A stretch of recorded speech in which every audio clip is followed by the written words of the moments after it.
Hey my watchers, welcome. Today we are gonna see. What if Harry Potter was raised by Theodore not and loved Daphne? Join Patreon for early access exclusive content of Super Op stories. Also contents that's too far for YouTube. You will get 400 content there, please do check that too.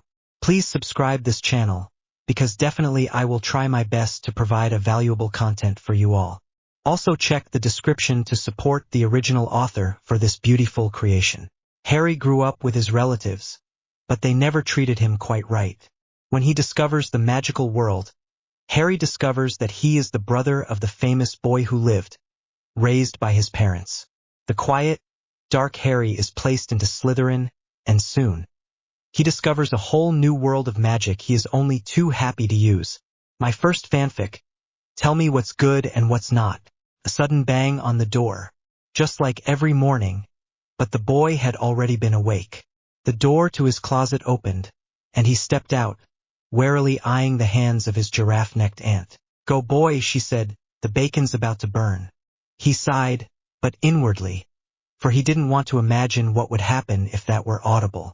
Once he reached the stove, he continued his aunt's cooking, being careful not to burn the bacon or spill any eggs. He groaned then, remembering of course what day it was. His cousin's birthday, his most hated day of the year.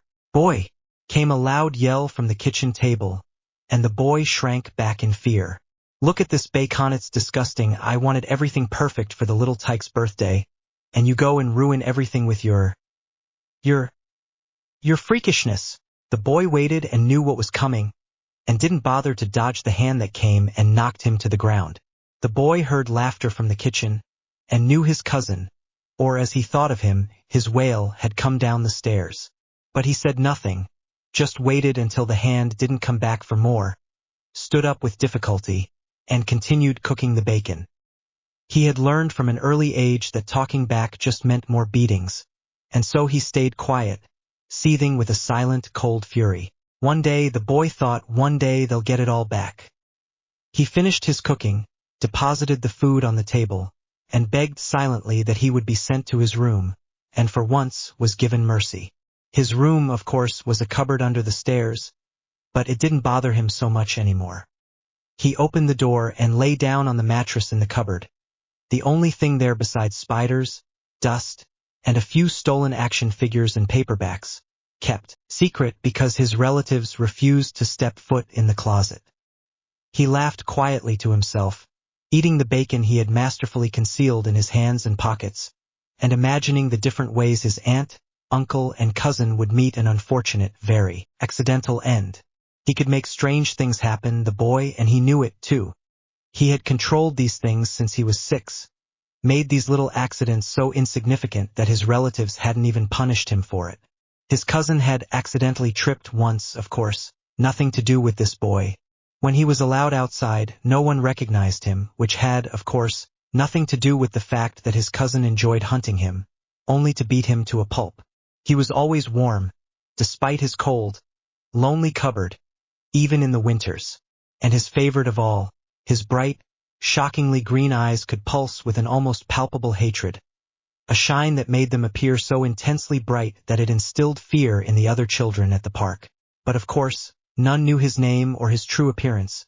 The boy with jet black hair that never stood straight and emerald eyes. The boy who was skinny as a stick from years of malnutrition. The boy with a lightning bolt scar on his forehead. The boy whose name was Harry Potter. Boy, get the post. Harry was snapped from his daydreams by the yell of his uncle, Vernon. Harry went to get the post and found 3 letters awaiting him, and idly looked at the names on the envelopes. He almost gasped when he saw the letter in green ink to one Mr. H. Potter who lived in the cupboard under the stairs at 4 Privet Drive. But he knew better than that, and threw the letter in his cupboard on the way to the kitchen. He handed Uncle Vernon the remaining post, and nothing seemed out of place. Of course, now that the Dursleys, his relatives, had finished eating, he was expected to clean up. And so he did, scrubbing the pots and pans, clearing the table, and when they weren't looking, allowing a plate or a stray fork to clean itself with his abilities. He listened as Dudley whined about receiving too few presents, as was usual, and watched him open them eagerly. Harry waited impatiently, and after what seemed like days, he went back to his cupboard and closed the door, pulling a paperback out from behind the mattress. He read until he was certain the Dursleys were all asleep, and then pulled out the letter.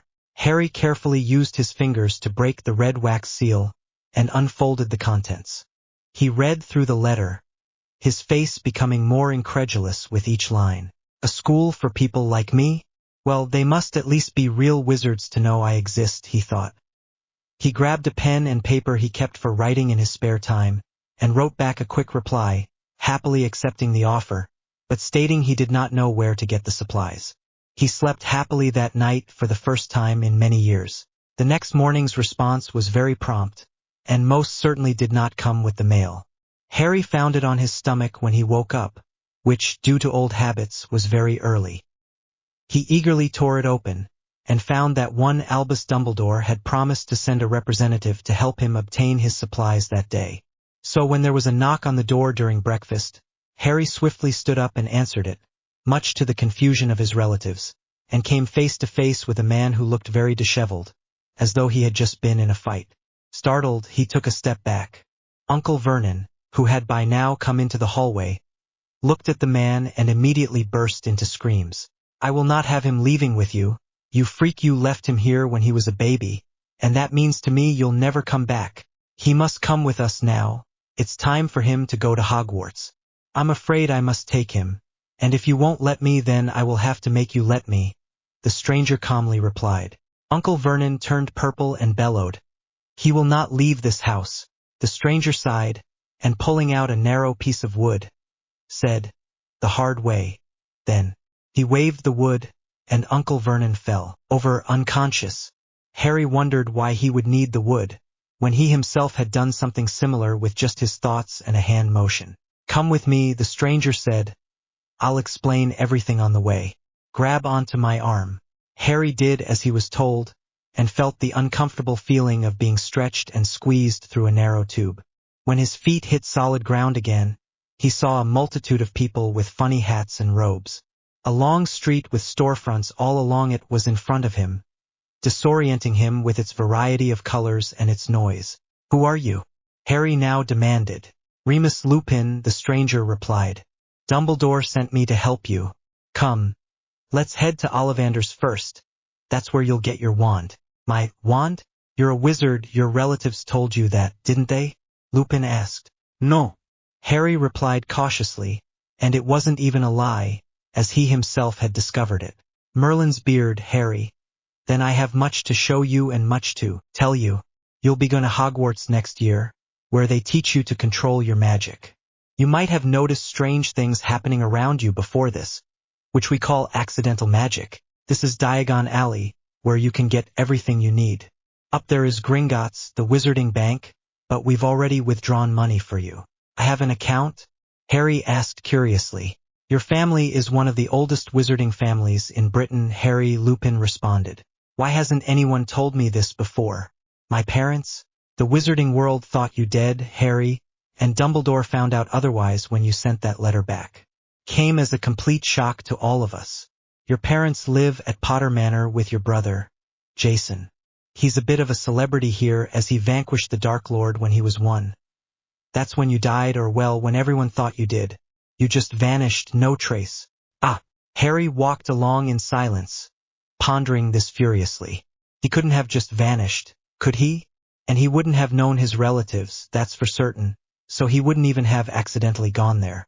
There was a lot wrong with the story, he decided, and he had to find out what. For now, though, he'd play the young not-quite orphan to glean as much information as he could. And the Dark Lord you mentioned, who's that? Harry asked. His name was... His name? Well, we don't speak it, just say you know who if you must, but he called himself Lord Voldemort, Lupin answered. He did terrible things, recruited witches and wizards alike, and killed many a Muggle and Muggle-born. Muggle? Muggle-born? Harry prompted. Oh, sorry, a Muggle is a non-magical person. A Muggle-born is a witch or wizard born to Muggles. The purebloods, that is, people of entirely wizard heritage, well, they don't like the Muggle-born so much, and most of them were only too happy when you know who came around. So what happened to them? Well, most of them got off, claimed they were controlled at the time by you-know-who himself. They'd reached a more rickety-looking storefront, a sign in front of which read Ollivanders. Lupin gestured Harry in, and Harry obediently walked inside. A frail old man stood behind the counter, watching him. "Mr. Potter, what a surprise your brother was in here just a day ago getting his wand." "Too," the man, who Harry assumed was Ollivander, said. "Let's see what we have for you today."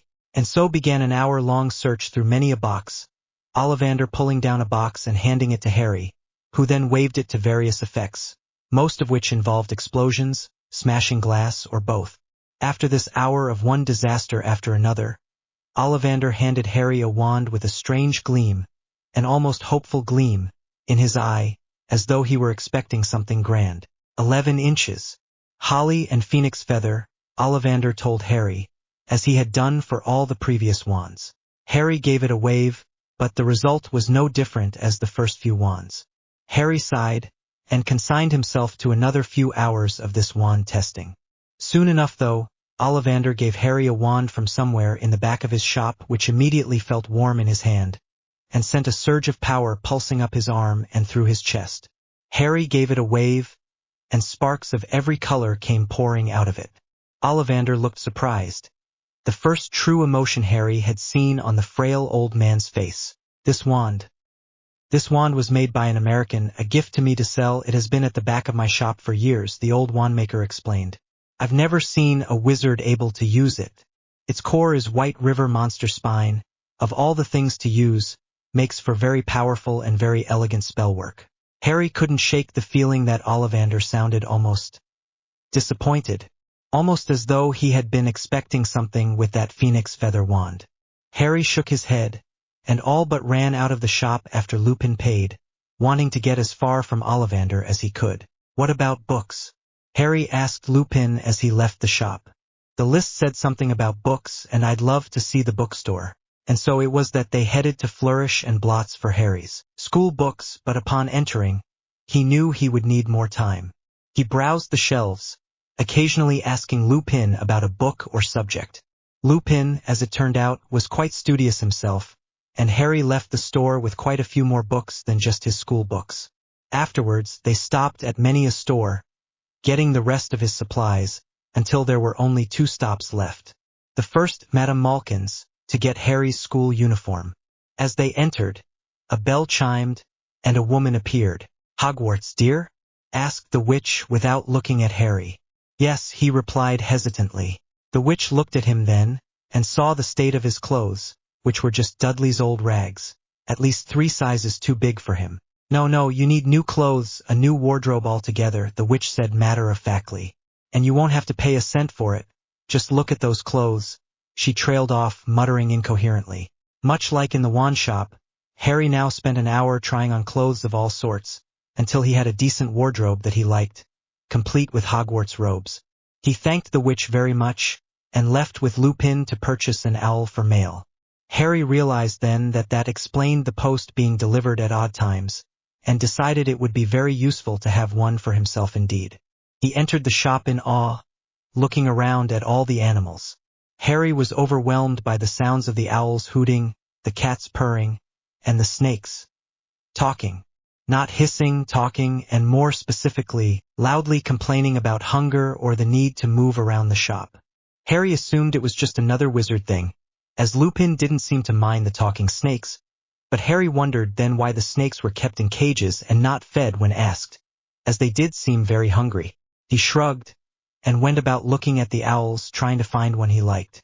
All of the owls hooted excitedly at seeing Harry, but he soon noticed an eagle owl sitting on a perch silently, looking almost as though it were trying to sleep.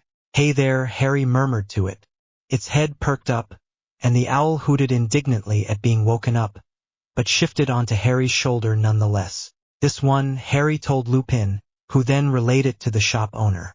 Harry left the shop with the owl in a cage in hand, deciding to name her Hestia, after a goddess he had read about once in the library, where he frequently hid from his cousin and his friends. "Just one more thing," Harry said quietly. "Where do I go now?" "You'll be spending the rest of your time at Potter Manor, with your parents and your brother," Lupin replied. "They're all very excited to meet you." So excited they didn't come themselves, thought Harry sullenly and resentfully. He nevertheless grabbed onto Lupin's arm, and was transported via the funny tube feeling, which Lupin said was apparition, to a large, expansive lawn. He looked up, and saw a path ahead of him, leading to the largest house he had ever seen. The house was 3 stories tall, and must have had at least 10 rooms extending on either side on each floor from a central entrance, judging from the windows. Lupin and Harry silently walked up the path. Lupin knocked on the door, which was promptly answered by a diminutive elf. "Master Lupin, sir," she squeaked, scrutinizing Harry, and seemingly not recognizing him. Harry hadn't expected her to recognize him, as after all, he currently had brown hair and blue eyes, not his usual black hair and green eyes, which he presumed were inherited from his parents. His presumption was proven correct almost immediately when a man appeared next to the elf in the doorway. Harry almost took a small step back in shock, as the man was a spitting image of himself, except with brown eyes instead of green, and 20 years older. His father, he guessed. "Come on in, Remus, come on in, and this is—" the man said. "Your son, James, this is Harry Potter," Lupin replied. So they hadn't been expecting him then, Harry realized, though Lupin had said otherwise. Or perhaps they were expecting a boy with more similarities to the parents, not a quiet, brown-haired, blue-eyed boy. Now James stepped back in shock, looking as though he had been burned. Harry caught the quick look of surprise, as well as a flash of something else in his eyes. Anger? Disgust? Whatever it was, Harry thought, it hadn't been anything positive, and Harry immediately became more wary of the man. The man, James, as Lupin had called him, ushered them in, and seated them in a grand parlor, furnished with many cushy armchairs and a few sofas. A woman came in from another room nearby. The first thing Harry noticed was her eyes. Just like his, a startling emerald green. Other than her eyes, she looked nothing like Harry, with red hair and different facial features. She sat down on an armchair across from Harry, and gently introduced herself as Lily Potter. His mother, "Jason," yelled James up a nearby staircase.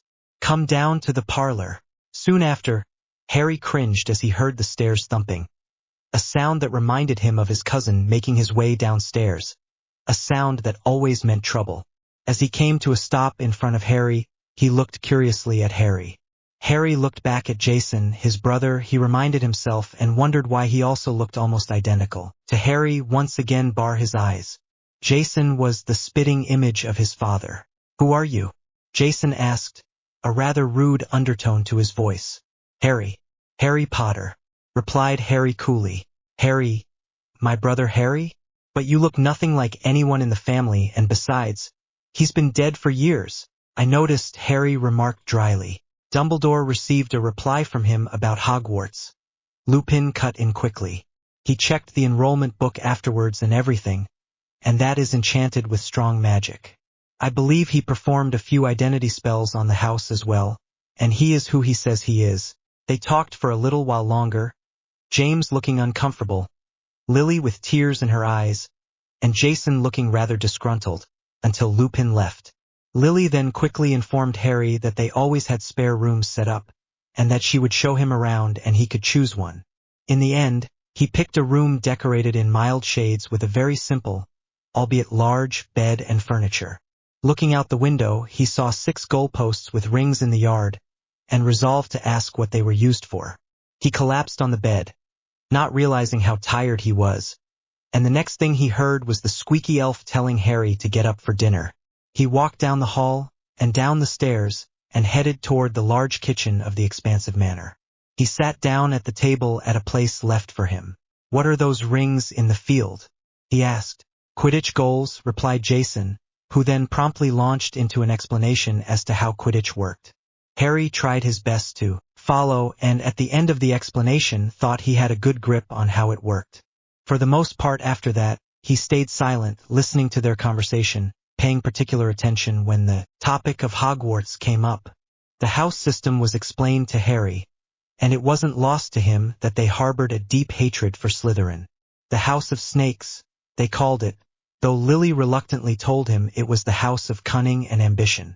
She seemed a little more open-minded than the rest, But all in all, Harry could tell she was simply more subtle about her hatred of the house. Jason was hoping for Gryffindor, of course, though with as much brainwashing as he had had, Harry was not surprised at all to hear it. It certainly explained the red and gold everywhere, though. After dinner, James suggested that Jason show Harry the Quidditch ground and the brooms, and Harry found that flying a broom was actually much easier than he had initially thought. Even Jason seemed surprised by his innate skill, and Harry had heard much over dinner of Jason's flying ability. He had learned much over dinner, he realized. His brother was praised in the world as the boy who lived, while Harry himself was thought dead, and most had not even known of his existence in the first place. James and Lily had told him that they had thought him dead, but that didn't explain how he'd ended up at the Dursleys. His parents had also told him they'd cut all contact with the Dursleys after the twins were born, which meant Harry had never seen their home. That, in turn, Harry reasoned, meant he could not have accidentally vanished himself away. Someone had taken him there, of that he was sure, and even more certain was he of the fact that it had been a witch or wizard. The attack of Lord Voldemort they had told him of explained his nightmares, too. The scream of a woman, the begging, Lily Potter, the flashes of red as his parents were stunned, and the flash of green coming towards him that never hit. A curse of some kind, he reasoned, meant to kill him, as it would seem by their explanation. He and Jason walked in silence back to the house, put their brooms away, and headed upstairs to their respective bedrooms. Harry flopped himself onto his bed. His bed. Harry had never dared to dream that one day he might be able to call a proper bed his. He stared at the ceiling, wondering, trying to fit the pieces of the puzzle of his life together, but eventually he fell asleep trying.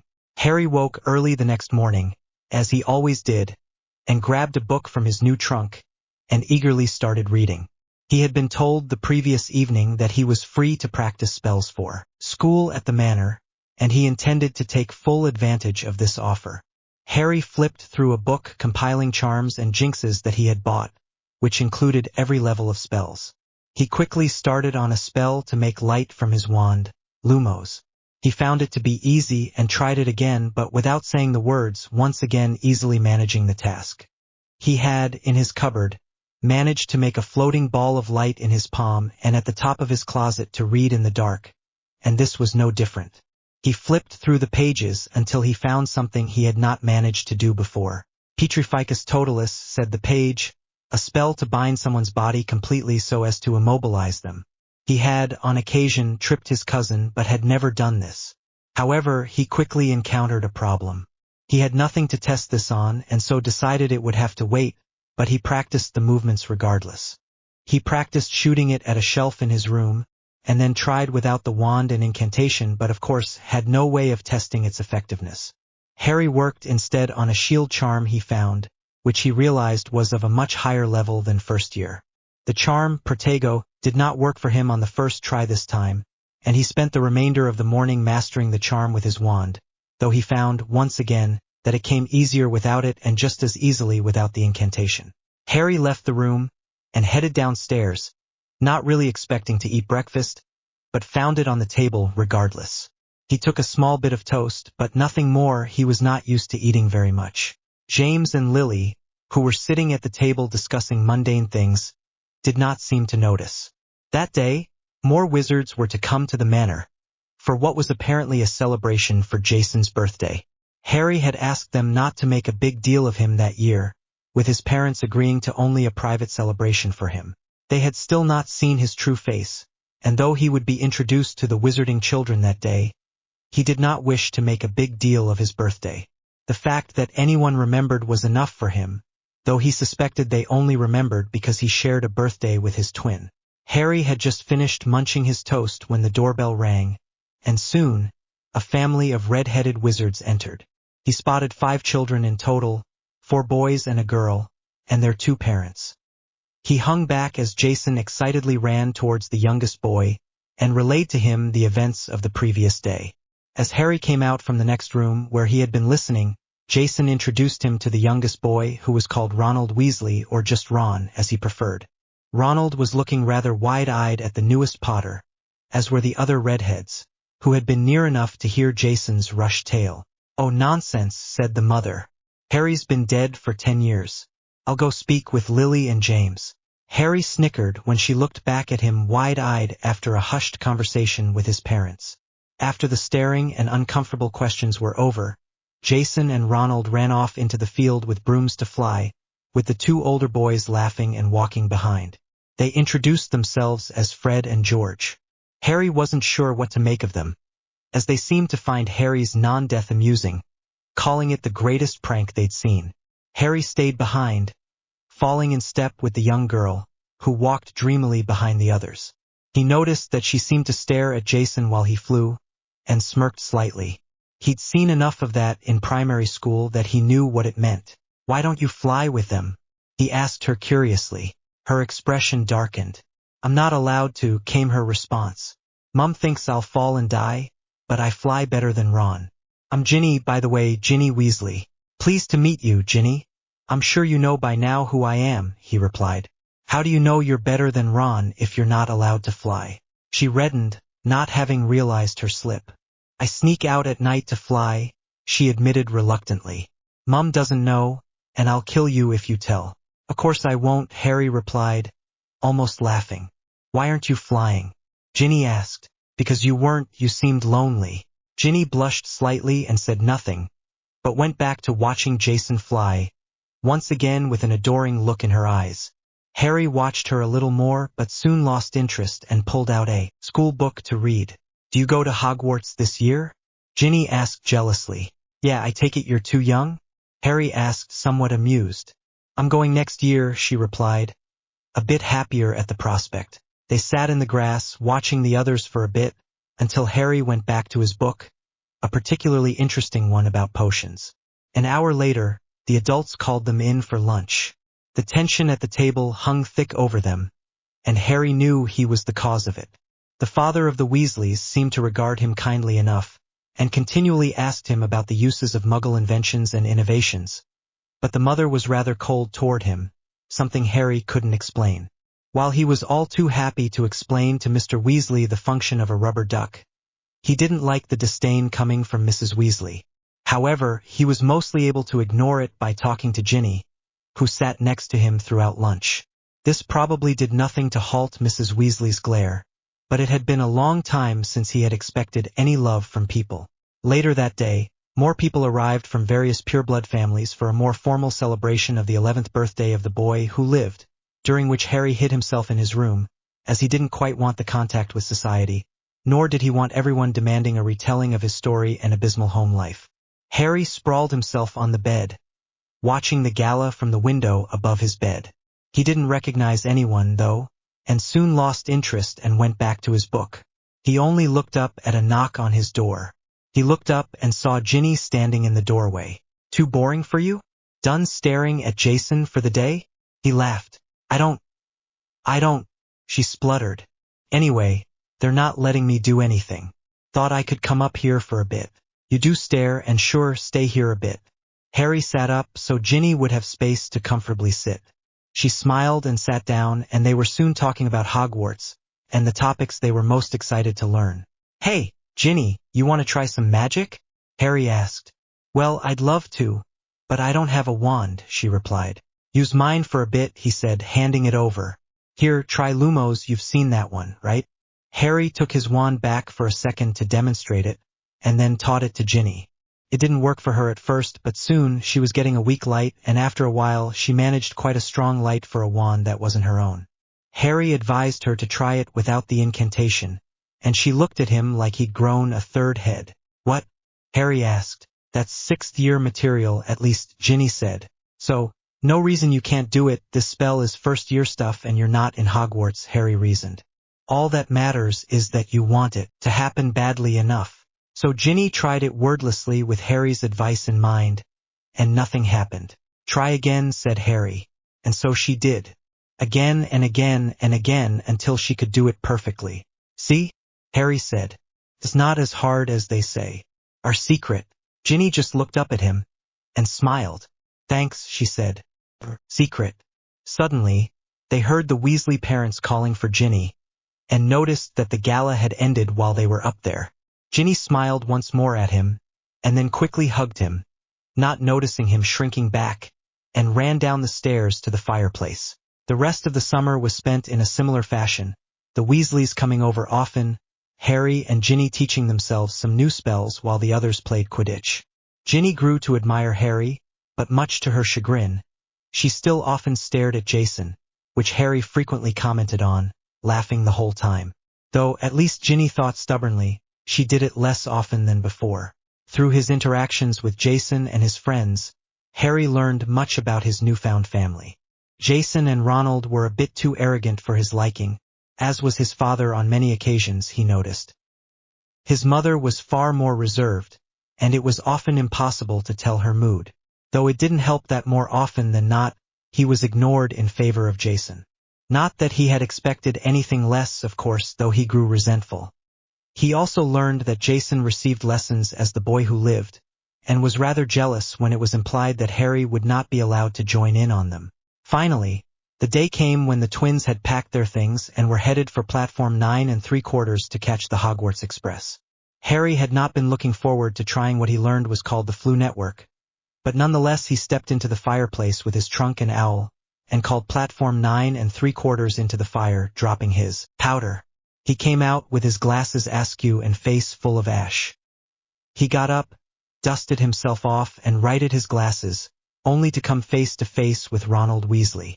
They looked at one another for a bit, but Harry then quickly moved away, in search of Ginny. He found her a moment later, and they talked for a bit before he said his goodbyes and boarded the train. On the train, Harry found himself an empty compartment, and sat down, locking the door wandlessly and wordlessly with a spell he had found in his charms book. He pulled out said book and started reading, wondering if his spell would hold. His question was answered soon, when a bushy-haired girl tried to open the compartment but couldn't. She looked inside and saw Harry, and gestured at the door wildly and angrily, but Harry just went back to his book due to her angry look. She pulled out her wand, seeming even more determined to unlock the door. He saw her lips form the incantation Aloha Mora and saw the spell, and then the girl tried to open the door once more, but it wouldn't budge. The girl stamped her foot, red in the face, and left. After that, no one disturbed him for a while and he read his book a bit more. Harry was so immersed in his book that he didn't notice the girl that unlocked the door and came into the compartment until she sat down across from him. She looked strangely similar to his disguised face, except she had blonde hair and cold, blue eyes. Harry thought she looked familiar, but couldn't place where he'd seen her before. He only looked up and raised an eyebrow, once again throwing the locking spell at the door, but this time with words and wand. "Never seen you around before," the girl said. "Impressive that you can do that spell already." "And you are?" Harry asked icily. "Daphne Greengrass. Do you mind if some of my friends come and sit? We can't find a compartment. If you can unlock the spell, I can't really stop you." "I'm Harry Potter." "Potter? As in boy who lived Potter?" she asked coldly with a touch of distaste. "No, as in his dead brother," Harry replied, equally as cold. He recognized her then. She had been at the gala, and he had seen her while he still watched through the window of his bedroom. A few more kids about his age filed in, one with darker skin, defined features, and a slighter build, another boy with brown hair and brown eyes, and a jumpy, hyper-looking girl with light brown, almost blonde hair and eyes of almost the same color. Blaise Zabini, Theodore Knott, and Tracy Davis. Daphne indicated at each as they sat down in the compartment. "Harry Potter," he responded casually. The other three stopped their various actions to look at him, but quickly continued what they were doing. "Harry? Not Jason Potter? He had a brother?" the dark-skinned one, Zabini, asked. "Yeah, the Potters tried to keep us hidden, and succeeded with me," Harry replied. He said nothing more on the topic, not wanting to bring up his aunt and uncle, though he knew the topic of where he had been hung in the air. Instead, he found out that they all were first years as well and brought up the houses, a topic that seemed to be of much interest to everyone. "Slytherin," said Not easily. "Blaise here, we don't know so much, but Daphne will be Slytherin too, I wager." "How about you?" "Slytherin or Ravenclaw," Harry replied. "Just not Gryffindor, that's where my brother is going for sure." "Be careful of Dumbledore," Daphne warned. "He might try to influence something, try to put you in Gryffindor to help out your brother or something like that." My mother said he's much more manipulative than his grandfather act makes him seem. Noted, Harry said shortly. He wasn't surprised by this, not in the slightest, but it did not make him feel safer to know that that man was the headmaster of the school. They talked more about trivial things, until the bushy-haired girl from before knocked on the compartment door, looking rather angry that there were now others in the compartment. Harry easily unlocked the door. Has anyone seen a toad? The girl asked. Neville's lost his. Oh, I'm Hermione, by the way, Hermione Granger. Did you just do magic? In the compartment, the five looked at each other with amusement. No, we haven't seen a toad, spoke Daphne for the rest. And that was an unlocking spell, that's all. Oh, Granger said. I've read about those like Alohomora. She said it very matter-of-factly, and Harry immediately pegged her as a know-it-all, like many children in his primary school had been. Something like that, Harry responded casually. Is that all? Yes, I suppose, Granger replied, moving to the next compartment to ask about the toad. Harry locked the door once more, and noted that everyone on the train was already dressed in their Hogwarts robes, and Harry guessed it was because they had all traveled to the platform through magical means. They talked until they had reached Hogwarts, and Harry had decided he liked these four, and had learned much about them. Daphne was very much like him. Studious, cold, and quieter than the others. Blaise had a more aristocratic air, but didn't act the part with Theodore around, who was easy to laugh and make others laugh. Tracy was loud and talkative, but not abrasive or overbearing, and Harry had to admit that it was much easier to talk with Tracy around. Call me Harry, he said at the end of the train ride, as they'd used nothing but last names. Each of the others stared at him, causing him to grow defensive. What? He asked. Well, in Pure Blood Society, you don't usually use first names after a few hours of conversation, explained Daphne.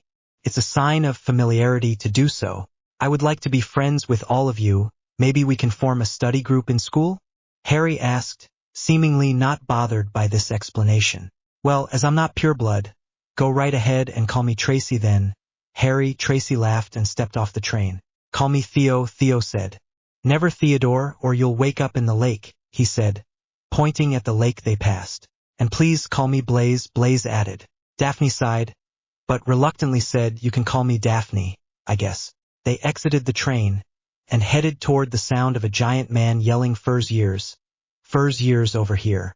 Harry saw Jason run over and hug the man, and through his yelling, heard the name Hagrid, and decided this must be the giant. The giant ushered them into boats, to a boat. Harry got into one with Theo, Blaise, and a boy so blonde his hair might have blinded Harry if he stared too long. He watched in awe as the boats started pulling themselves, and the castle came into view. It was the most majestic sight Harry had ever seen. A castle? Harry wondered incredulously. The school is in a castle? They soon arrived in a grand entrance hall in the castle, where the giant left them to go into a different chamber. Harry didn't know where to look, taking it all in. His thoughts were interrupted by a drawl from the blonde boy who had been in his boat. So, is it true then? Jason Potter is at Hogwarts? He said, facing Jason. Jason seemed to recognize the boy, and turned redder with anger. Draco Malfoy, I take it? He asked. So you've heard of me. Then you'd also know you don't want to be seen with that lot. He added, gesturing at Ronald. I could help you make the right friends. I think I can tell the right sort for myself. Thanks, you're just another one of those slimy snakes. Harry sighed inwardly. He had heard the phrase slimy snake far too often at Potter Manor, and was hoping for a new insult from his brother, but it seemed he lacked the creativity. While he didn't like the drawl of the blonde boy, he had grown to resent his brother, and found him to be arrogant at best. He was once again interrupted from his thoughts, this time by the appearance of a stern woman with rectangular glasses and emerald robes, her hair in a bun. I am Professor McGonagall, teacher of Transfiguration at Hogwarts, she said by way of introduction. In a moment you will enter the Great Hall and be sorted into your houses. Your house will be like your family while you are here. The houses are Gryffindor, Hufflepuff, Ravenclaw, and Slytherin. Most of the students didn't notice, but Harry didn't miss the well-hidden disdain in her voice on the word Slytherin. having heard the same disdain from Aunt Petunia many times when talking about him and other distasteful subjects. The first-year students entered the hall, looking around wildly. Harry heard the Granger girl spouting off some facts she had read, and reluctantly admitted that it was somewhat interesting. He had not yet had the chance to read Hogwarts, a history. They came to a halt in the middle of the hall, staring at a stool with an old, decrepit hat sitting on it, that looked to be far too large for any first year there. As they stood there, the hat opened its mouth by the brim and started to sing a song describing each of the characteristics of the houses. Harry listened, but was too excited to fully pay attention. The song ended to polite applause, and once it had died down, McGonagall pulled out a scroll. "Abbott! Hannah!" she called, and a girl walked up to the hat. The girl sat down on the stool, and the hat was placed onto her head. After a couple seconds, it opened its mouth once more and yelled, "Hufflepuff!"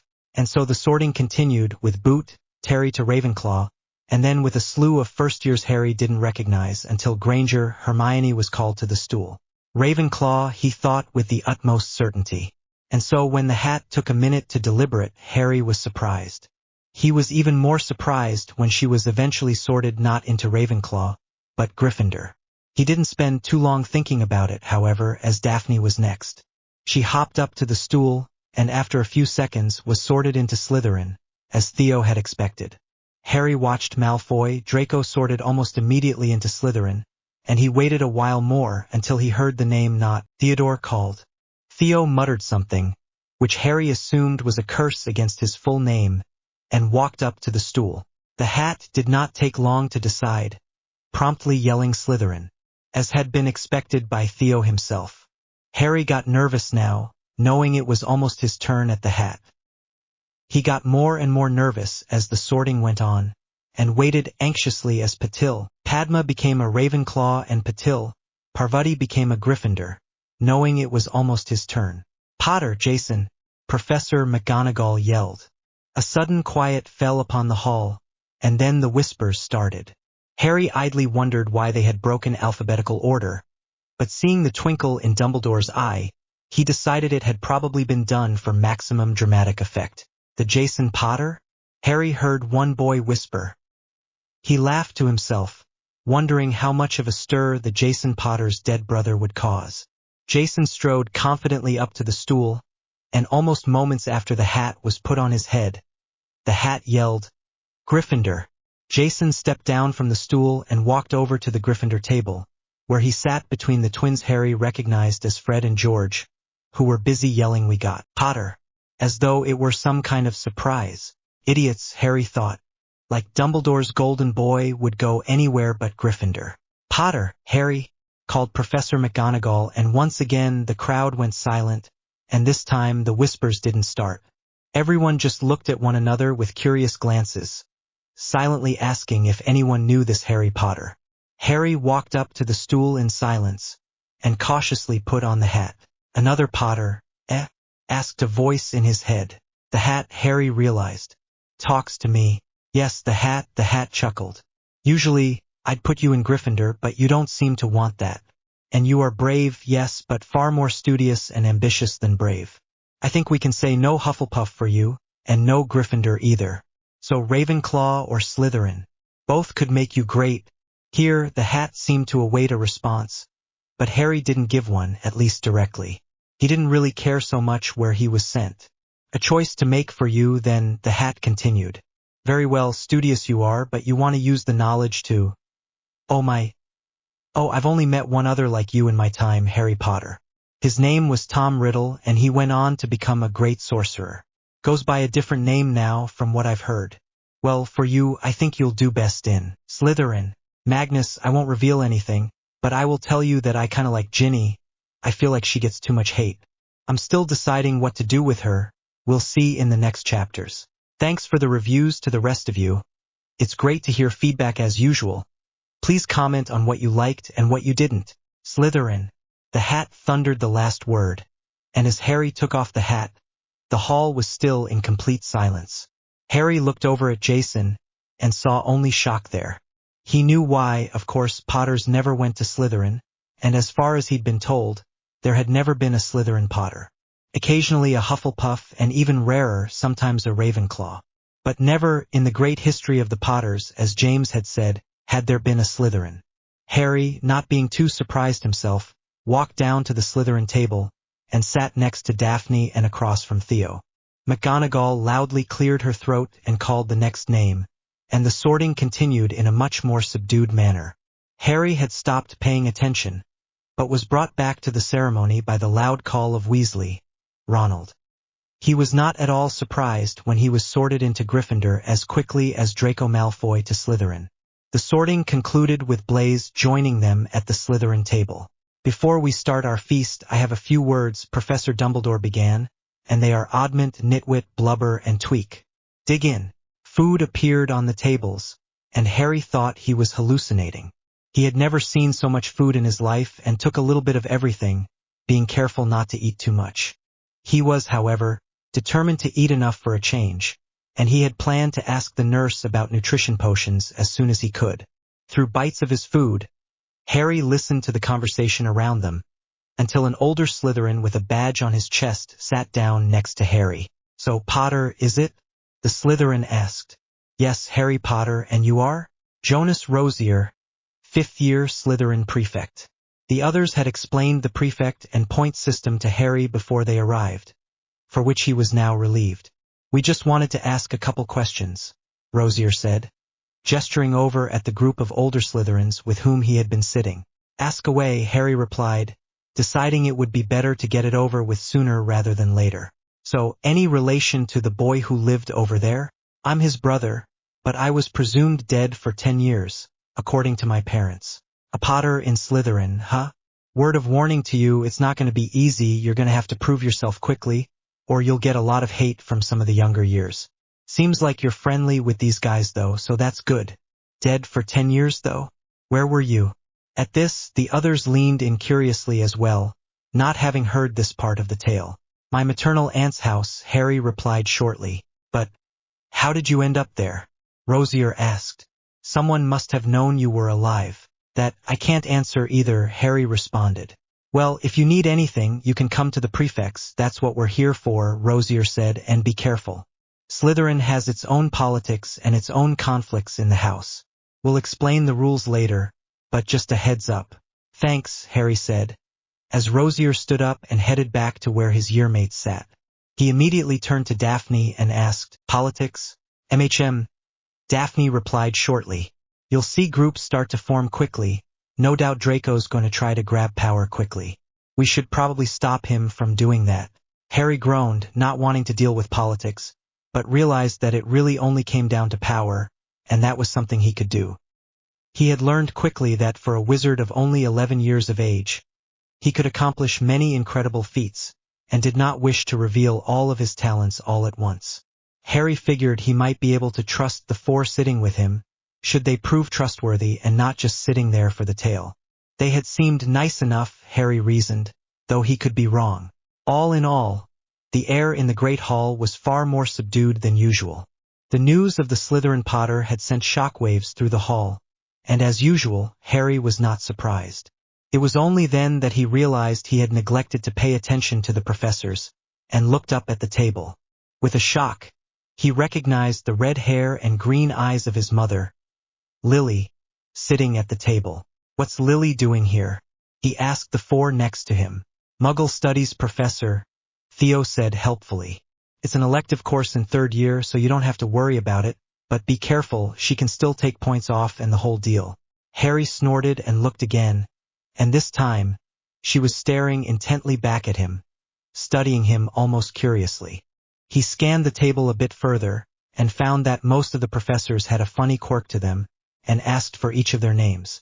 Professor Flitwick was the diminutive charms professor, McGonagall the stern transfiguration mistress, and Trelawney the funny one with the bug eyeglasses.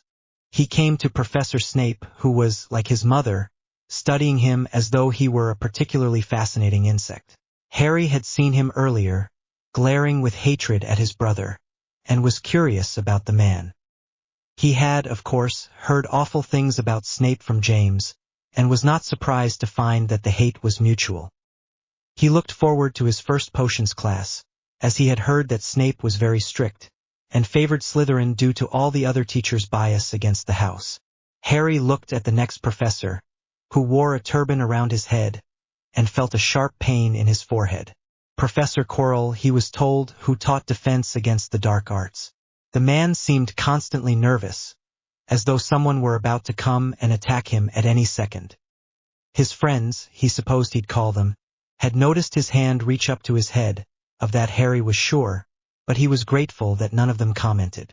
After dessert had been served, Dumbledore stood up once more, and gave what Harry assumed were standard warnings at the beginning of every year. The Forbidden Forest was forbidden, no prank items, no pranks, the list went on and on and on. However, Harry's interest was piqued again when Dumbledore seemed to say something new. This year the third-floor corridor will be out of bounds for all students, Dumbledore said. Any student seen in the area will face strict repercussions if they have not died a miserable death. Harry scoffed. That's just stupid, Harry thought. Go tell a school full of teenagers not to go somewhere unless they want to die, just to make them curious. Not to mention we have a whole house full of people who pursue knowledge. Indeed, many in the hall, particularly the Ravenclaw students, seemed to have perked up at this, like they had to immediately go investigate this new forbidden area. Dumbledore dismissed the hall, and Harry followed Jonas Rosier out of the hall, who was calling for the Slytherin first-years to follow him. Rosier easily walked through the halls, guiding them down multiple staircases, until they reached a vast expanse of wall in the dungeon. The entrance to our common room is right here, Rosier explained, pointing at a darker patch in the wall that was not noticeable unless you were looking for it. The password is pureblood right now, but it'll change a couple times in the year, or if we think someone from another house got the password without our knowledge. Rosier stepped into the well-lit common room, and all of the first-years followed. Harry looked around, deciding it was a very bright room for being so far underground. Right, Rosier said. We only have a few rules here, so pay attention. All of the first-years looked up at him expectantly. Don't fight with other Slytherins outside of the common room. We are picked on by pretty much everyone else here, and we need to look united. If you've got a problem with someone here, or you need to settle an argument, do it in here. There's a few places for dueling just around there. Rosier pointed around a corner, toward where the first-years could see the beginning of a lawn. If you want to bring people from other houses in here, we don't really care. We're actually the only house that doesn't care. But make sure you can trust them first, and clear it with us before you drag them in here. Don't be stupid, you're in this house for a reason. Lastly, for now, the dorms are up to you to decide. We've got plenty empty ones here, but whoever you choose, you'll likely be with them for 7 years, so choose well. With that, Rosier left them to choose their dorms, and they all scrambled to get what they thought was a good location.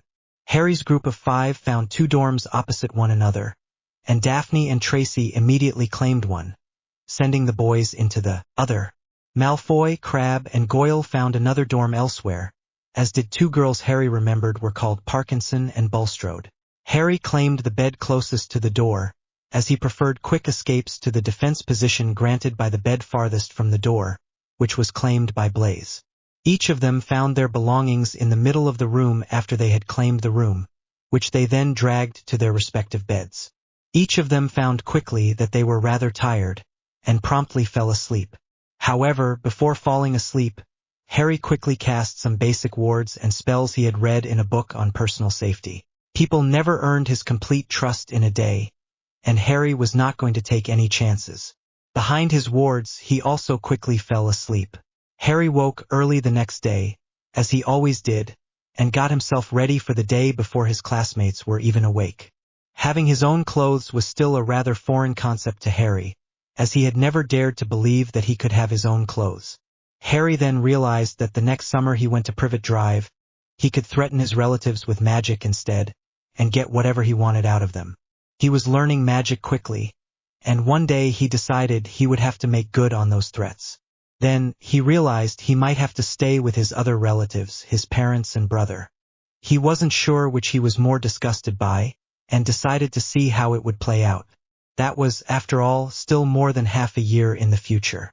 Harry opened his schoolbooks, deciding to read ahead, and waited for his classmates.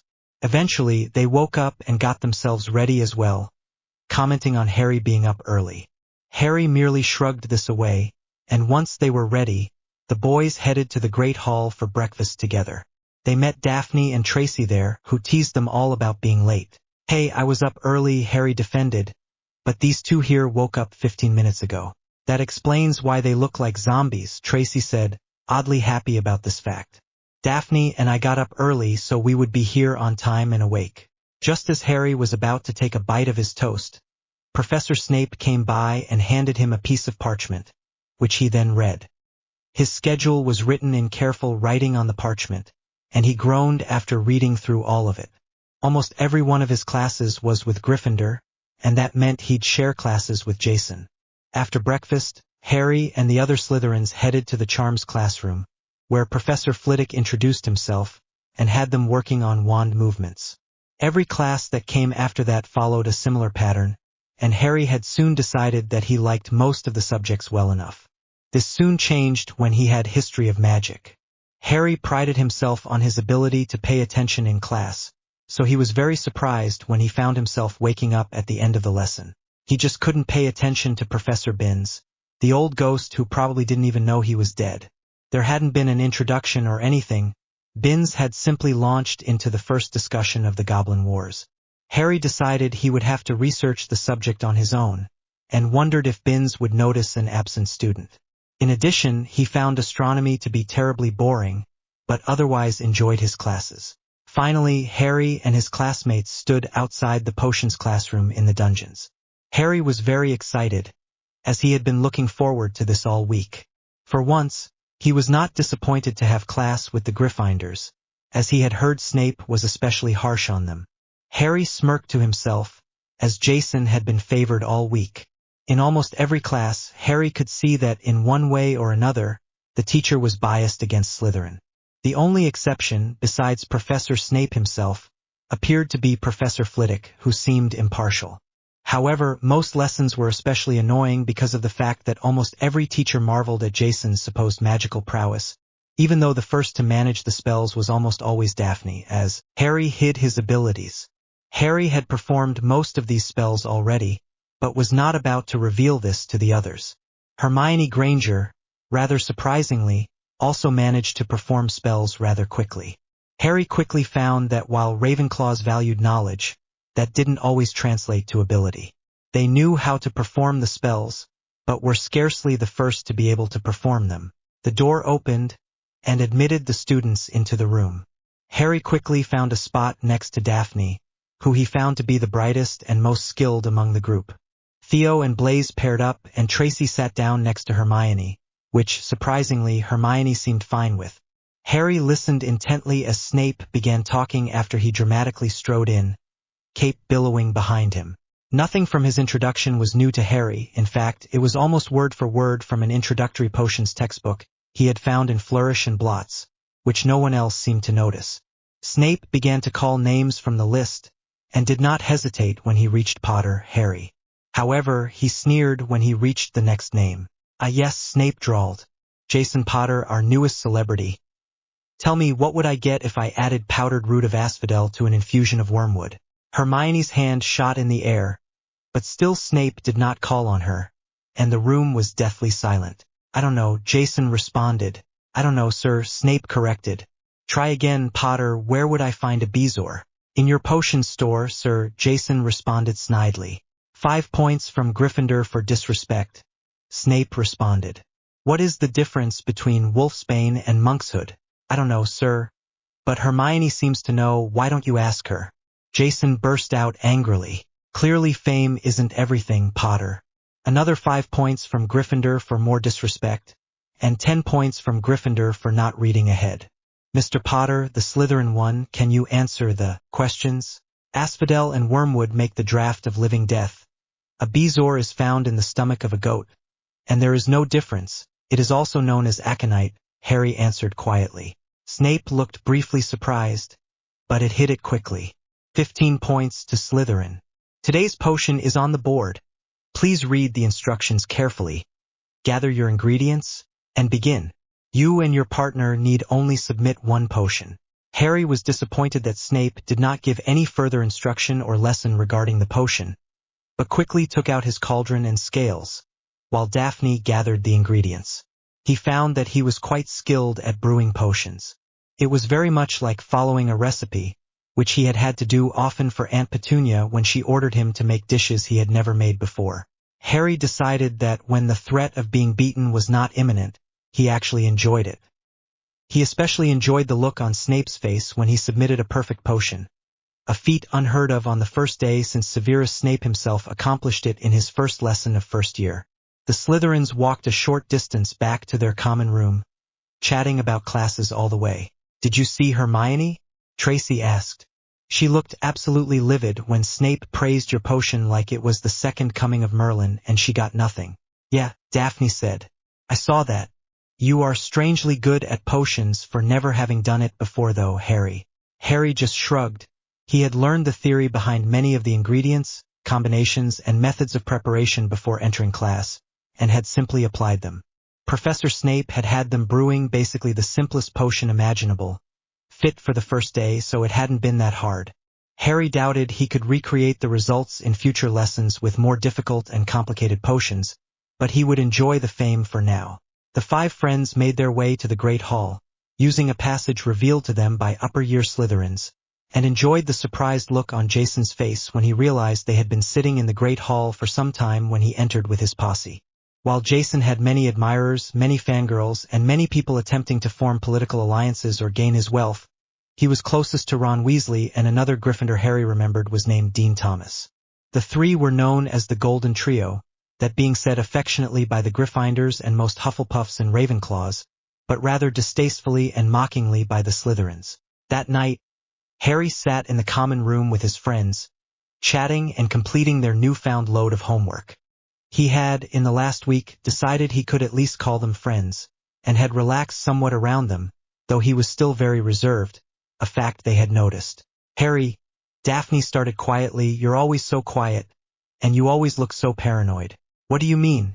Harry asked. "You're overly cautious, even for the House of Snakes," she said. Though Daphne was doing the talking, Harry knew she was speaking for the group, and they were all listening intently. "My childhood was less than ideal," he replied, not wanting to reveal more. Harry chastised himself, as he found himself wanting to tell them of the horrors and atrocities of his childhood. He hated keeping it to himself, allowing the thoughts to fester and to corrupt him. But Harry knew he was too far gone, and he found that he didn't mind the fact. The five stood up, heading to their dorms, but Harry was surprised when Daphne and Tracy followed the boys into their room. Tracy simply looked at him questioningly, and Harry knew what they wanted. So Harry, though he wasn't sure why, told them everything, showed them the scars, all the while with tears in his eyes. He refused to cry in front of them, but that didn't stop the tears from forming as he talked about his lost childhood. When he had finished, he saw that Daphne, whose demeanor was usually calm and controlled, looked shaken, also with tears in her eyes. Tracy was crying, as was Blaise, though he would never admit it, and Theo just looked shocked. "I'll kill them," Theo was the first to speak. "Get in line," Harry laughed. "Hold on a minute," Daphne said. She left the room and crossed the hall, and came back with a book in her hand. The other three looked at her in surprise. "This book is a book full of spells that the Ministry doesn't want you to know," she began. "The three of us are versed in the easier, less damaging spells, and we'd like to teach you, or at least give you the book so you can learn." Harry read the cover. "The Dark Arts, Level 1, it read, and Harry figured its author must have a sense of humor, if he was naming contraband books regarding illegal magic after charms textbooks. "Thank you," Harry said, his voice full of emotion. "Harry will be your family," Tracy said. "And you're always welcome at my house. I'm sure my parents would be happy to have you." Harry looked around at them, and saw that they meant it, and that was what broke him. The tears started falling freely from his eyes, and he went and hugged each of them, an act he had never initiated before. Harry picked up the book with a determined look in his eyes. They talked a while longer, and soon the girls left to sleep. That night, Harry did not cast any charms around his bed. Chapter, please leave your thoughts as usual, tell me what you liked, what you didn't, and anything in between. The next morning in the common room, Harry came face to face with Draco Malfoy. He had been avoiding the blonde, finding him a bother and a pest. However, He realized that as Malfoy was the head of the other Slytherin first-year group, Harry's group would come face to face with him sooner rather than later. What surprised Harry was that Malfoy approached him, as it meant that Malfoy recognized Harry as the leader of the other portion of the Slytherin first years. Potter, let me make something clear, Malfoy began pompously. I'm listening, Harry replied, bored. I'm the leader here, and a half-blood can't do anything about it. Alright, I'll go get Daphne or Theo or Blaise. But they won't be happy about being woken up, Harry replied. Malfoy looked confused. Your leader, aren't you? Malfoy asked. We don't really have a leader, Harry replied idly. See? As a Malfoy, it is my right to lead Slytherin. Okay, well, you're still going to have to duel me for it. Right now? Malfoy asked. Nah, when more people can see, let's say. Right after supper? Harry returned confidently. Deal, bring your second, Malfoy replied just as confidently. When Harry's friends came out of their dorms, he told them of the impending duel. That puffed-up peacock? Blaise asked incredulously. If you don't beat him, I'll challenge him myself. Who's your second? Theo's best at dueling, Daphne said. So it should be him, Harry. And I, Theo? Harry asked. Yeah, sure, you'll beat him anyway, and his second will probably be Parkinson or Crabbe, and they're about as good at dueling as Ron Weasley. The five laughed, and entered the great hall confidently. Harry sat down, and was surprised to find an owl flying towards him. The owl dropped a letter, as it often had for many of his classmates, and flew off. Harry had been secretly jealous, as Jason received letters daily from their father, and their mother often spoke with him between classes. The letter, however, was not from his parents, but from Ginny Weasley. Dear Harry, you probably weren't expecting a letter from me, but I heard my parents yelling the other day. My mum was asking how it was possible for a Potter to be so evil, and I found out you're in Slytherin. I just wanted to say that I still think you're nice and not evil, and that I still want to see you in the summer. Anyway, how is Hogwarts? I'm very jealous, but I get to go next year, so at least that's nice. Did you hear? Someone broke into Gringotts. You've probably seen it in the paper by now, but I thought I'd ask if you knew anything else. Well, I guess that's it for now, but if you want to talk, I'm here, Harry. Ginny. Harry smiled, and grabbed some parchment and penned a reply, deciding to send it off later with Hestia. Who's it from? Blaise asked. Ginny Weasley, Harry replied. I spent some time with her over the summer, and she just wanted to say she doesn't think I'm evil. Did you know someone broke into Gringotts? Daphne was suddenly overcome by a fit of most unladylike giggles, and Tracy rolled her eyes. I heard about it, but apparently nothing was stolen. The vault was emptied the same day, said Theo. What's her problem? He gestured at Daphne. Harry has an admirer, Daphne said between giggles. She's not an admirer, just a friend, cried Harry defensively. You're a girl and my friend, but you aren't an admirer. That shut Daphne up quickly, and she blushed a bright red at the thought. That day was the first flying lesson of the year, and so Harry and his friends walked out to the Quidditch pitch. Official school brooms had been laid out on the ground. Madame Hooch, who was also the referee for Quidditch matches at Hogwarts, waited for them there. The five waited as everyone joined them, this being a flying lesson for all first years. Harry had to admit, he had enjoyed flying on occasion at Potter Manor, and was looking forward to the flying lesson. As Draco Malfoy approached, he heard him complaining loudly about the school brooms and their quality, of course stating that his father would hear about it. Harry found it funny, but he and the other four laughed themselves hoarse when Jason Potter came out and said an almost identical sentence. No matter what house, a spoiled brat is a spoiled brat, Harry thought. Draco and Jason weren't the only ones he'd seen either. He was honestly surprised there wasn't another house for spoiled gits, as he liked to call them. Now, Madame Hooch said, stand to the right of your broom, hold your left hand out over the broom, and say, up. Harry heard a chorus of up from the students, and laughed silently, the broom smacking his palm without him having said anything. After a minute, Hermione Granger and Neville Longbottom, a Hufflepuff, were the only two who still had no success, a fact that seemed to irritate Hermione to no end. Eventually, both of them managed with some help, and Madame Hooch nodded. Now mount your broom, and on my whistle, hover slightly above the ground, Madame Hooch ordered. However, before she could say more, Longbottom had left the ground, and flew much higher than slightly above the ground. Harry waited, and sure enough, Longbottom fell a few seconds later, breaking only his wrist. "Come, I'll bring you to the hospital wing, stupid boy," she said. "And if any of you so much as mount your broom, you'll be expelled faster than you can say Quidditch." As soon as she was out of earshot, Malfoy walked to where Longbottom had fallen, and picked up a clear ball. Longbottom dropped something. Malfoy shouted gleefully. Harry wasn't sure what he was expecting, but no one reacted. "I'm going to put it in the tree," he said. "There's no reason to do that," a Hufflepuff girl, Hannah Abbott, Harry thought, said. Silently, Harry agreed. He might have been considered somewhat evil by many, but he hated bullies more than anything else. Malfoy, however, disagreed, and flew up into the air. "Come and get it then," he taunted. Out of the corner of his eye, Harry saw Madame Hooch coming back, and silently summoned the ball away from Malfoy. To everyone else, it simply looked like Malfoy had dropped or thrown it right at Harry. Just as Madame Hooch arrived, Harry caught the ball right in front of his face. This turned out to be a good thing, as Madame Hooch, thoroughly impressed with the catch due to the speed of the ball, convinced Professor Dumbledore to allow an exception to the Quidditch rule for Harry. The exception, however, only allowed him to try out for the team, and if he made it, then he could continue playing. Harry watched Jason's face the whole time, savoring the look of extreme jealousy on his face.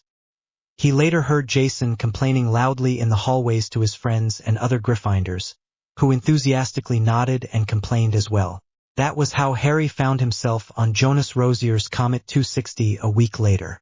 The tryouts went smoothly enough, he thought, with Harry catching more snitches than any other Seeker aspirant in the given time, even though some even had Nimbus 2000s, the newest racing broom.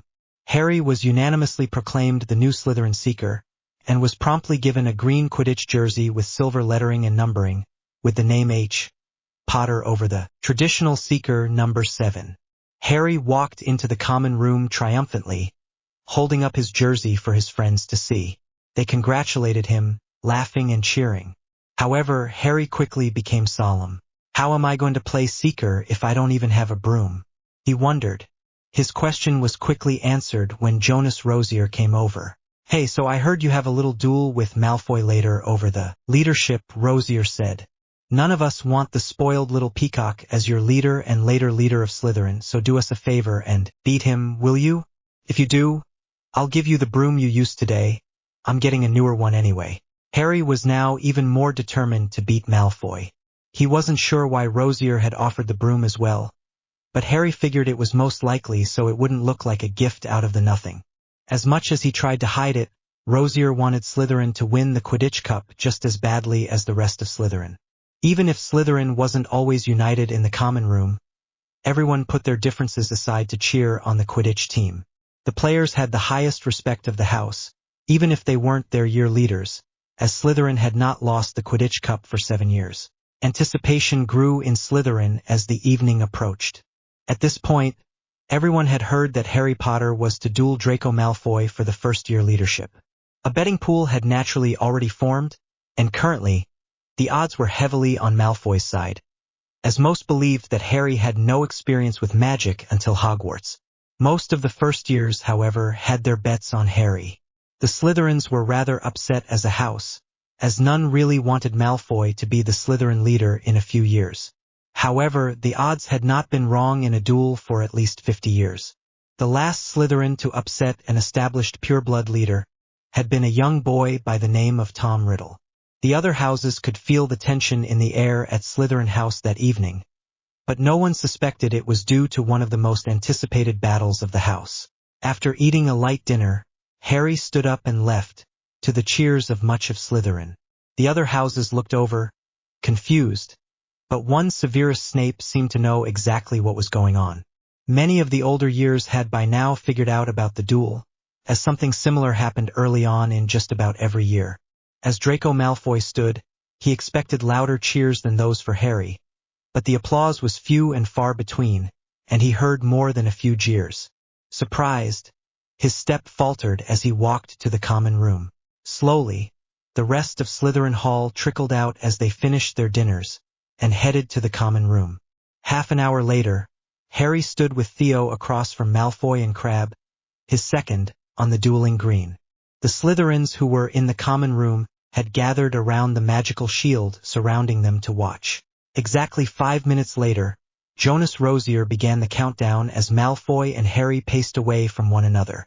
As soon as he finished his counting, Harry launched into action, whispering Ricta Sempra, and making the appropriate wand motion. Malfoy dodged, and threw a red-colored spell at him, which Harry easily dodged. Harry smiled, and threw 3 spells in a row at Malfoy. Malfoy dodged the tripping jinx and the tickling spell, but flew right into the path of Harry's final spell, a stunner. Malfoy fell on the ground, and Harry leisurely walked over and picked Malfoy's wand out of his hand, declaring the duel over. Slytherin House looked on in shock. Not only had Harry Potter beat the odds, but he had done it in one of the shortest duels ever. Harry bowed to the applause, revived Malfoy, and tossed him his wand. Malfoy angrily stomped out to his dorms, muttering something that Harry assumed was about his father. The crowd dispersed soon after, and Harry was now the official leader of the first-year Slytherins. The next day, a great cheer rose from the Slytherin table as Harry entered the hall, and all the older students knew who had won, though most were rather shocked. Harry saw Jason talking with Fred and George Weasley, though they also seemed just as confused as Jason. Jason promptly stood up and walked over to Harry. "Why are they applauding?" Jason asked without preamble. "Dunno," Harry replied. "Guess I'm just that great. Don't give me that. Why are you so popular all of a sudden?" Jason asked angrily. "That would be none of your business," Harry said coldly. "I'm trying to eat my breakfast here." "Fine, don't tell me. I'm only your brother," Jason said. Yeah, now you're my brother." "Sure," Harry said, deadly calm. "Now get out. You can't tell me what to do. I'm the boy who lived," Jason said angrily. "Excuse me, Mr. Potter. Please go back to your table, as you seem unwanted here." 5 points from Gryffindor, Snape said smoothly. Harry had not even noticed Professor Snape come up behind them, and laughed when Jason looked as though he might protest, but headed back to his table reluctantly. Harry saw him start whispering with the Weasley twins again, and vowed to watch for pranks and warned his friends as well. Sure enough, later that day, as they were headed down to the dungeons, Harry spotted something looking strangely like a rocket sticking out from behind a wall. "Stop," he muttered quietly to the other 4. He pointed his wand at the rocket, the others wondering what he was doing. "Reducto," Harry muttered. The rocket exploded, fireworks going off in the hallway in front of them, with spells ricocheting off the walls in between the fireworks. Harry had stopped his friends in time, and no one was affected. Harry had to admit he was mildly impressed. The fireworks would easily cover the spell fire if anyone stepped into the trap. Looking around at the hallway, he saw that it had been turned red and gold where the spells had hit. "You're going to have to do better than that, Jason," he called mockingly as he strode through the hallway. The Weasley twins, who had been watching this, cackled, impressed with Harry, and strode out from around the corner. "How did you know it was there?" Fred asked. "I could see the rocket-looking thing," Harry responded easily. "Do you two have any other pranks up your sleeve? Or do you always use that one?" "Well, we have a whole line of products we want to market that we've been developing this year. But they're not that great yet, we just don't have the money for what we need," George said. "Developing spells at 3rd year?" Harry thought incredulously. These two must have some talent. "Tell you what," Harry began, "show me some of these products and spells, and if I think it's worth it, I'll give you money to develop your products, and in exchange, us 5 are granted immunity from your pranks." The Weasley twins looked at one another, and did not hesitate a moment longer before simultaneously saying, "Deal." The hallway was rather empty, so the Weasley twins showed them some functional spells, and told them of their experiments with potions and other magics. Harry was very impressed, but did not show it and went through on his deal, bargaining to 10 galleons a month in exchange for immunity and a prank on Jason.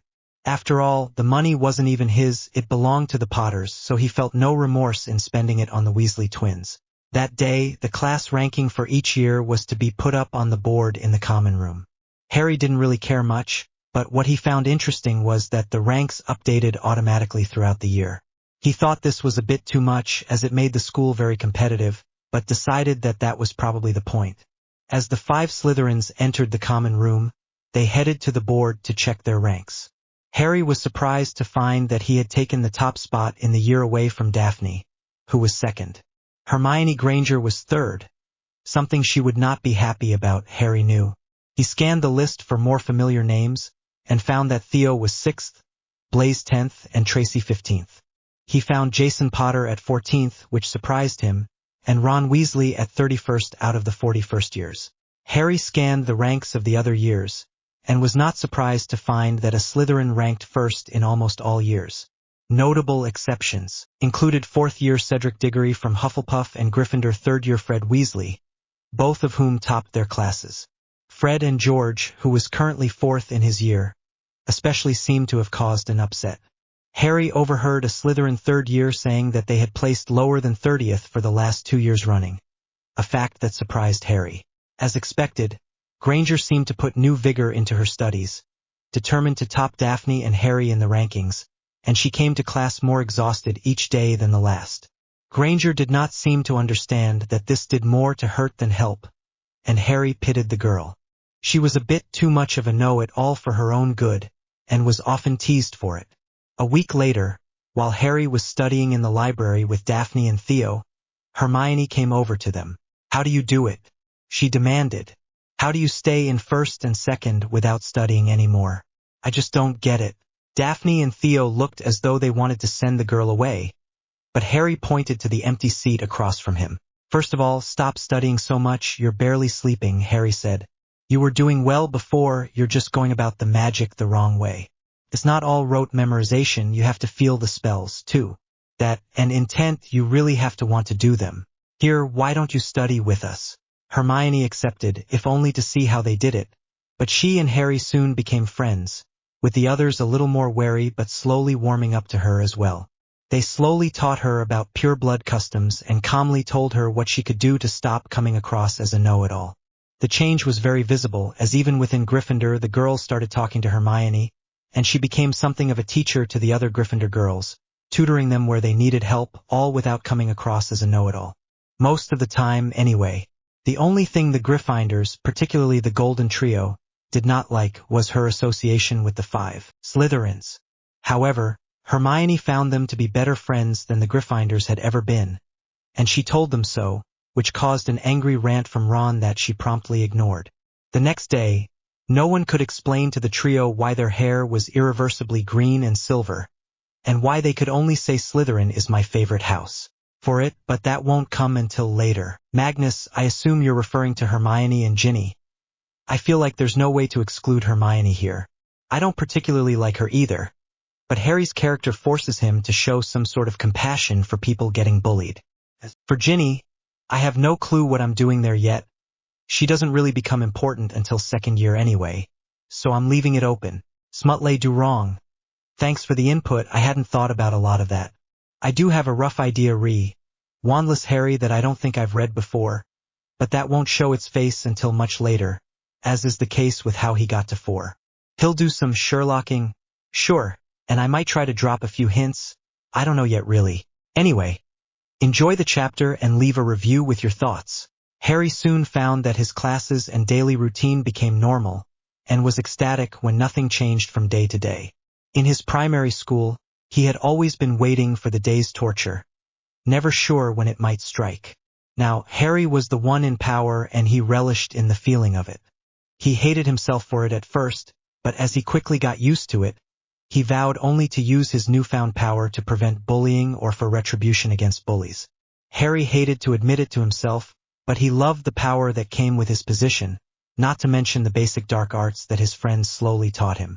They insisted it was only classified dark because it was mostly used with nefarious intentions, but Harry knew better.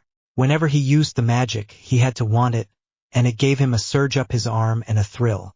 It made him powerful, and he knew that that kind of power was rightfully banned, though it did not stop him from learning it. Surprisingly, Ginny had sent him a letter back, and the two of them had kept up their correspondence. Harry found that he greatly enjoyed their letters, despite his hatred for Ronald and the Weasley parents. Admittedly, he found the pranks of the Weasley twins sickening as well, but had no regrets about their deal. He was glad for the amnesty that it had provided him and his friends, though the prank on Jason had yet to happen. Harry also knew that if the Weasley products eventually sold their products as they hoped, his cut would be quite a substantial amount of money, and he would make deals with almost anyone, no matter how distasteful he found them, if he got the sort of things the Weasley twins had unwittingly given him in return. Classes continued as they had, and nothing eventful happened, at least not that Harry thought was eventful. He continued to be first in the class, to the frustration of Daphne and Hermione, who, despite their best efforts, was once again being shunned by Gryffindor. The topic of discussion among the first years was the upcoming Halloween feast, which seemed to be a highlight of the year. Harry heard two Hufflepuffs animatedly discussing the live vampires that would be present. Such rumors flew everywhere, but Harry doubted it would be anything that extravagant. Harry and his friends had found a spell in their book to amplify one's hearing or vision for a short period of time, and it had proved difficult. None of them had managed it yet, and they had even gotten Hermione to try by neglecting to tell her it was dark. They had, of course, told her to keep it in confidence, and she had stayed true to her promise. After all, Gryffindors were supposed to have some honor, though the current first years could have had Harry fooled. The day arrived, and on Halloween, Harry felt quite nauseous. The day I was abandoned, Harry thought. Oh, my mistake, the day I vanished. When the feast came around, Harry waved his friends ahead, and he put on a fake smile, saying he'd be there for dessert. As he seemed happy enough, his friends headed to the feast, chattering happily. Once everyone was gone, Harry headed out and simply wandered around the castle. He didn't really know where he was going, and decided to go to the parts of the castle he hadn't explored yet. Harry didn't have classes in some parts of the castle, and decided to head there. He was hardly noticed, and when he heard something, he hid. Harry had plenty of practice at sneaking around undiscovered, and it was only made easier by the fact that wizards wouldn't look for a boy. They would look for spells or magic instead, and Harry wasn't using either. However, when he came to the first-floor corridor where he knew the Muggle Studies classroom was, he heard a sound that sounded different. Crying, Harry realized. Someone was crying, and there were hushed whispers to go along with it. Harry's curiosity was immediately piqued. He recognized the slightly louder voice as James Potter, and figured the crying one was Lily, though he could not hear what was being said. Here goes nothing, Harry thought. He waved his wand and whispered the incantation, focusing on his desire to hear the conversation. He had seen his mother, and Harry didn't think she had shed a tear in her life, so to find her crying on the very night he had vanished was quite curious to him. Suddenly, he heard everything as though he were standing right next to them. You know who? He'll come back, James, he's going to try to kill Jason, Lily said between sobs. He can't now, Lily, he's far away from here, James said. And my other a son. A snake, Lily sobbed. He can't do anything to Jason either, it's impossible, James consoled. Harry felt his blood heat with anger. Maybe he'd have to prove them wrong somehow, and plans started forming in his head as he walked away, the spell wearing off. As he thought, Harry got angrier and angrier, until he found himself running nowhere in particular. He just ran and ran and ran. That is, until he smelled it. Harry hadn't smelled anything so awful in his life. Even Dudley after a workout didn't smell this bad, and that was saying something. Harry looked around, nervous, to see where he was. All he saw was a girl's bathroom nearby, but he knew roughly where he was. Harry turned around just in time to see something huge lumbering behind him. He ran into the bathroom, praying it wouldn't come near him. As usual, Harry wasn't a very lucky individual, or maybe the gods just had it out for him. He figured it was the same thing. The thing bashed in the door, lumbering inside the bathroom. Harry got a good glimpse of it in the light for the first time and almost gasped. It was a troll, and this troll was much, much larger than Uncle Vernon. It wouldn't fall because of a simple trip jinx. Harry was not deterred. After he had swiftly finished the book his friends had given him, Harry had progressed through different textbooks on the dark arts and other restricted texts, and he had found a spell that was perfectly suited to a situation like this. The only problem was that Harry had never tried it before, and the troll was swinging its club wildly. It would certainly hit him if he were to be noticed by the troll. He only had one shot, but he figured the spell had to work. After all, it could punch through magical shields and armor like they were nothing, and troll skin really wasn't anything but magical armor. The troll's club swung around again and hit a sink, the debris flying everywhere. A particularly large piece almost hit Harry's hand, but he smoothly dodged it. The problem there being that, in the process, he had thrown his wand to the ground, closer to the troll. Harry had often performed wandless magic as a child on purpose, but he had never tried a spell of this magnitude without a wand. Sure, he had tried a couple dark spells without his wand, but they had all been minor. In the end, Harry knew it had all come down to intent, so if he really wanted to get out alive, which he would prefer, he decided it would work. So that he would not to be noticed, Harry said the incantation mentally, and held out his hands, willing the effects of the spell to work. Harry imagined the troll falling to the floor so it couldn't bother him. Imagined its lifeless eyes. Too far, Harry thought to himself. But along with that thought and the troll's club flying everywhere, memories came rushing back to Harry. A fist knocking him to the ground. A belt hitting his back. Anger flooded Harry, and a bright beam of light shot out of his hands, and the troll starting falling to the floor as he had imagined. Harry scurried out of the way, grabbed his wand, and shot past the troll and out of the door before it hit the ground. He heard shoes running swiftly towards the bathroom, and he quickly hid himself. The professors passed him without a second glance at the closet, he'd himself in, and entered the bathroom. For the second time that night, Harry dared to use the spell to extend his hearing, hoping the professors would be too caught up with the troll to notice the intrusion. Who could have done this? He heard McGonagall say. "We must watch the students a bit closer," Sprout said. "Surely, a student could not have done this," Snape said. "A seventh year, perhaps, but I agree with Severus," Dumbledore added. "Well, it's just knocked out, surely fifth and sixth years can do that," McGonagall said, glaring at Snape almost accusingly. Harry couldn't see the glare, but could certainly hear the pointed comment and was certain of the implications. "Minerva, I'm afraid you are mistaken," Dumbledore said. "I assure you the troll is quite dead." Some of the professors gasped, and one said, "We must find the culprit immediately. They are almost certainly a threat to the school." Another professor added, "There's not a mark on the troll at all, it looks almost like—" The professor trailed off there, but all the others knew what the first had meant. "I agree," Dumbledore said. "I will inspect it for magical signatures. The rest of you, please go sleep for the night." Harry stayed quiet as everyone left, and swore he heard Lily say to James quietly, "See, I told you Jason wasn't safe." After everyone left, Harry quietly sneaked back to the Slytherin common room, and waited inside, wondering where everyone else had gone. Surely the feast was over by then. Harry thought about what he had learned. Nothing, he decided. He hadn't wanted to kill the troll, but he had deemed it necessary. It was the only spell that would get to it, the only spell to freeze the club long enough for him to make its escape. Avada Kedavra. Those were the two words he'd said in his head, the words he'd used to defeat the troll. The killing curse. But why was the green light so familiar?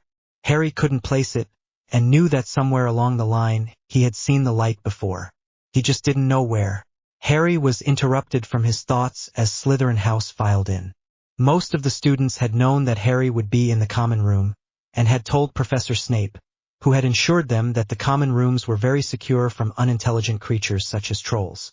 His friends ran over to him excitedly, and Harry curiously asked them to tell all about what happened.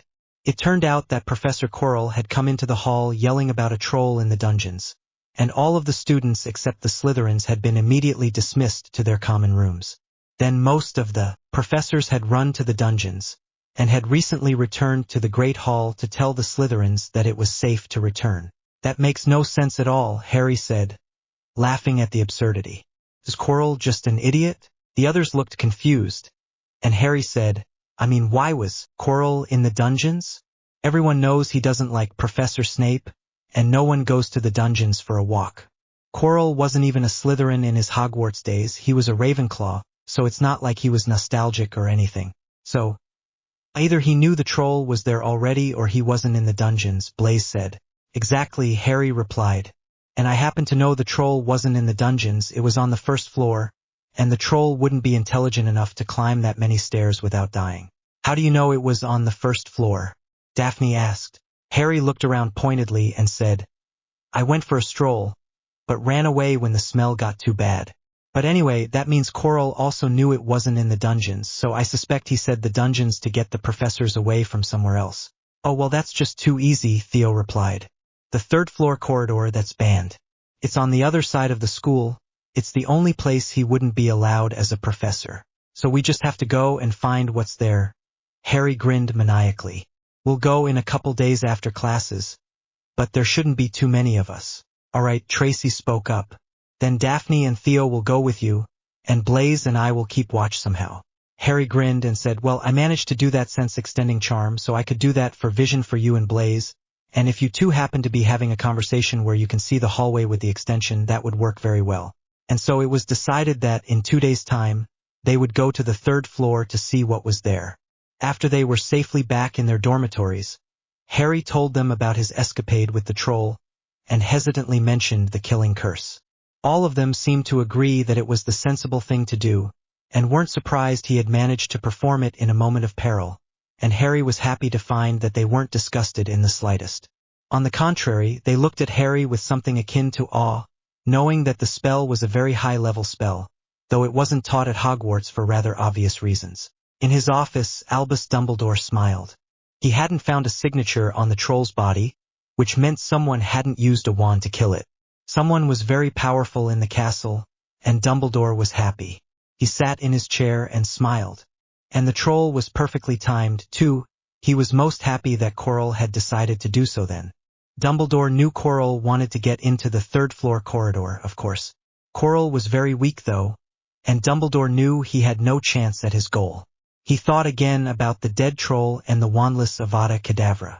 Oh yes, someone powerful indeed. Everything was going according to plan.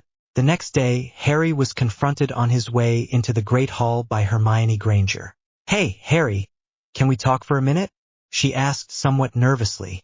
Sure, Harry answered, catching the implied alone and steering them to an empty alcove. What's up? I was there in the bathroom, Hermione blurted out. I saw you kill the troll and I saw you do it without your wand. Well shit, Harry thought. It's not what it looked like, Hermione. I had no choice. You killed it, she said flatly. Wait. Where were you that you could see me? Hermione blushed and said shortly. I was in one of the stalls. But the door had been ripped off its hinges, so I saw you kill it. I know, Hermione, but what was I supposed to do? Thank you, she said, hugging him tightly, not noticing his obvious discomfort. I wanted to help, but you couldn't hear me. The troll was smashing everything and... It was just awful, Harry, she said, almost sobbing. When she let go, there was a fierce blaze in her eyes, and Harry would never have anticipated the words that came out of her mouth next. Teach me. Hermione, I can't just go around teaching that. It's all about intent, you know. Teach me or I'll tell the professors the truth, she said. But there was truly no threat in her voice, and Harry could detect that. Hermione wouldn't really threaten him. Harry reasoned he was probably among her first friends. Of course, just don't go around killing people, yeah? And promise me you won't use that as blackmail anymore, Harry joked. You sure you're supposed to be in Gryffindor? Hermione blushed and said, just because I want to learn, doesn't mean I'm going to use it. I just think with you-know-who not really gone, it's a spell to know. I meant with the blackmail, getting into Slytherin territory there, Harry grinned. Good job, you're learning well. Come on, let's go. Hermione looked surprised to be complimented on her blackmailing of all things, even if she hadn't meant it, and so she headed into the Great Hall alongside Harry looking rather bewildered, but also feeling rather smug. As they entered, Harry and Hermione walked to their respective tables. What did she want? Theo asked. Harry waved the question off and said, I'll tell you later, it's not important. With just that sentence, all the others knew it was a rather important revelation, and stopped asking for the rest of breakfast and classes that day. Once in the boys' dorm room, Harry relayed his conversation with Hermione to them. Harry thought they all looked rather dumb with varying degrees of shock on their faces. They knew Hermione would do much to learn new spells, but no one expected her to start dabbling in the dark arts, and especially not in first year. There was a reason she was a Gryffindor, after all, and not a Slytherin or a Ravenclaw. but apparently that reason had nothing to do with the dark arts. However, Harry quickly realized a catch in the deal. The killing curse was not easy to practice, as it would attract almost immediate attention in the library and other public places, and he was almost certain the upper-year Slytherin leaders would not allow Hermione into the common room or the dorms. It would be nice to have their own study space anyway, Harry reasoned, and Hogwarts was filled with abandoned classrooms and secret rooms. He would have to ask the Slytherin leaders if they could tell him of one, or go find one on his own. "Keep your eyes out for a good meeting place for us," Harry said to the others. "If we're going to practice the killing curse, it's not going to be in the library." They all nodded, though none had found any as of then.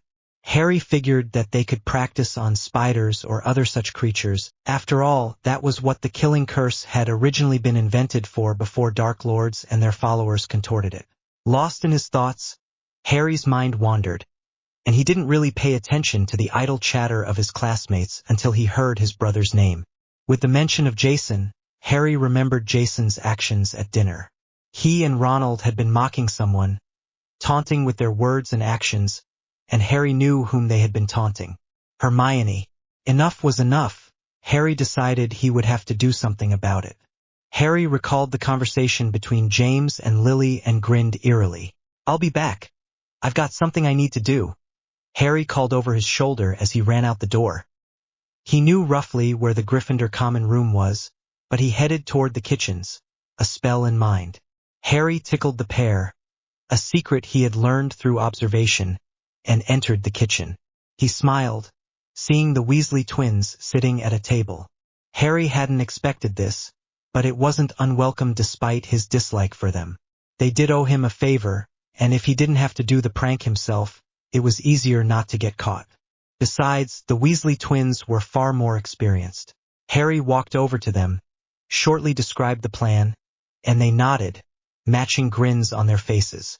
Harry left the kitchen eating a treacle tart on the way to the Slytherin common room, and was still eating when he entered the dorm.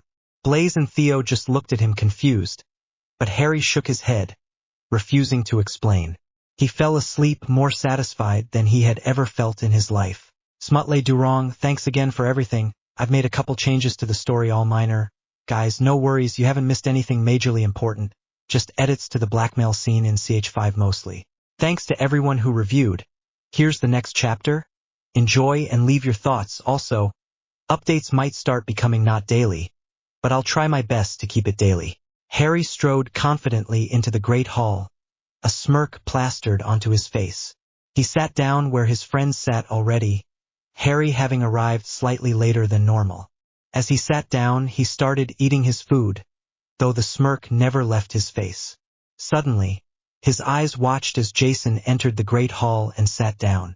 The other four heard Harry happily mutter a nonsense word as he continued to more discreetly watch Jason.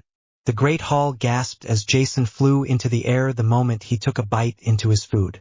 Jason looked around, struggling against the force keeping him afloat, but to no avail.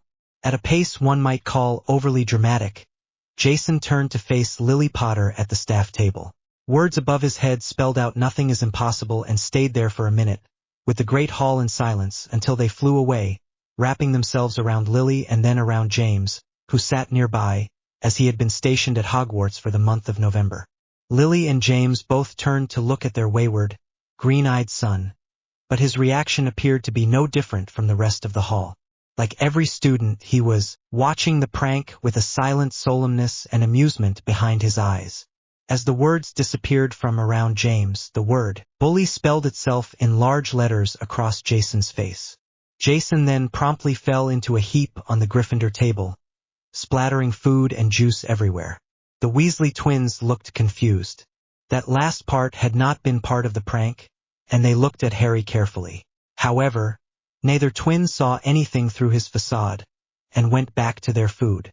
Harry was happy to see later in the day that despite Jason's trip to the hospital wing, the word hadn't been erased. He had been pleasantly surprised by that part of the prank, as it was not his doing.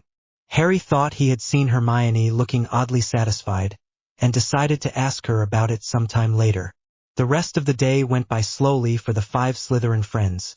as they were all looking forward to their expedition to the third-floor corridor that evening. History of magic wouldn't help anything, so Harry decided to try out an idea he'd wanted to test since the beginning of the year. That day, he simply didn't show up to class, and was told later by his friends, somewhat enviously, that Professor Binns hadn't even noticed. Harry smiled, knowing what he would do for the rest of the year. He had studied ahead and was at least a month ahead in the curriculum, so he could do much experimenting and exploring with his newfound free time. Harry ate a quick dinner and headed to the Quidditch pitch for a little bit of practice on his own, as Slytherin's game against Gryffindor was coming up in just a few weeks. Marcus Flint, the Slytherin Quidditch captain, had drilled the team until they could barely stand for the last month. But Harry found that he loved the game and the exhaustion. Flying was a freeing experience, and in the air, he let go of all of his emotions, except the joy of flying. Harry turned out to be an excellent seeker, possibly due to his experiences with Harry hunting in his youth, though Harry wasn't exactly sure why. He had been particularly proud when Flint, who rarely gave compliments, told him he could be the best Hogwarts seeker since Charlie Weasley if he tried hard enough in the next years. After flying around with a snitch a little bit, Harry shouldered the broom given to him by Rosier after his defeat of Malfoy, and headed to the Slytherin common room. He quickly showered and changed after his practice run, and lay in his bed, waiting for the rest of the castle to go to sleep. Before he knew it, Theo was shaking him awake, already up and ready to go. Harry grinned and got up quickly, fully dressed. "How you managed to wake up that quickly, I'll never know," Theo said. "Old habits die hard," Harry said, somewhat darkly, but then grinned and walked quietly to the common room, where Blaise, Tracy, and Daphne awaited him. They walked out of the common room together, heading toward the third-floor corridor. As they approached the stairs, Harry whispered the incantation for the sight-intensifying charm, pointing his wand at Blaise and Tracy. The two of them stayed on a landing by the moving stairs, and as soon as Daphne, Theo, and Harry were a bit farther away, Blaise and Tracy started arguing over which way was the right way to go to the Slytherin common room, while keeping an eye on the other three. The other three walked up to the corridor and without a second thought, right into it. The corridor was long and empty, with a few doors on either side. "There isn't much in here," Theo said. "Wonder what's so dangerous? Let's look around. Maybe into some of the doors," Harry said. They split up, each looking around the corridors and into doors that they came across. An occasional yell from each of them telling what they discovered. "Empty room," Daphne said. "Broom closet," Theo replied, looking into the nearest door. This went for a while until Theo opened a door and it wouldn't budge. "Over here I found one that's locked," Theo said to the others. Harry and Daphne walked over, their wands out and ready. "Well, I don't know that many unlocking spells, only two really," Harry said, "but I guess it's worth a shot." Aloha Mora. None of them had believed that would work, and so were astounded when the door opened readily. They slowly creaked open the door and peeked inside, immediately closing it again after a loud, vicious barking filled the room. "Was that?" Theo began. "Yep, that was. What's a three-headed dog doing here?" Harry asked. "No clue, but if we look again maybe we can find out," Daphne said. Theo opened the door once more, and they stood a good distance back, the three-headed dog sitting placidly in its place now that the intruders weren't in the room. "There," Daphne pointed, "sitting on a trapdoor." "Well, we're not getting to it unless you happen to know how to calm a three-headed dog," Theo stated dryly. "And didn't Dumbledore say something about death? I suppose the dog is probably deadly, somehow, but it's not very subtle, is it?" Harry laughed and said, "Well, students were bound to look for it, so I'm not sure you want a subtle death here.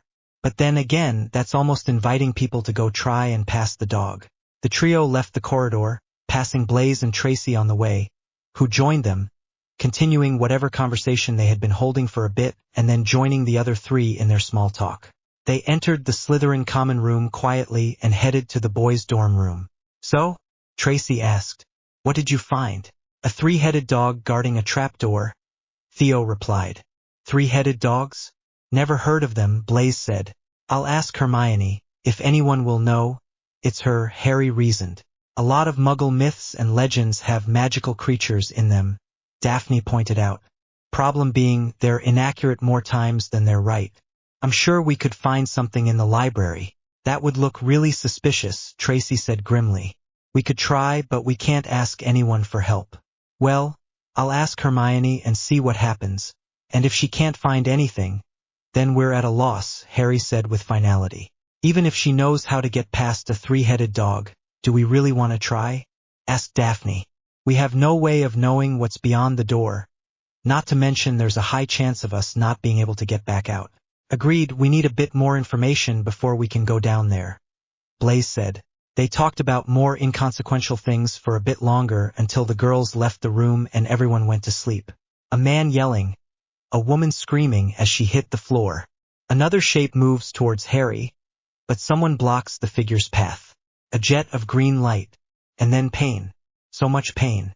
Harry woke in the middle of the night drenched in cold sweat. A sharp pain in his scar that just wouldn't go away. Harry held his forehead, but that just made it worse, and the pain became so much that Harry screamed, and the other two boys woke up immediately, finding Harry wide awake and breathing heavily. The sharp pain had reduced to a dull throb, but Harry seemed in pain, clutching his forehead right where the scar was. What happened? Theo asked cautiously. Nightmare, Harry breathed out, and then my scar hurt. A lot. Is that supposed to happen? Blaise asked. If it's hurting again, it's more of an injury than a scar. Harry let go of his forehead, and the two boys got a closer look at it. They had only ever seen it through some of Harry's hair or from a distance, though they had marked its odd shape. Hey, you know, a lightning bolt scar is what made Jason famous as the boy who lived? Theo asked curiously. How long have you had that? He continued, already knowing the answer. As long as I can remember, but it's never hurt at all, Harry responded, his face becoming more angry as he followed Theo's train of thought. Well, we already know something fishy happened the night you and your brother were marked, and now we know it can't have had anything to do with scars. Blaise finished the thought. So what happened? I don't know, but the question is really, who would know? Harry wondered. I mean, probably Dumbledore, but he's not going to say anything, that's for sure. James and Lily are smarter than that, too, if it really is something fishy. Wouldn't hurt to ask them, they'd have to give you some sort of answer, even if it is entirely made up. Usually those are based on at least a little truth to make it believable, Theo decided. Why don't you go see what you can find tomorrow? Harry agreed, and the two boys went back to sleep. This time, Harry had a peaceful sleep, and only woke up once more in the morning. He took his time getting ready, as usual, waiting for the other two, and went down to the Great Hall. After their classes, Harry headed to the library to tend to his first order of business that day. He knew he would find Hermione there, and he easily walked up to her. Hermione, do you have a minute? Harry asked. Sure, I was going to go find you, I have something to show you, too, she said. Come on. The two walked in silence for a while, Harry being wary of the portraits lining the hall, and Hermione knowing he would talk when he felt it was safe. The hallway soon became more abandoned, and more decrepit, and soon, there were no portraits at all, which was strange for a Hogwarts corridor. What do you know about magical three-headed dogs? Harry asked. Like Cerberus? From Greek mythology, guardian of the underworld. Music put him to sleep, if I recall correctly, Hermione said. Have you read it in any magical textbooks or just the myth? Just the myth, why? Hermione asked, but then immediately answered her own question. Myths aren't always accurate, are they?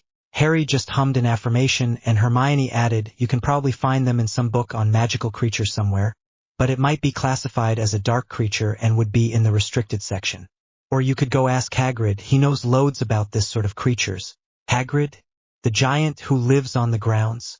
Yes, he's the gamekeeper, he's very nice.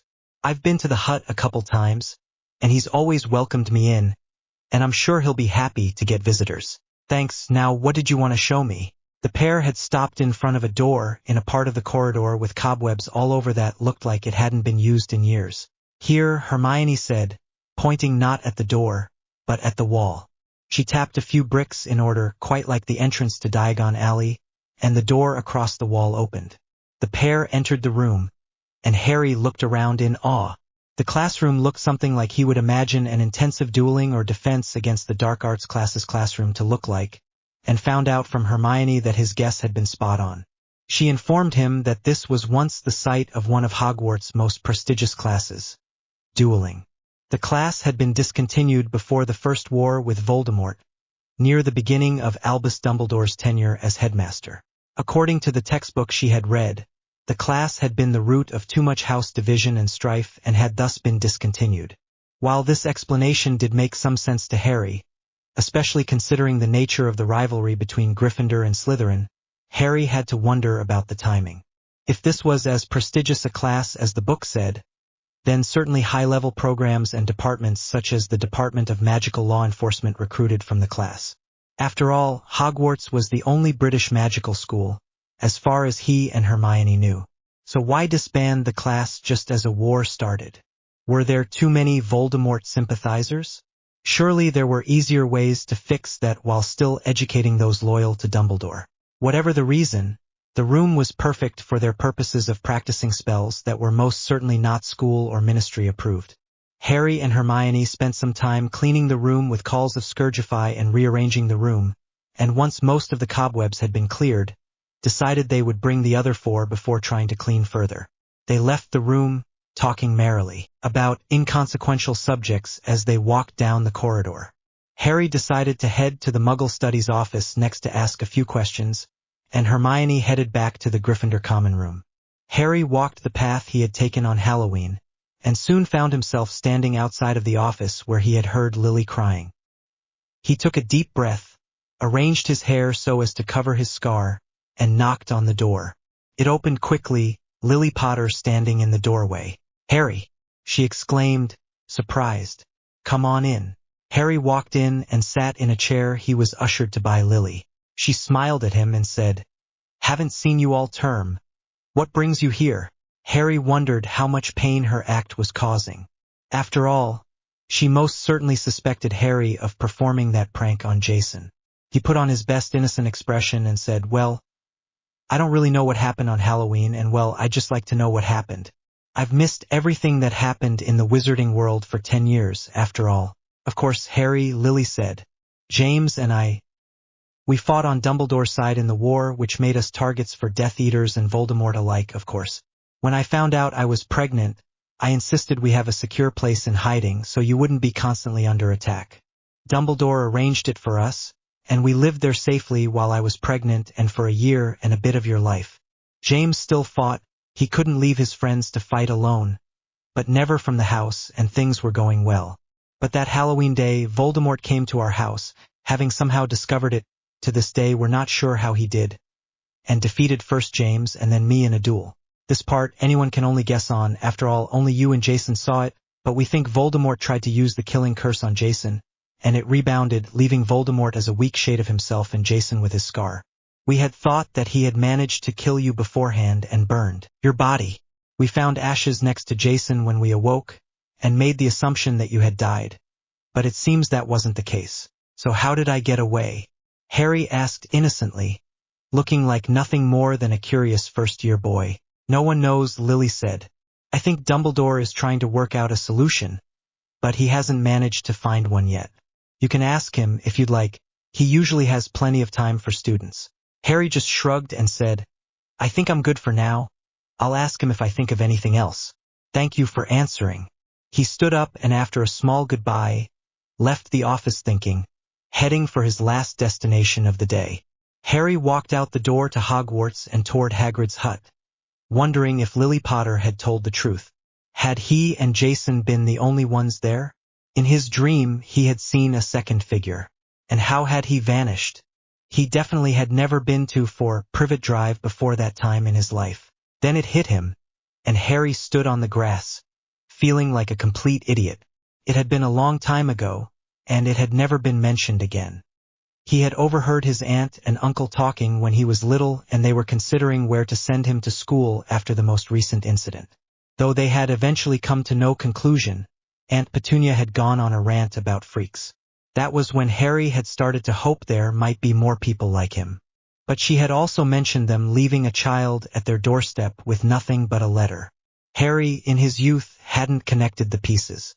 Knowing his relatives, he figured the child would be safely tucked in an orphanage, and had put the thought out of his mind. But now he realized that the child must have been him, though he had been young, so maybe he had misheard. Harry figured he could always ask now. He could always threaten them with magic now, and they loved telling him depressing stories of his childhood anyway. The doorstep could still have been magic, he reasoned, but it was the letter that changed everything.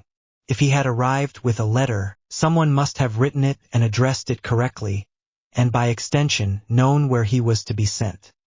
He ran quickly to Hagrid's hut, as it had become almost dark. Harry knocked on the door, and the giant man opened it. "Harry, isn't it? Come on in, Hagrid said. "I get kids coming in here all the time. Would ya like some tea?" "Tea would be great," Harry said, grinning.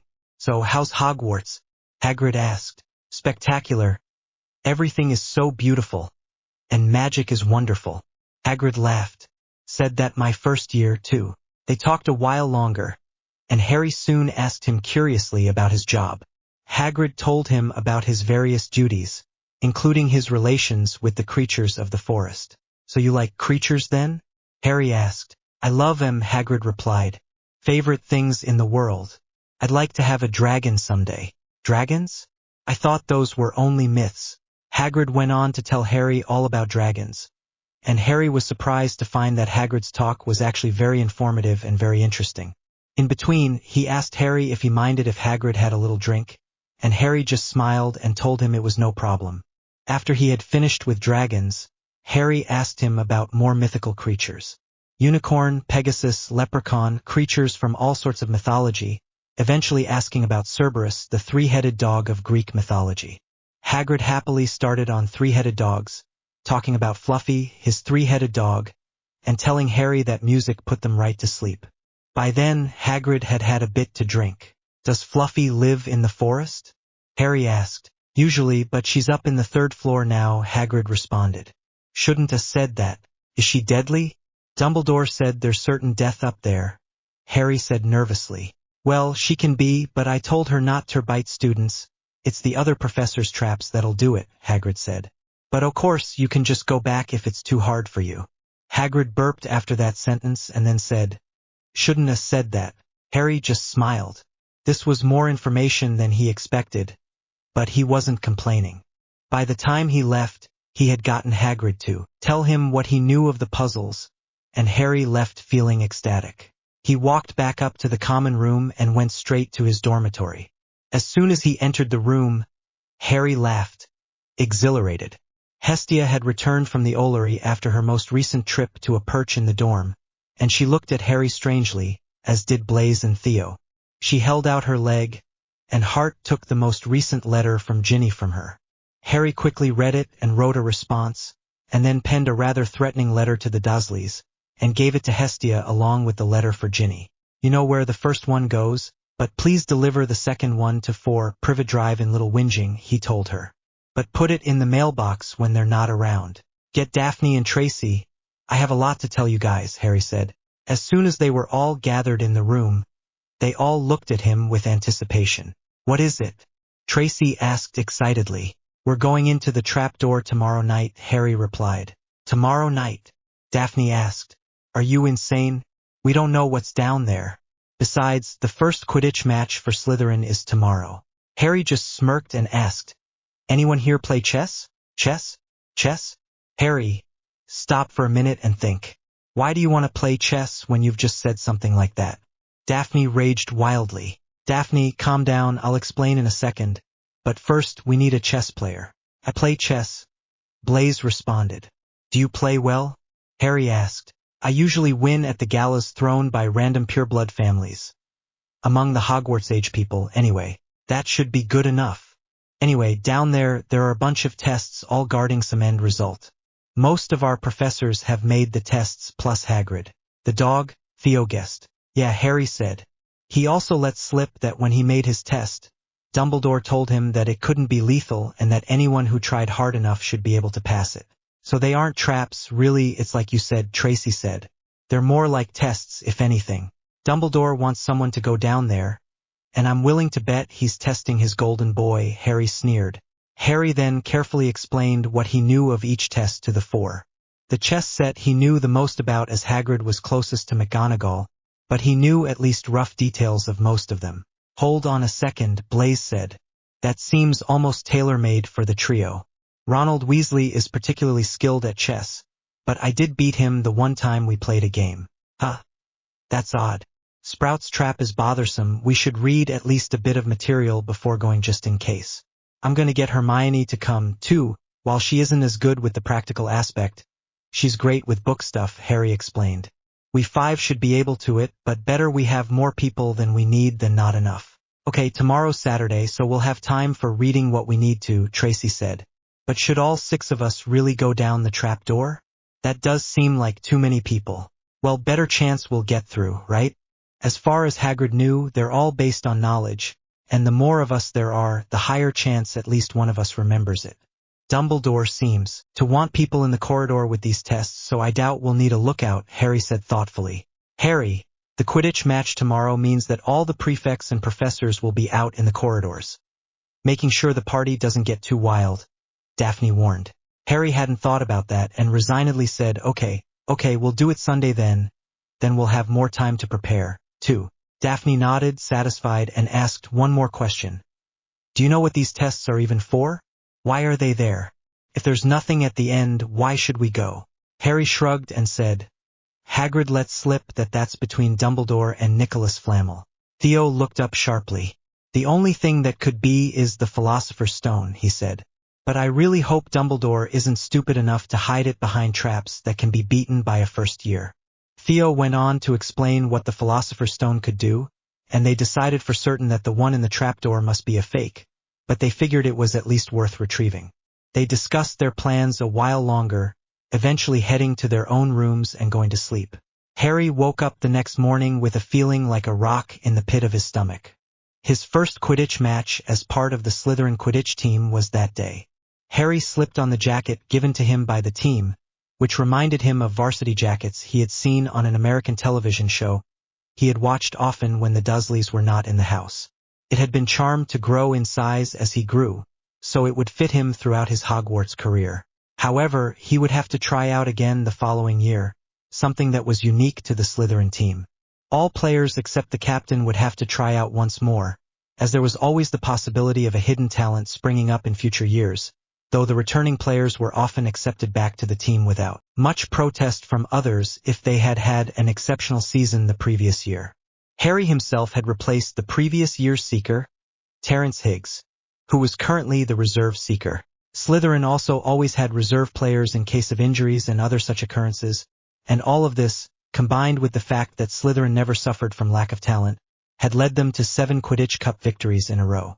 At the previous practice, Harry had been told to wait in the common room for all of the other Quidditch players, so they could enter as a team, so he sat quietly reading a book. The next to enter was the captain of Slytherin's team, 6th year Marcus Flint, along with his fellow chaser Adrian Pusey, a 3rd year. They walked over to Harry, and they started talking strategy as slowly the rest of the team filed into the room. The last to enter was Miles Bletchley, a 3rd year who had upset the competition at tryouts to become the new Slytherin keeper. The Slytherin team left the common room and walked amiably to the Great Hall. As soon as they stepped foot in the hall, the Slytherin table erupted in cheers, while jeers came from the Gryffindors, their opponents. Harry was surprised to see some Ravenclaws cheering for Slytherin, as well as some with green and silver scarves or hats. Harry sat down by the rest of the team and took a piece of toast and eggs, but ate very slowly. Potter, eat something, Marcus laughed. I was like that, too, my first game, but trust me, you don't want to play on an empty stomach. Harry ate a bit more quickly after that, but still didn't eat quite as much as they normally would. After the team was done, the Slytherin team stood and headed down toward the pitch. They entered the locker rooms, changed quickly, and grabbed their brooms, waiting nervously to be announced to the pitch. Marcus reminded them again that Gryffindor would play dirty and blame it on them, so they had to expect a lot of penalties and fouls. Miles just grinned devilishly. A large factor as to why he had been chosen was due to his ability to save penalty shots. Harry heard the noise level keep going up outside, and knew that the students had started filing into the stands, talking loudly and cheering and jeering. Harry's anxiety grew, until finally, he heard Lee Jordan's voice over magical speakers somewhere in the stands. Welcome to today's match, everyone. Slytherin versus Gryffindor. Jordan yelled excitedly. First, the Slytherins. We have Pusey, Montague, Bletchley, Derek, Bowl, Potter, and Captain Marcus Flint. The Slytherin team flew a lap around the pitch, the green and silver section of the stands going wild. Harry hooped with joy, and slowly, everything around him melted away. He was in the air, and nothing could catch him now. And the Gryffindors, Johnson, Spinnet, Bell, Weasley, Henderson, and Captain Oliver Wood. The Gryffindors also took a lap, the red and gold Gryffindor section cheering like crazy. They came to a stop on the ground across from the Slytherin team with Oliver Wood, the Gryffindor keeper and captain, landing right next to Marcus. They shook hands as Madame Hooch spoke the usual pleasantries, and then the quaffle was released as both teams rose into the air. An interesting matchup we've got today. Both teams playing new Seekers today. For Slytherin, we've got Harry Potter flying a Comet 260, the youngest Seeker in a century, replacing Terrence Higgs of last year's Slytherin lineup. And for Gryffindor, we have fourth-year Aaron Henderson flying a Clean Sweep 7. A bit faster than the 260, Potter will need to play his best to keep up today. And we're off, Flint taking early control, passes to Montague, Pusey back to Montague, and a shot but it's thankfully blocked by Wood and he passes it out to Spinnet. Jordan continued to commentate in this manner, biased toward the Gryffindors for sure, but Harry figured it could be much worse. Harry noted that Henderson often stopped to watch the chasers, something he shouldn't have been doing. Harry also occasionally watched the play, but usually only with one eye. The game was ruthless, and after half an hour, neither team had scored a single goal. As loath as the Slytherins were to admit it, Oliver Wood was a phenomenal keeper, and had made many spectacular saves. Miles Bletchley didn't disappoint either, and blocked 4 penalties as well as all of the other Gryffindor shots. Neither Seeker had seen the snitch and play continued, but now with a fatigue in the air. Both teams started to get physical, both teams claiming the other committed more fouls. Finally, in the 53rd minute of the game, the quaffle left the hands of Adrian Pusey and soared through the Gryffindor goalposts, making the score 10-0 Slytherin. A new vigor was brought into the game, and by the time an hour was up, the score stood at 40-10 to Slytherin. That was when Harry saw the glint of gold hovering near Fred Weasley as he beat a bludger towards Montague. He looked around and saw that Henderson, flying slightly to his right, was watching him. Harry knew from this angle that Henderson would make it first if he shot off towards the snitch. Keeping the snitch in his sight, Harry quickly shot to the right of where the snitch was. "It looks like Potter's seen the snitch," Jordan called excitedly. Henderson's following quickly, overtaking Potter. But just as this happened, Harry swerved to the left, headed right to where the snitch really was. Harry shot forward, pushing his broom to maximum speed, as fast as it could go. Henderson had taken longer to turn, not having anticipated Harry's turn, and was now too far behind Harry. Henderson could only watch in horror as Harry's fingers closed around the snitch, ending the low-scoring match. Though an hour was rather typical for a Quidditch match at Hogwarts, the small amount of goals made the game seem more grueling and more arduous. 190-10. Slytherin. Jordan yelled, sounding disappointed. However, he sounded as though he had expected this result. Though the Gryffindor versus Slytherin match was always the closest match of the year, Slytherin had won as long as Lee Jordan had been in Hogwarts, a fact which he found rather displeasing. The Slytherins swarmed the pitch, lifting the members of the team in the air and cheering loudly. Harry noted that even Malfoy took part in the festivities, cheering along with the rest of the house. The Slytherin team members were carried back to the common room on the shoulders of upper-year students, all of the Slytherins chanting and cheering all the way there. Once in the common room, Harry gaped at the table that found itself there laden with all sorts of food, like a great hall banquet. He saw many sweets there he had never seen before, and on a nearby table drinks were laid out. Harry was rather certain that some of these drinks could not be legally consumed by most of the house, and made a mental note to stay away from those. One of his greatest fears growing up had been the times when Uncle Vernon had had a bit too much to drink, as those days were always the worst for Harry. Harry was soon pulled out of his bitter thoughts once more by his friends laughing around him, giving him something to eat and a drink they called butterbeer that they assured him had nothing harmful in it, or at least that he couldn't get drunk after one bottle of it. Once Harry eventually had a sip, he proclaimed that it was the best thing he had ever tasted, and happily finished the bottle he had. The Slytherin team was at the center of the party, being congratulated and cheered for an excellent match. Harry listened to some of his teammates' retellings of the plays to the other Slytherins, and wondered why they just didn't have cameras or the magical equivalent at the games. Harry talked with his friends, mostly, as people gathered around the team and drank. He stayed for an hour or two, but left once he noticed people starting to get tipsy. Harry and his friends retreated to their rooms, and decided to go to sleep and look through some texts the next day. That night, Harry's scar did not pain him, and he had no nightmares or dreams. They woke up the next day and headed to the Great Hall for breakfast. They quickly ate a little bit of food and then went immediately to the library, where they started reading through various second-year and third-year textbooks. Each of them took the subjects they were particularly bright in, which resulted in potions textbooks for Harry, charms for Daphne, transfiguration for Theo, defense for Blaise, and herbology for Tracy.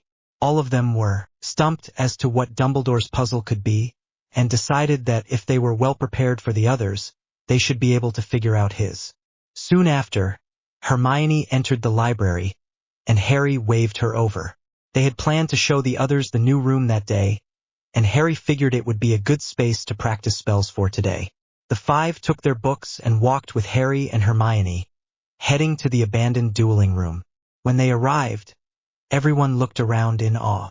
Harry explained what the classroom had been once used for, and it was declared perfect for their purposes. They spent the rest of the day practicing spells in there after telling Hermione of their plan that night. Hermione, to everyone's surprise but Harry's, readily agreed without a complaint about the rules.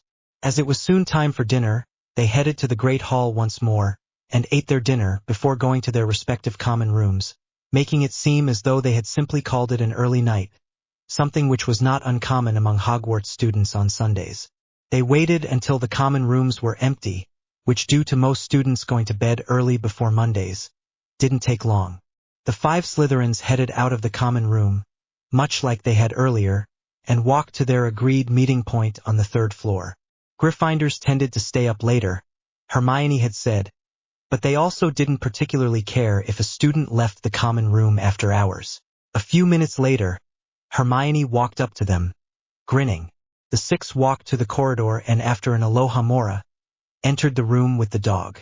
Daphne, as an upstanding member of Pure Blood Society, had been taught to play an instrument in her childhood, and had thus brought along her flute. She started to play a calming melody she had learned years earlier, and the dog fell asleep, just as Hagrid said it would. Harry walked over and moved its paw without hesitation, opening the trapdoor underneath the paw. He looked down, noting that he couldn't see the end, and beckoned the others over. They all looked down, then at each other somewhat nervously. In the end, it was Theo who shrugged and jumped into the pit with everyone following him, Daphne going last, shrinking and stowing her flute once more. They landed in a strange tangled mess. However, only Harry started squirming to try to get out of it. Daphne, Blaise, and Theo knew this plant as Devil's Snare, as it was actually quite a common weed in magical gardens, and Tracy and Hermione knew it due to their knowledge of herbology. But Harry was bored by the subject, and never bothered to read ahead there. Harry started to panic even more when the other five fell through the vines to a place he couldn't see. "Stop fidgeting, Harry, we're okay," yelled Daphne. "This Devil's Snare, it only gets tighter if you fidget, but it'll loosen if you stay still." Harry kept still, and sure enough, he felt the constraining vines begin to loosen, and eventually, he fell through as his friends had done. "Well," Tracy snorted. "That was easy enough, that's covered later in first year." They headed towards the door in the room, noticing more Devil's Snare on the walls. Tracy and Theo easily defended against the Devil's Snare with bluebell flames, and the group walked to the next door. Opening it, they found a room that was seemingly filled with bugs flying around the room. The door was on the opposite side, and Harry wondered what was to stop them from opening it. Blaise, with the same thought, walked over and pulled at the handle, but it wouldn't budge. Hermione cast Alohomora on it, and Blaise tried once more, but it didn't budge. Daphne then came and tried the more advanced unlocking charms she knew, but nothing worked. "This must be Flitwick," Harry said. He's excellent at what he does, and I wouldn't be surprised if that were a locking charm he invented himself. In any case, we'll have to get the key. But where is it? Theo pointed upwards and said, I thought those were some kind of bugs, but it turns out they're all keys with wings. None of them is big enough to fit that lock though. Except that one, Tracy said, pointing to a large key with a broken wing. Here, there's a broom there, Hermione pointed. This seems almost too easy. Daphne said what was on everyone's mind. The broken key was a larger, slower golden snitch, and one among them was the youngest Quidditch player in a century. And Dean Thomas is actually rather studious. He would have figured out how to beat Devil's Snare for sure, once we learned it in herbology anyway, Hermione added. Harry nodded and lifted off with the broom, and suddenly the six saw why this test was more complicated than it looked. The smaller keys started swarming Harry, making it almost impossible to see, and every time Harry beat some away, more replaced them. We need to immobilize those small keys. Daphne yelled, that having been one of the spells they had practiced in the room earlier that day. It was in the second-year charms book, and had looked very useful. All of them started casting, and slowly the keys stopped moving towards Harry, if only for a little while before they started moving again, but it made all the difference. Harry flew around the keys that stayed still, and grabbed the rusted old key. He flew down, handing the key to Blaise, who ran and unlocked the door. The six piled into the next room, closing the door behind them. The next chamber was a daunting room lit only by torches. Around them, the severed limbs and heads of chess pieces formed a sort of graveyard. In the middle of the room, between them and the door, they found a giant wizard's chess set missing 3 pieces on their side. Oh, come now, Theo said. Can Dumbledore make it any more obvious that he wants the trio to do this? Now a chess set specifically with 3 empty spots.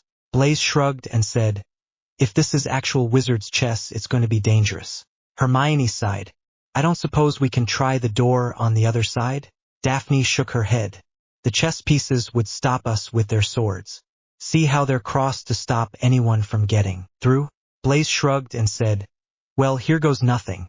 He took a place on top of a horse as a knight, and directed Harry to act as a bishop and Theo as a castle. Blaise directed the pieces easily with his voice, giving them his instructions as one would a normal set of wizard's chess. He skillfully played his way through the game, and after half an hour of chess, had checkmated the king on the other side. He had sacrificed many pieces, but had managed to keep his friends intact. The king's sword fell at Blaise's feet, and the 6 proceeded onward through the now unblocked door. The door opened easily, and they made their way into the next chamber. The next chamber had a very familiar sight to Harry and Hermione in it, and he heard her gasp as she saw the mountain troll. Quirrell's test, Harry sneered. So I guess kill it? Theo asked. I don't think I can do it again. I can try, but it'll probably just anger the troll. We need a good way to take it out, Harry responded. That club causes a lot of damage, from what you said. Theo began. Maybe it can be used to knock the troll itself out? Daphne finished. A simple Wingardium Leviosa would be enough, Hermione decided. As the best with charms, Daphne fluidly performed the motion and said the incantation quietly, so as not to disturb the troll. The club flew out of its hands and above its head. The troll just stupidly looked at its flying club, and watched it as it hit its own head. I guess that's how the troll got past Dumbledore on Halloween, Harry said. He wanted to make sure that the trio could take one out. And wasn't that the same day as the lesson on Wingardium Leviosa? It was, but how could Dumbledore know that they would go find the troll? Surely they can't be that stupid, Hermione said. Unless, but that can't be, that relies on far too much chance, or... She trailed off as the alternate possibilities were rather dangerous, and most certainly did not paint the headmaster in a good light. I'll explain later, Hermione told the others, who were now casting curious glances.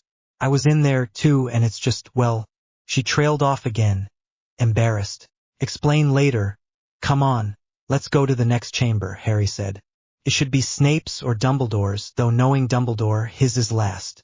Sure enough, as they walked through the door, flames erupted behind and in front of them. They saw multiple potions of some sort lined up in bottles from smallest to largest, and a scroll unraveled behind the potions contained the riddle they had been waiting for on it. Danger lies before you while safety lies behind. 2 of us will help you, whichever you would find. 1 among us 7 will let you move ahead. Another will transport the drinker back instead. 2 among our number hold only nettle wine. 3 of us are killers, waiting hidden in line. Choose, unless you wish to stay here forevermore. To help you in your choice, we give you these clues for. First, however slyly the poison tries to hide, you will always find some on nettle wine's left side. Second, different are those who stand at either end, but if you would move onwards, neither is your friend. Third, as you see clearly, all are different size, neither dwarf nor giant holds death in their insides. Fourth, the second left and the second on the right are twins once you taste them, though different at first sight. Each of them studied the riddle for a bit, until Daphne spoke up. Third lets you go forward, last one goes back. Agreed, spoke Harry. Hermione and Blaise also spoke their assent. Wait, but what happens to the other 4 of us? Tracy asked. Just split the potions.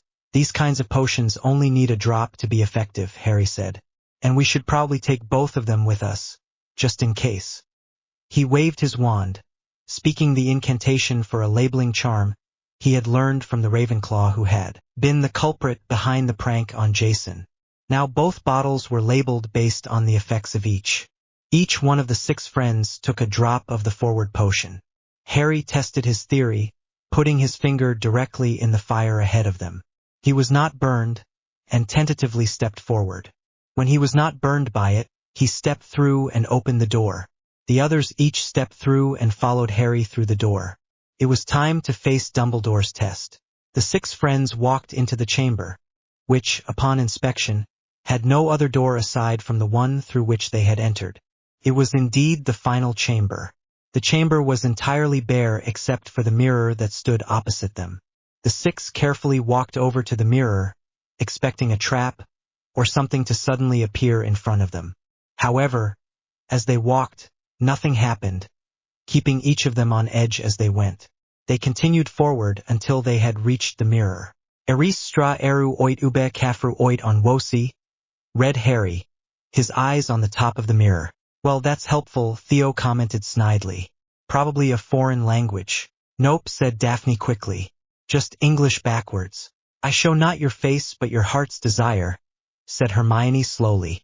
How does this help get the stone? Tracy asked. No one answered, as no one knew the answer to that question. Hermione stood forward and took a look in the mirror and gasped. She stepped back, gesturing another forward. The other 5 looked at each other, and one after the other, looked into the mirror. As Harry stepped forward, he saw himself standing in the mirror. He wondered what it would show, as he himself did not know what would appear. Though he remained standing in the image, the rest of it changed. Harry saw the Dursleys' bodies lying on the ground at his feet, eyes blank as he laughed above them. The Mirror Harry seemed to notice Harry then, and took a moment to stop laughing. Mirror Harry winked at Harry, and reached into his pocket. Harry felt a sudden weight in his pocket and smiled slightly despite the image in the mirror. He took a step back, slightly disturbed by himself. He hadn't felt any revulsion or remorse looking in the mirror, though he had never believed he wanted the Dursleys dead. Harry wished them eternal pain in the fires of hell often, but death, he thought, was too kind for them. We're done here, Harry said as he reached into his pocket. He pulled out a smooth red stone from his pocket and showed it to the others. Suddenly, as though the chamber had reacted to the appearance of the stone, a door materialized a little bit to the side of the mirror. Harry almost laughed at the simplicity of the tests. Surely it would be a problem for his brother and his perfect little trio, but for him and his group of Slytherins plus Hermione, the tests were far from a challenge. Wonder if this is the real thing, Harry said, looking at the stone in his hand. I hope Dumbledore wasn't that stupid, Tracy responded. But we can try to find out, we just need some metal. Let's get out of here first, Theo said. The 6 trooped out through the door, finding themselves in an unused dungeon classroom. Now that the excitement was over, each realized how tired they were, and they headed to their dormitories quickly so as not to be caught. The 5 Slytherins, however tired they were, did not sleep right away. Immediately, they entered the boys' room, and Blaise took a canute from his wallet and tossed it to Harry. So how does this work? Harry asked. Try touching it to the stone? Daphne suggested. Harry did so, touching the stone to the bronze canute. Daphne's intuition was immediately proven correct, the bronze canute turning into gold. A collective gasp came from the five. The canute looked exactly as it had before, but now it was solid gold, or at least appeared to be. It certainly was heavier than before, Harry noted. Excited, it took quite some time for each to fall asleep that evening. The next morning as they entered the Great Hall, Hermione skipped up to Harry and excitedly asked, "Did it work? Did it?" Harry laughed at her excitement and flipped a coin in the air in response. Hermione caught it with surprising ease. She examined it for a moment and then looked at Harry with a wild grin on her face. The year continued, and their nighttime adventure went seemingly undiscovered. Their classes continued as they had, with Harry and Daphne still receiving top marks in the class and Hermione as a close third. Harry gained a reputation in the Slytherin common room as an unusually skilled duelist for his age after he defeated a Slytherin second-year challenger, followed by a third-year challenger in friendly duels. The year passed quickly as a routine was established. The six would go to their classes and spend time in the library hanging around and studying afterward. At least once a day, Jason and his friends would insult them in the hallway, and for the most part, the remarks were ignored. A few times, a cold insult was sent right back at them, which would keep them away for the next few days. Harry was happy to hear from Ginny via letter, and they kept up their letters throughout the year.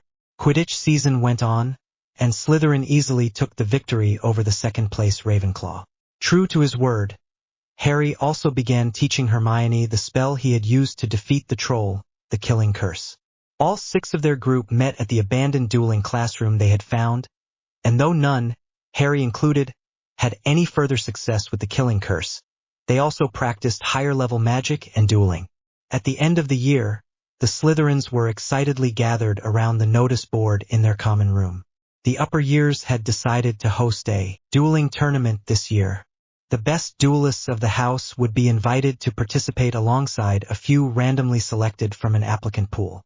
The next morning at breakfast, owls came to many students among the upper year Slytherins, which was not uncommon, but that day, they carried the awaited invitations for the dueling tournament. As had been promised, at least one student of each year had been invited, and after his impressive display against the third-year Matthias Yaxley, the first years were not surprised to find that Harry Potter was the first-year invitee. The duels were to take place the weekend after exams, and all of Slytherin House was happily anticipating the duels.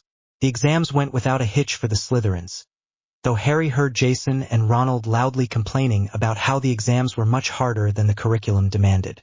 The next day, the Slytherins gathered around the dueling ground in the common room to watch the tournament progress, many holding banners to support their favorite duelists.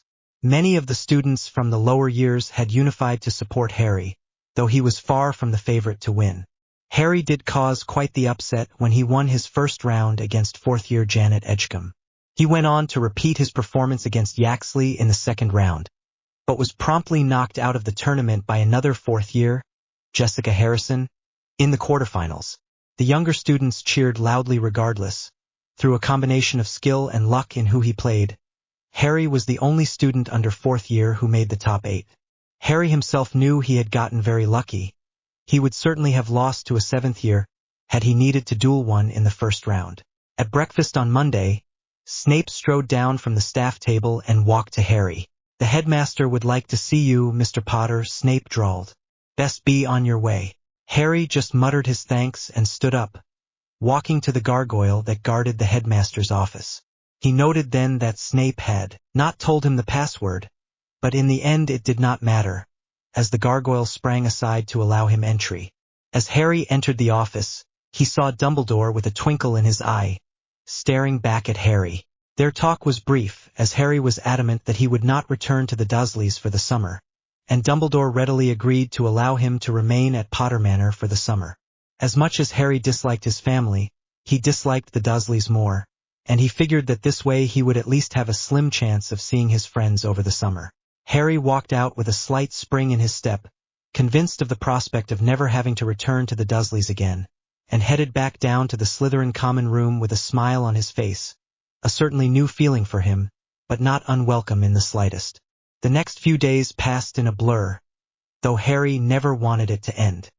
He finally felt at home in a place where he belonged, and he was reluctant to leave for the summer. His friends had promised him they would write and visit him, and that Harry could even come visit them.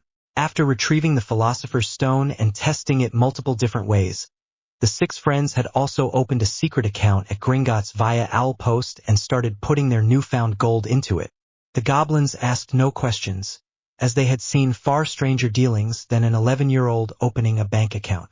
The day came, and the students of Hogwarts boarded the Scarlet train to return home. Harry found a compartment with Theo and Blaise, and as they were among the first to board the train, they waited for the others to join them. Soon enough, Daphne and Tracy joined them, followed quickly by Hermione. They talked and laughed the whole ride home in comfortable companionship, each looking forward to the start of the summer. "Did you notice Professor Quirrell was missing?" Hermione asked when they were almost back in London. "Yeah," Daphne said, "but I didn't think much of it. He was probably afraid a student was a vampire or something. Hope he doesn't come back next year," Harry laughed. The others laughed and agreed, but no more was said on the topic. Deep beneath the castle, Albus Dumbledore looked at the man across from him. He had been waiting for him to make an attempt at the stone all year. Of course, Dumbledore should have known that it would be during the feast, but it had slipped his mind. Luckily, Professor Quirrell had still been there after the feast ended. As Dumbledore walked towards the man, he activated a rune configuration he had laid with a swipe of his wand. A powerful dome encapsulated Quirrell, who then turned to face Dumbledore. He immediately started to try to magic his way out of the dome, but to no avail.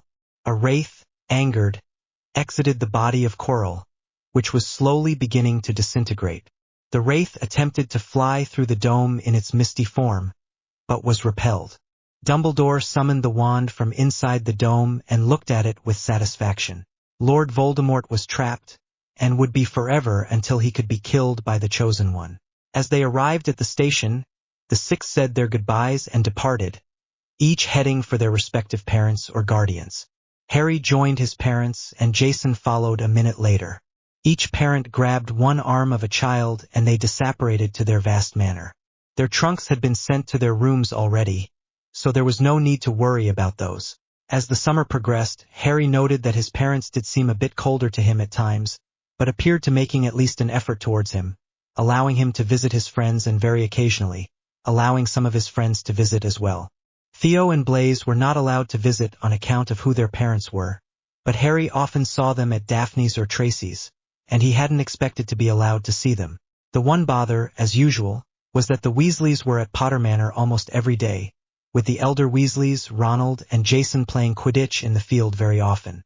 Despite being Slytherin's new Star Seeker, Harry refrained from playing, which often led to cajoling from the Gryffindors. Harry, however, merely ignored them and went back to his reading. By the middle of the summer, he had already read through most of the fourth-year curriculum, having read ahead the previous year and finished his summer work, and started attempting the new spells wandlessly as he had the previous year. When the Weasleys were over, Ginny would happily go to wherever he was studying, and he would teach her the first-year curriculum and even some of the second-year material. Harry found it curious that just as he was able to, she could also perform wandless magic with relative ease after sometimes hours of practice. His research indicated that it should take far longer than that to master it, and it seemed a commonly known fact in the wizarding world. Ginny, he noticed, seemed to be the exception to this rule, not really noticing the supposed difficulty of what she did. Harry wondered idly if everyone could do that easily if they really tried. Magic was simply based on intent, after all, and not believing in one's ability to perform said magic would definitely serve as a damper on intent, Harry reasoned. Halfway through July, the Weasley matriarch seemed to realize that Ginny had been spending much of her time at Potter Manor with Harry, and was visibly upset. Harry had not heard any yelling or arguments, but he figured Ginny had been giving a stern talking to. Thus, it surprised him when he saw Ginny happily running into the room again. "Thought you weren't allowed to talk to me?" Harry asked jokingly. "Sure I am. I'm just not supposed to let you influence me or convince me into dark magic," she replied. "Huh, rather surprised they didn't ban you from coming here outright." Something about wanting to keep you here and on the light side, I think, Ginny said darkly. Right? Forgot about that part, Harry laughed. Harry and Ginny had become rather close friends through their communication the past year and now from Harry's lessons. Ginny had found that Harry did not see her as the girl Weasley but as Ginny, and he had no qualms about teaching her magic and skills that, according to Mrs. Weasley, she ought not to know. Ginny was happiest about the flying lessons Harry had occasionally given her when they could get away with it. Harry found in Ginny someone who was willing to see past the fact that he was the only Slytherin Potter. He was glad someone in the Weasley family could see beyond the green trim of his robes, as they were often the only company during the summer. He saw his friends still, but once a week at best, so it was nice to have someone to talk to on other days as well. One day in the summer, Harry met his friends in Diagon Alley, preparing to get his textbooks. His parents had said they would go with the Weasleys, and had given him permission to roam free with his friends that day. Did anyone else look at the book lists? Hermione asked. Yeah, we've got the entire set of Lockhart books as our textbooks, Daphne groaned. How many books is that exactly? Harry asked. Well, we've got 7 of them to buy, Tracy replied grimly. And they're not exactly cheap. Lockhart's a popular guy. Easy enough, we'll each buy one and share those, Harry said determinedly. We never use our texts in class anyway, so we'll just have to use the library or study together to finish the defense. Assignments. Works for me, but that makes 6 books, not 7, Theo said. Who cares about the last one? We'll just take our chances, Harry smirked. But we can't just do that. Hermione shrieked. We'll need all of the books and… Hermione, Harry's right, Daphne said. If the teacher is teaching from Lockhart's books, they're incompetent anyway. The second-year defense curriculum doesn't usually include Yetis, vampires, or anything of the like, and even if it did, Lockhart's books are more like adventure fantasies than textbooks. Oh, Hermione said, looking down at the ground. So there are other books better than Lockhart's?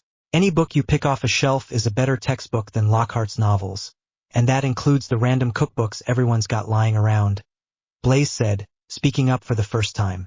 They walked down Diagon Alley and picked up their supplies for the year, depositing gold into their shared philosopher's stone vault first.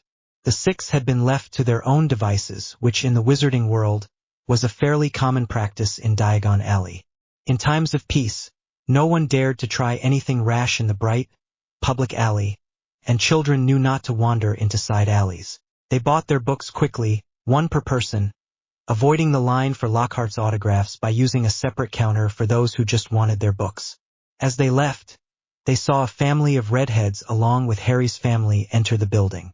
The 6 snickered as they watched the looks of adoration cross the faces of the children, and even some of the parents when they realized Gilderoy Lockhart was in the shop. The 6 had just stepped outside when a loud noise from inside Flourish and Blots made them turn around. Inside the shop, Arthur Weasley and Lucius Malfoy were brawling like common muggles, punches thrown everywhere. As they were forcibly separated by James Potter, Harry noted that Malfoy had subtly dropped a slim black volume into the cauldron near Ginny along with the rest of Ginny's books, which he had ridiculed a moment earlier. Daphne caught him staring at the cauldron and said, So you caught it too?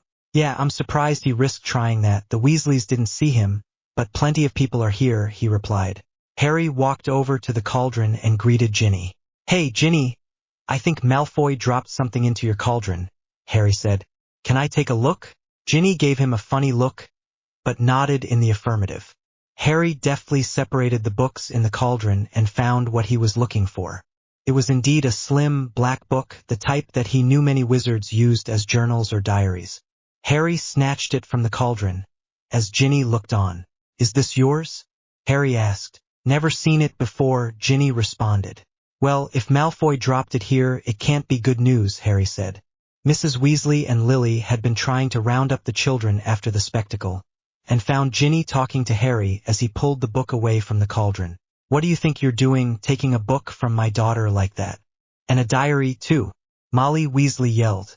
Sorry, ma'am. I just saw Lucius Malfoy drop it in her cauldron. Harry responded contritely. It's not mine, Mum, Ginny added helpfully. Harry did see him drop it and found it. Lily took it from Harry and examined it and opened it to the first page, and found a faint inscription which read T. M. Riddle. I've never heard of him, Lily said quietly. But it doesn't seem to belong to Malfoy either. James has got some friends in the records department. Maybe we can figure out whose this is. Although Harry had initially hoped to examine it himself, he didn't see a way to get it back now, and figured that this would be the next best thing. Well done, Harry. I'm glad you spotted it, Lily added at the end. Harry nodded in response, quenching his initial reaction of happiness at the praise of his mother. He simply walked back over to his friends, who exited and headed toward Florian Fortescue's ice cream parlor. Each ordered their ice cream and they sat down. So that's the youngest Weasley? Tracy asked Harry teasingly. The one who's been writing to you all year? Hermione added, smirking rather uncharacteristically. That's Ginny, yeah, Harry said. And you can stop with the tone. I'm not interested in her or anyone like that. Luckily enough for her, Harry was too busy with his ice cream to notice the smirks thrown by Tracy and Hermione in Daphne's direction, who turned a fierce shade of red. Anyway, Harry continued between bites. I have no clue where she'll be sorted. That'll be fun to watch. They talked for a while more about the upcoming year and left happily, each back to their own home, looking forward to September 1st. Can explore the improbable. In any case, I also reasoned that Dumbledore had to have some reason for putting the stone in the castle and hence the trap, but my Dumbledore doesn't have enough common sense to put sensors or something there, thinking he can figure out when Voldemort is there on his own. Thanks for reading all. Harry was giddy with excitement. He had fled to Tracy's house earlier in the day, as had Daphne, Theo, Blaise, and Hermione. The six had decided to spend some time together before heading to King's Cross that day. It was still early in the morning, but they were all ready to go. They spent a while talking, until they were called to eat some food before boarding the train. They ate their meal excitedly, happy to be heading back to school, and once they were finished, they practically bounced through the flue to the platform. As was typical, they had arrived early, and they jumped onto the train, having earlier said their goodbyes to their parents. The six of them found a spacious compartment to themselves, and chatted away as the train pulled out of the station and continued along its journey. The compartment door soon opened again to admit Ginny, who immediately stopped upon seeing the others. Everywhere else is full, Ginny said shyly. Could I sit here? She asked, gesturing at an open spot. After receiving a few nods, she sat down next to Harry. Guys, this is Ginny Weasley, Harry said. Ginny, that's Hermione, Blaise, Theo, Daphne, and Tracy, he said, pointing to them in turn, deliberately ignoring the last name convention of pureblood society. Hello, she said timidly. Hermione then quickly engaged her in conversation, and the old buzz of various conversations going on at once returned to the compartment. It continued like this for a bit, and the others found out much about Ginny, including the reason she did not sit anywhere else. She didn't know anyone aside from the Potters and a few friends of Ron's from his year, and she bitterly told them that her brother often seemed to forget she existed. Even Daphne, who had been somewhat cold to the girl thus far, couldn't keep up her charade, and found herself liking the girl after talking to her a bit after that. The train arrived at Hogwarts, and after having told Ginny horror stories about the sorting, the six wished her luck and rode in the carriages to the castle. They were all excited to witness their first sorting. As the previous year, they had been the subjects of the attention. Bet you Ginny's in Ravenclaw, Tracy muttered to the others. She's not Gryffindor, that's for sure, Blaise responded. I think she'll join us, Theo said. And I'll take your bet on that, Tracy. Let's say 3 galleons? You're on, she responded. Whoa, let me get in on this, Blaise responded. I'll put 3 on Hufflepuff. Well, I have no doubt Astoria will get Slytherin, Daphne responded, laughing at the others' antics. Really, Daph? I had your sister down as a Ravenclaw, Harry said. Their talking ceased as Minerva McGonagall entered the hall with the first years in tow. She walked up to the stool and picked up the scroll of names. The sorting began, and the students watched enthusiastically and welcomed their new members with thunderous applause. A particularly excited boy, announced as Creevy, Colin tripped on his way to the hat, but was promptly sorted into Gryffindor. The boy bounced to the table, looking like his feet were never on the ground.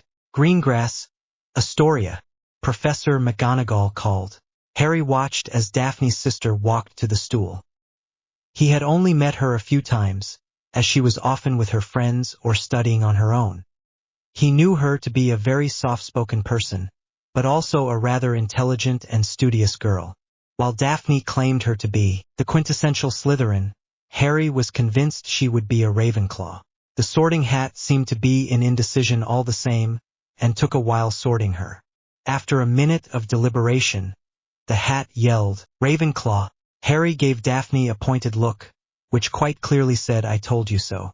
Daphne, meanwhile, looked like a fish as she watched her sister wave at her as she walked to the Ravenclaw table. The sorting proceeded, but 10 minutes later, it was interrupted by Professor Snape billowing into the hall, Jason Potter and Ronald Weasley in tow.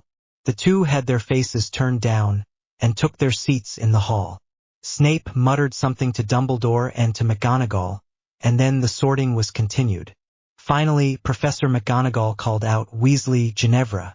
Harry laughed quietly as he saw Ginny tense at the use of her full name, and pondered her house. He had heard the bet his friends had made before, but he had no clue where to place his money himself. For its part, the Sorting Hat took much longer than it had on Astoria. Across the hall, Harry could see Ronald Weasley starting to look visibly nervous as his sister was not immediately made a Gryffindor. It was a long 3 minutes for the people of the Great Hall, and in fact it was the longest sorting in Hogwarts history.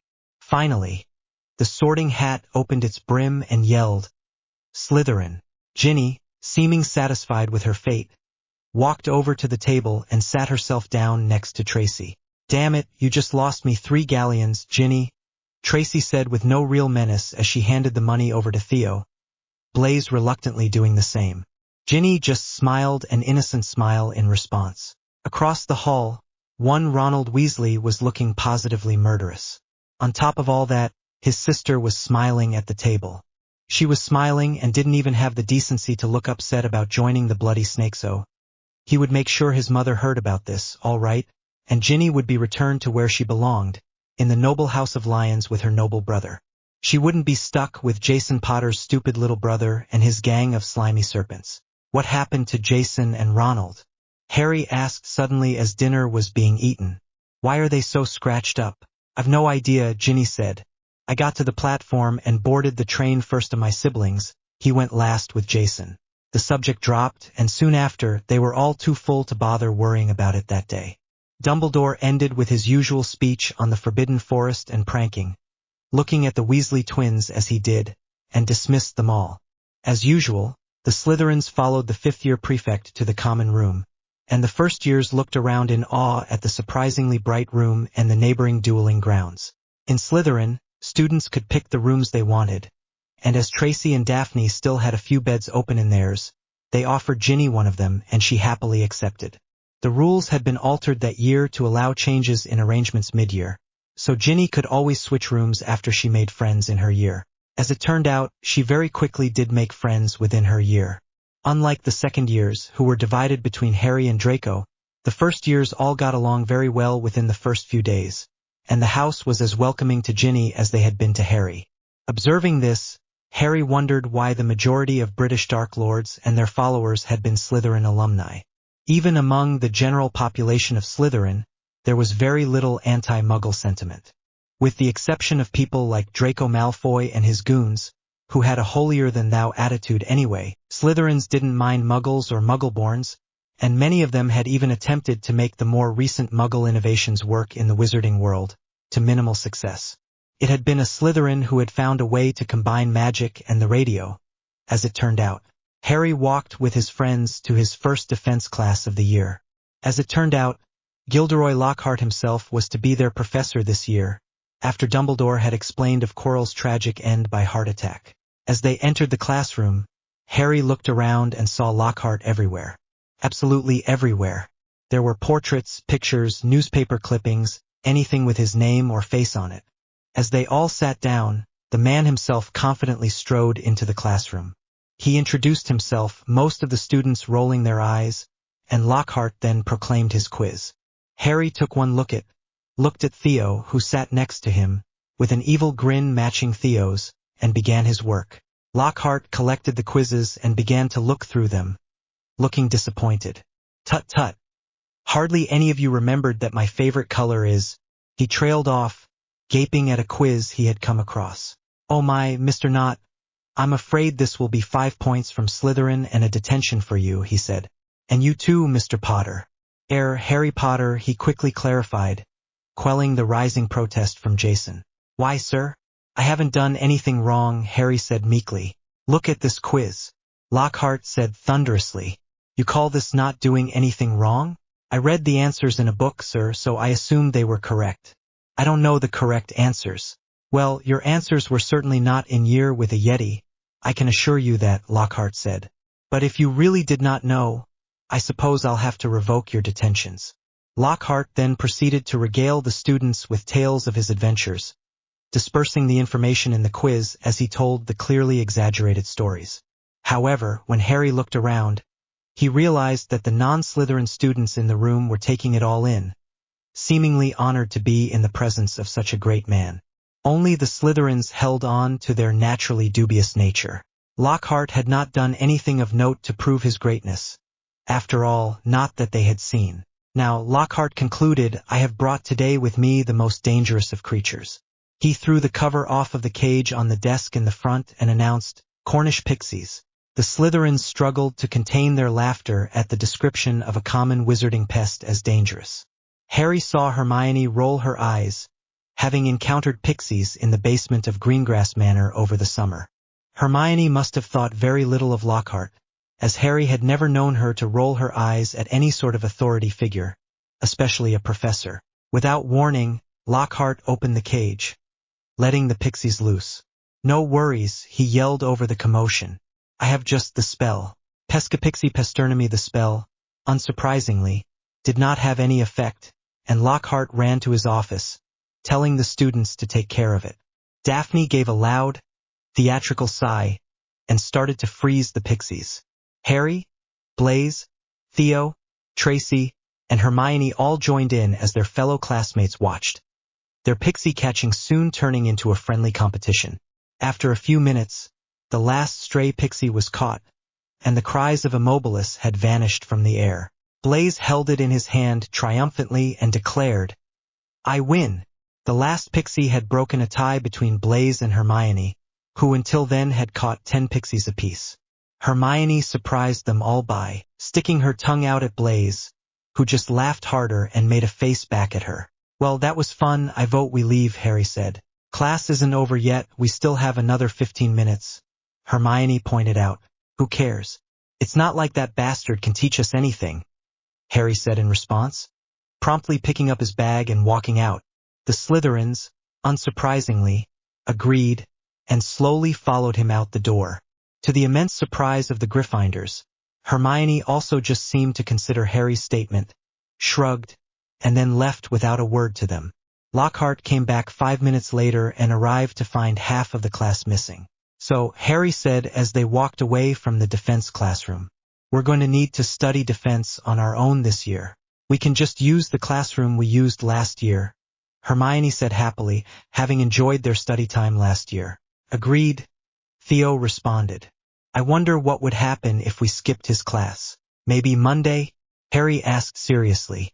"But we probably can't do it that often or we'll get expelled or something." The 6 of them took their time walking back so that when they arrived in the Great Hall, dinner had officially begun. Ginny joined the Slytherins at their table, and they ate their dinner quickly, talking and laughing throughout the meal. The whole time, they never noticed a glare from the Gryffindor table observing them the whole time. Ronald Weasley looked as though he wished to burn holes into Harry's head, which he did, in fact, wish to do, though he'd rather not kill anyone. That aside, it was all Harry's fault that Ginny was a Slytherin, wearing green and silver instead of the red and gold she should be wearing. He had written to his mother about it already and was gleefully awaiting the angry letter his mother would undoubtedly send Ginny. Perhaps Harry would get one too, Ron thought, and then he would be humiliated in front of his precious snakes. After dinner, the 6 friends headed to their abandoned dueling classroom, with Ginny tagging along with them. Harry had already taught some of the first-year curriculum to her, but the 6 decided to teach her first-year defense throughout the year, as Lockhart surely wouldn't be doing it. While they were studying, Harry remembered something he had wanted to try, and he quickly called everyone. "Hey guys," Harry said. "Just a random thought, But what do you know about wandless magic? It looks really cool, Theo said, but apparently it's a pain to learn. The others nodded their assent, but Ginny seemed confused at the latter half of Theo's statement. It's not that bad, Ginny said. Who told you that? I mean, it's not covered until the end of 7th year, Hermione said matter-of-factly. And even then, not everyone manages it. Quite the opposite, I've heard often there are years where no one can do. Harry sighed and said, but Ginny's right. There's something fishy about the whole thing. Well, go on, if wandless magic is so easy, why don't you try it? Hermione asked him tauntingly. He shrugged, but before he could do anything, Ginny smirked and waved her hand for effect. Hermione's chair lifted itself off the ground, and she let out a shriek. The chair slowly lowered itself to the ground, Hermione glaring at Ginny. No way, that was by hand, you've just started 1st year, Theo said. Harry and Ginny alternately showed them the various wandless spells they could perform. Magic's about intent, Harry said. So as long as you clearly know the effects, you shouldn't need a wand. Really, the magic is in you. And you know the effects of each spell, so just concentrate on that. It's that simple. And when you've got your mind around that one, the logic works the same for incantations. Why use them at all? The only limitation is that you have to really want it for it to work, and that's where wands come in. From what I've read, they help to reduce that effect so that you can use magic more easily, free from emotion. Indeed, it proved to be that simple. By the end of their study sessions, all of them could cast wandless and wordless levitation charms, as well as a few other basic ones. Each of them resolved to practice it, and they decided it was best to keep it quiet for the time being. Harry's reasoning for this had been that as the solution was in fact so simple, brilliant minds like Dumbledore must have come upon it. Hence, there was a reason it was portrayed as difficult, though it was apparently nothing negative, as the only disclaimer when it was taught was that it would be hard and might not work. The others agreed, and they headed back to their common rooms before curfew. Back in his bed, Harry took out his most recent book and began reading. The transfiguration required was advanced for his standards, and he knew it would take some effort to learn it, but he was sure he could. Harry hadn't expected becoming an animagus to be easy, after all. The next morning was a weekend, and the school took their time in waking up. Harry, always up early, read his book in his bed, waiting for his dorm mates to wake up. An hour and a half later, they were all ready and headed down for breakfast, where they met the girls who had also just entered the hall. They ate in the tired silence that was typical of mornings until everyone shook the last vestiges of sleep away. As usual, a flapping of wings was heard as the owls delivered the post for the morning. Many students receiving the Daily Prophet. Ronald Weasley looked over at the Slytherin table as the owls approached and gleefully watched an owl deposit a bright red letter in front of his sister. He smiled as he watched the small conversations at the table stop, everyone warily eyeing the letter. Ginny picked up the letter in her hands and sighed. She had known this was coming, and was frankly surprised it hadn't happened sooner. All around her, her classmates gave her looks of sympathy, telling her to listen to it and laugh it off. Ginny tapped her foot, waiting for it to explode into the furious voice of her mother. Ginevra Weasley, the letter yelled. How dare you consort with these horrible snakes?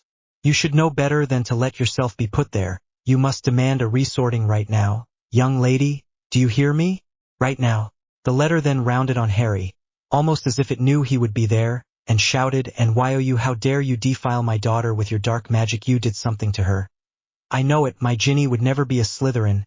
Ever. I want you on trial for corrupting my daughter with evil magic. I want you to stay away from my daughter. The letter promptly exploded in a display of fireworks to a stunned and silent great hall. Slowly, a clapping emerged from the silence. Harry clapped. Good show, I only wish I'd gotten one for myself. The Slytherin table laughed and began clapping and whooping wildly, clapping Harry on the back. Many of the older girls went to Ginny to make sure she was okay as well, which caught Ginny unawares. A Slytherin she might be, but she still had thought that most of the Slytherins in other years were distant and cold. Ginny broke out into a smile, and happily started chatting with some of the girls as though the incident had never happened. From the Gryffindor table, Ronald Weasley looked onto the scene, a flabbergasted expression on his face. They can't just... He trailed off. I know, it's so disrespectful, Jason Potter completed. They can't just ignore it. Ron muttered angrily. We'll tell Dumbledore. He'll make sure the investigation happens, Jason said. And so it was that after breakfast, they approached Dumbledore and asked to speak with him. Dumbledore smiled and beckoned them to his office. Now, what is it you boys would like to talk to me about? He asked kindly. You're going to investigate Harry Potter, right? Ronald blurted out. Why should I do that, my boy? Dumbledore asked. Ginny can't have been a Slytherin without him doing something, Jason said strongly. My boy, if Ginny's mind had been tampered with, the Sorting Hat would have found it and reported it to me immediately. The Sorting Hat is an ancient object and cannot be hoodwinked so easily. Oh, Jason said, dumbfounded. Can you resort Ginny then? Ronald asked. One can only be resorted in certain extreme cases, my boy, and none of them apply here. Your sister is happy in Slytherin. Oh, Ronald replied dejectedly. The two boys left the office angrily plotting revenge on a certain raven-haired, green-eyed boy. Book Addict 19. That solution is great. Love the allergy idea. But I decided on something a little more practical for Harry. Hope you enjoy. That evening, Jason Potter confidently strode over to the Slytherin table and stopped in front of Harry. I challenge you to a wizard's duel. Jason spoke regally and arrogantly. Harry looked up at him, amused. Why? Harry asked simply. That's obvious, you bloody snake. Ronald yelled from behind Jason. Oh, so my brother's doing this for you. I'm not really fond of beating people up, but if you insist, I'll accept, Harry replied, smiling dazzlingly. Jason spluttered at the insult, but once he'd recovered enough, he said, Ron will be my second. Meet us at midnight today in the abandoned classroom in the Charms corridor. Very well, give me a moment to choose my second.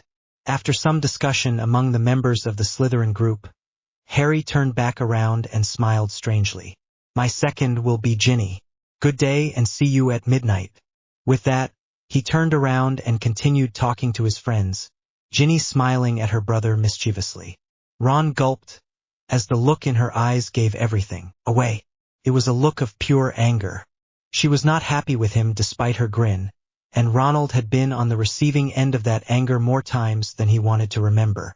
The rest of the evening passed quickly, and at last it was time for the duel, and Harry and Ginny walked out of the common room quietly. Harry was used to sneaking around at night, and Ginny had learned fairly quickly how to be quiet growing up in a house that constantly creaked. They arrived at the abandoned classroom at midnight precisely and found the two Gryffindor boys waiting. Harry knew that due to the paintings on the walls, they had very little time before Mrs. Norris or Filch came for them. Jason stepped forward, evidently itching to begin the duel. To the surprise of the two Gryffindor boys, it was not Harry, but Ginny who stepped forward to begin the duel. Harry just smirked and watched. Ginny, as had been planned, simply cast multiple stupefy spells as quickly as possible at Jason, who stood watching them, mouth agape.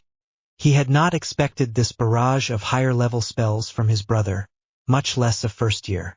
He tried to jump out of the way as he came back to his senses, but he could not get out of the way on time and slumped to the ground. Harry and Ginny exchanged a high five and quickly left the classroom, being sure to take a different route back to the common room, just as planned. They arrived in the common room once more without incident, and fell asleep quickly. They entered the Great Hall the next day to the sight of the Slytherins jeering at the Gryffindors, and two Gryffindors sitting exiled at one end of the table. Gryffindor had lost 100 points the previous evening for two students being out of bed after curfew in an abandoned Charms classroom rather far from their dormitories, one of them unconscious. Jason and Ronald had told a story about Harry Potter stunning them, of course, but there had been no evidence of it, as memories were not typically viewed for such incidents. Nonetheless, Harry was called to a meeting with Severus Snape and Minerva McGonagall after breakfast. He entered McGonagall's office and sat down across from her and Professor Snape, who was standing a bit further back.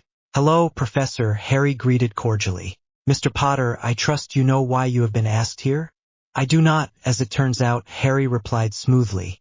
"Well, you have been accused of stunning your brother unprovoked, Mr. Potter," Professor McGonagall replied. "I did no such thing," Harry responded, and for the first time noted a glass ball on McGonagall's desk. He had read about these objects and knew they were used to detect lies. Luckily for Harry, he had not in fact stunned his brother. Professor McGonagall seemed disappointed at the lack of a change in the ball. "You have no reason to suspect Mr. Potter," Snape spoke from his corner. "I would suspect a Slytherin prank to be much subtler than this. I believe Potter and Weasley were experimenting with spells they should not have, and refused to tell anyone that. The paintings insist they saw more students around there at the time," McGonagall replied. "Minerva, you and I both know this school is full of teenage couples. I'm sure you would rather not know what they get up to at night. The paintings report students out of bed every day, and I'm sure Mr. Potter here is not involved. He is far too young to be roaming the castle without being caught by Filch or that godforsaken cat. The paintings never gave an identity, after all." McGonagall sighed, as if she and Snape had gone over this multiple times already, and reluctantly let Harry go, Snape leaving with him. As they walked, Professor Snape looked at Harry and said softly, "You didn't actually do that, did you?" Harry considered him carefully, and then lightly said, "Of course not, sir. It's just as you said." Snape only nodded in response, and walked toward his office at a quicker pace, leaving Harry to go to his classes for the day. Jason and Ronald continually attempted their revenge plots for the remainder of the year, but never succeeded. Harry knew that his immunity from the Weasley twins' pranks was well worth it now, though they did not seem to take much issue with Ginny's sorting in the first place. The 7 friends continually met throughout the year to teach themselves defense against the dark arts, and eventually it was noticed that those 7 were better at cleaning up Lockhart's messes than most in their years. Some Ravenclaws and Hufflepuffs from a myriad of years, who had less problems with Slytherin, asked Harry and his friends to tutor them, and they willingly taught anyone who asked in the abandoned charms classroom where they had had their duel with Jason. The group grew and grew until it contained almost every second year and most first years, as well as a good amount of third years and a few fourth years. The group had become an almost formal study group, in which everyone helped out everyone else. Even the Gryffindors who were less invested in the house rivalry joined the study group, and everyone was very happy to meet new people. It left a noticeable effect on the school, with relations between Gryffindors and Slytherins becoming less and less strained. A select few, such as Draco Malfoy and his goons in Slytherin and the Golden Trio of Gryffindor, refused to join the group because of the rivalry, but they were now the clear minority. At every meeting of the study group, a few students, usually the older ones, would teach a lesson to the younger ones, usually in a lacking subject like defense against the dark arts. Many of the lessons for the younger years were taught by Harry and his group of friends as well, and they were looked up to as the leaders and founders of this remarkably united group. This joint study group effort did not go unnoticed by the professors, and was even brought to Dumbledore's attention. Many members of the study group began to skip defense against the dark arts after this, instead meeting in their unofficial classroom to learn from a student of a higher year or from a bright student in their year. There were usually around 2 of these teachers per year, and the fact that work was actually being done caused students of 5th year and higher to join too, if only for use of the classroom for their own lessons. The teachers in each year came from various houses, and contrary to the status quo, there was nothing bad said against them and were very well respected by all. Harry taught his year jointly with Hermione in defense against the dark arts, the first time in many years that a Slytherin worked willingly with a Gryffindor. There were even tutors and teachers for subjects that were taught well at Hogwarts in case students were struggling. The end results of this group in just a few weeks was staggering. The rankings shifted dramatically, pushing the members of the group from often lower ranks to higher ranks than they had ever achieved. The average grades of students at Hogwarts in general hit a record high. The group were even featured in the Daily Prophet after that particular milestone, and were named the Inter-House Study Organization, or IHSO, in the article. They adopted the name and, interestingly, none of the professors said anything about the frequent skipping of defense against the dark arts. On the contrary, many students were often exempted by the professors from Lockhart's detentions. The students not in the IHSO were the only ones who went to the lessons, making the average turnout around 50% for older students and as low as 10% for the younger students. Jason, while he never spoke directly to Harry, was visibly angry at Harry's newfound fame in the school and even within the British magical community at large. Harry was being credited by all with the formation of this unprecedented study group, though he insisted his friends be included as founders. The year passed quickly, and before they knew it, the end-of-year feast was upon them. Dumbledore spoke his usual speech, and then launched into his preamble about the House Cup. It was awarded that year to Slytherin for the 9th year straight, but to the surprise of the professors, there were not many Slytherins cheering. Draco Malfoy, of course, stood and yelled and threw his hat, as did a few others. However, the great majority simply sat in their seats and waited for the few to stop yelling. As they did, Jonas Rosier stood and began to speak. This may be far out of tradition, but this year, the leadership of Slytherin House has decided that the title of House Cup champions will be shared among all the Hogwarts houses. This year, we have shown to the world that we are not defined by the colors we wear, and that everyone is equal to us. As a sign of this progress, we wish to share with our brothers and sisters the House Cup. Congratulations to the students of Hogwarts for a great year, and good luck to the 7th years. We will miss you next year. At the end of his speech, the Great Hall erupted in cheers. A few 7th years pointed their wands at the Slytherin banners decorating the hall as planned and transformed them into banners bearing the crest of Hogwarts. The cheers kept going, and did not stop for another 2 minutes, as Dumbledore watched with curiosity. He had never believed that the wizarding world could be united, and his plan had been based on that fact. No matter, it would work regardless. His plans were too masterful and cunning for a simple dilemma like this to avert them entirely, at least in his mind. When they had calmed down, the feast began, everyone chatting happily. In the commotion, people had switched tables to sit with their friends from other houses, and for a change, no one seemed to care. The competitive spirit between houses in things like Quidditch was still there, of course, but the poisonous rivalries of the past were fading into memory. Slytherin had also won the Quidditch Cup that year in an intense game against Gryffindor in the finals. Harry did not particularly like his brother, but he would willingly admit that he was a great seeker after training for many years. Harry had still caught the snitch in the end, but Jason had gotten very close. Soon, the feast was over and everyone went to bed for their last night at Hogwarts. The next morning, they boarded the Scarlet Hogwarts Express to go home.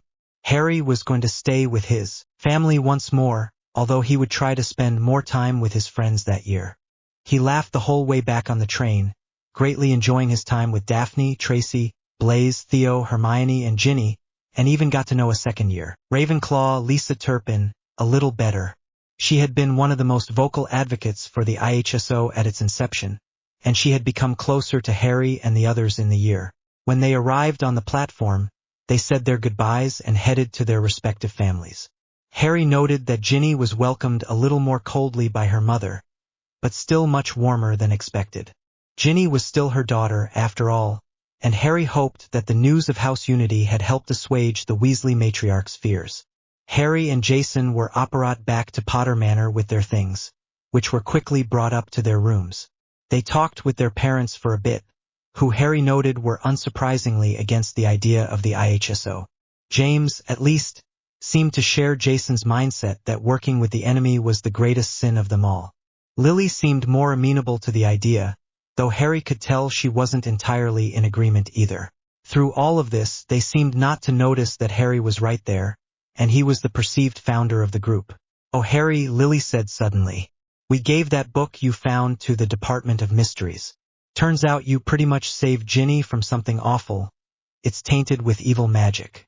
The Unspeakables haven't been able to figure out how to get it out yet, but they're getting closer." Harry nodded at the news, wondering what the diary contained. He didn't miss a strange note in Lily's voice, and Harry was shocked to recognize it as pride. He easily dismissed it, thinking it pried at something or someone else, but it kept nagging him at the back of his mind. As the summer went on, it turned out to be very much like the previous summer. His summer work had been completed at school with the IHSO, so he had nothing to do in terms of work. He kept working through higher-level textbooks and was confident that, between the IHSO training of last year and this summer, he could master OWL-level magic by the end of the summer, both wandless and with a wand. The 5th through 7th years had been only too happy to teach Harry higher-level magic when he demonstrated that he had the aptitude to practice it, and he had learned much from the older IHSO members. Mrs. Weasley's attitude toward Harry had changed after learning that he had saved her daughter from unspeakably evil magic, and was now rather willing to allow them time together, and even allowed her daughter to visit the Greengrasses with Harry, as Ginny had become good friends with Astoria over the course of the year. They went often, and it was a normal sight to see many upcoming second years and third years in Greengrass Manor. They received their book lists, and were happy to note that Lockhart's books were once again listed there. Though they were glad that they could continue their IHSO teaching in place of Lockhart's classes, they found it hilarious that the incompetent Gilderoy Lockhart would be the one to break the supposed curse on the defense against the dark arts position. Their end-of-year exam results were mailed as well along with the average results of each exam. Harry had obtained a record-breaking number of perfect scores on the second-year end-of-term exams, having obtained the coveted O mark in defense against the dark arts, charms, transfiguration, potions, and history of magic. He had received an O in herbology and astronomy, missing a perfect score by a few points. His friends had received similar marks, almost entirely O marks, with a few exceeds expectations scattered across the board. That day, Harry heard his parents demanding that Jason bring his grades up. Jason had received an O in charms and transfiguration, and an E in everything else but potions. He had scored an acceptable in potions, which was not graded by Professor Snape, so therefore could not be blamed on his grading. The average grade for defense had shockingly been an O, as had the grade for charms, while it had been an E for all other subjects. In an office kilometers away, a shade of a once powerful wizard contemplated his prison. He had of course tried every possible method of escape he could conceive in the year he had been imprisoned, but to no avail. The dome was heavily warded and guarded, and he had not managed to escape as of yet. But that evening, the shade realized something so simple he would have slapped himself in the head had he had a body. The shade flew downward as fast as possible and straight through the floor. The fool Albus Dumbledore had thought to make a powerful dome to contain him, but had not thought of the floor as a possible exit. Lord Voldemort had escaped, and was once again loose in the world. Even farther away, on an island surrounded in mist and guarded by mysteries, a ragged-looking man laughed as an ethereal voice called to him. The awful remembrances of things past did not affect him any more. He knew he had done no wrong. The voice guided him as the man's form slowly shifted from that of a man to that of an equally ragged-looking dog. The skinny dog slipped easily out of the cell as a guard opened it to deliver the meager rations for the day. The guard looked around, not seeing the most dangerous man in the prison. The hair on his neck stood on end as he turned around, and saw a man with wild hair and a crazed smile behind him. The red light that emitted from the guard's wand in the wild man's hand was the last thing he saw before waking up hours later.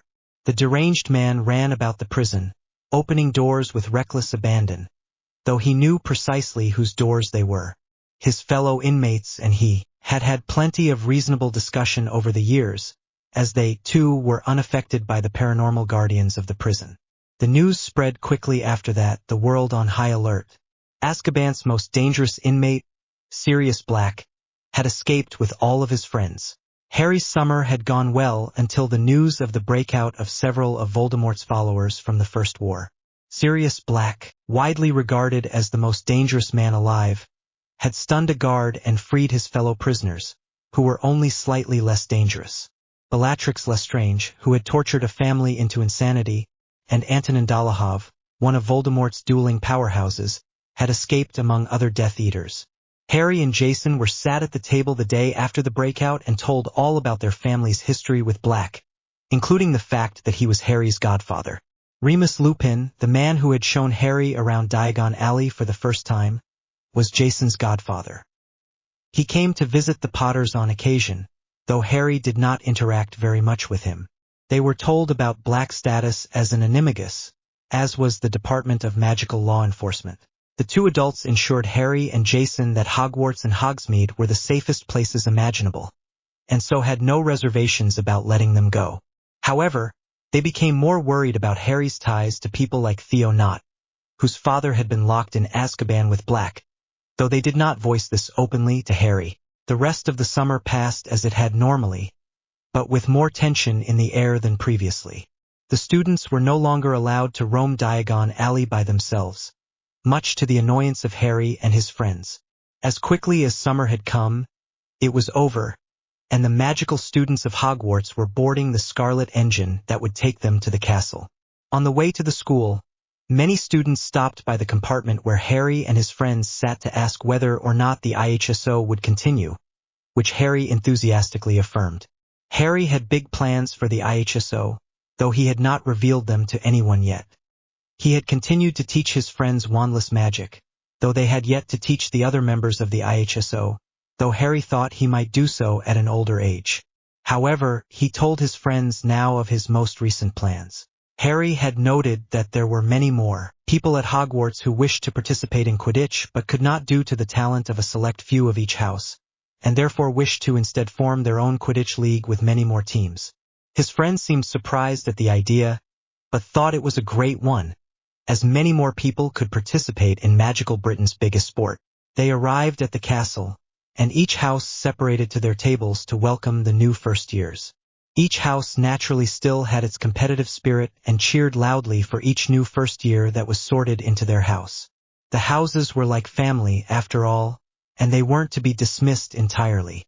As the feast finished, all the students left to their common rooms, chattering happily. That year, Ginny had decided to share a room with her yearmates rather than staying with the older girls, so Daphne and Tracy said their goodbyes to the rest as they approached their room. A routine was quickly established again, everything very much as it was the previous years. The first years quickly learned that they did not need to attend Lockhart's lessons so long as they attended the lessons provided by the Interhouse Study Organization, which most of them did. The big news of the first week was that Harry Potter, the almost legendary Slytherin seeker, had plans to resign from the team to form an unofficial IHSO Quidditch League. The idea was quickly supported by many of the current Hogwarts Quidditch players, a group which included all 4 current Quidditch captains, and gained immense support from a base of students who wished to play Quidditch but were deemed not good enough for their house teams. With all the support, the unofficial league was announced within the week, and resignations from house teams started in waves. Hufflepuff captain Cedric Diggory was the first captain to withdraw his position, and following this, everyone on the Quidditch teams bar 3 players resigned. Gryffindor seeker Jason Potter was, as expected, unwilling to resign, and was made the de facto captain, as he was the only player remaining. In addition to this, a Hufflepuff and a Ravenclaw player had also refused to resign, and thus new teams for each house were being drafted, and a new Slytherin captain was to be selected to begin tryouts. The new Interhouse Quidditch League's rules were posted the day after, along with sign-ups for the league, with a statement stating that team captains would be chosen in the next week, the number of captains being determined by how many people signed up. Its most important rule, however, was that a team could consist of members of different houses, and need not be separated. The new league was all that was talked about for the next week, but despite that, each house had managed just enough support to reform their teams. At the end of the week, the entire castle seemed to sit in anticipation of the announcement of the Quidditch captains. Soon, the announcement went up, and everyone crowded around it in their common rooms. There had been around 100 people who signed up, which was somewhere around a third of the school. The players were to be divided into 10 teams of 7 plus 3 reserves per team, to be chosen by draft after a general tryout. Each of the 4 original Quidditch captains were made captains, those being Adrian Pusey for Slytherin, Oliver Wood for Gryffindor, Cedric Diggory for Hufflepuff, and Roger Davies for Ravenclaw. The other 6 captain slots were then filled by Graham Montague Slytherin, Alicia Spinnet Gryffindor, Cho Chang Ravenclaw, Heidi McAvoy Hufflepuff, and Fred Weasley Gryffindor. The general tryout was scheduled to be in 2 weeks, and then the teams would be chosen by the captains and released in a similar manner as to how the captains' names had been released.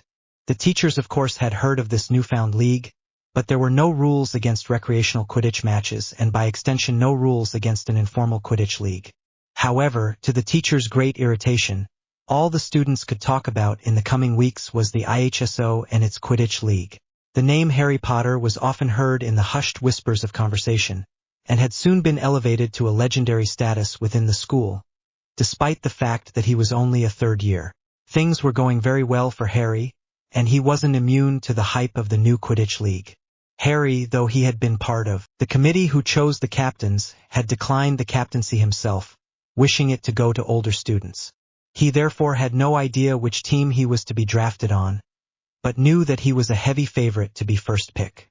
The only reason that he was not the clear favorite was the diminished importance of the snitch in the game. All of the leaders of the league had jointly agreed that the snitch in modern Quidditch was far too valuable, particularly for school games, and had for that reason downgraded it to a 100-point catch from 150. While this did not seem to make an extraordinary difference, Quidditch often boiled down to those extra 50 points, and while having a good seeker was important, they hoped it would balance the teams far more this way. The day finally came for the tryout, and everyone flew their best under the watchful eye of the captains. That evening, a poster went out, proudly displaying the names and rosters of the new Quidditch teams. They had all been named for gemstones, and Harry could now proudly claim to be a part of Heidi McAvoy's Emerald team. As it turned out, he had been the first pick, as the paper also displayed each team's first pick. Harry was not surprised to see that Fred Weasley's Ruby team had picked George Weasley first round. Another top contender for first pick, former Gryffindor chaser Katie Bell, had been quickly snatched by Cho Chang's Sapphires. Harry's new Emerald teammates were from a variety of houses. Grant Page, the former Ravenclaw keeper, was the only other Hogwarts Quidditch veteran on the team aside from Harry and Heidi, the captain. Victoria Jackson from Gryffindor and Raj Patil of Ravenclaw rounded out the chaser lineup with McAvoy, and Theo Knott and Liam Beckett of Hufflepuff were drafted as the starting beaters. Harry was looking forward to his time with the Emerald team, especially when he saw that he would be playing with Theo. Their first practice was soon after, and everyone, including the 3 reserve players, Hestia Stevens from Hufflepuff, Ricky Harbinger from Ravenclaw, and Claire Ashwood from Slytherin, enjoyed it greatly. The reserves began learning more of each position, in case they had to stand in an emergency or play as a substitute. There would be many more games in this league, with each team playing one another twice for a total of 18 games a team before playoffs. The first game of the season was to be in a week, with another 4 games happening the same day. The Emerald team was to open against Cedric Diggory's Opal team, which became the talk of the castle along with the lessons of the IHSO itself. The day of the game came, and Harry trudged into the Great Hall in his green Emerald team jacket. The other players who were playing today were wearing a myriad of jackets, too. Harry spotted a few of the almost purple amethyst jackets, deep blue sapphires, the red rubies, and the white jackets of their Opal opponents. Harry laughed out loud at the anger visible on Jason's face. Almost everyone had a scarf or hat in the color of their favorite team, but he was still stubbornly wearing red and gold. After breakfast, the students ran out to the pitch, and all cheered wildly as Lee Jordan began his usual commentary. Harry looked around and saw Daphne in the stands, wearing green in support of her 2 friends. Daphne caught his eye and smiled at him shyly. Blaze and Tracy both wore the yellow of Oliver Wood's Topaz team, as Tracy was on that team and would play later in the day, and Ginny wore the red of her brother's team, onto which she had been drafted. Hermione couldn't decide whom to support and simply wore all of the colors.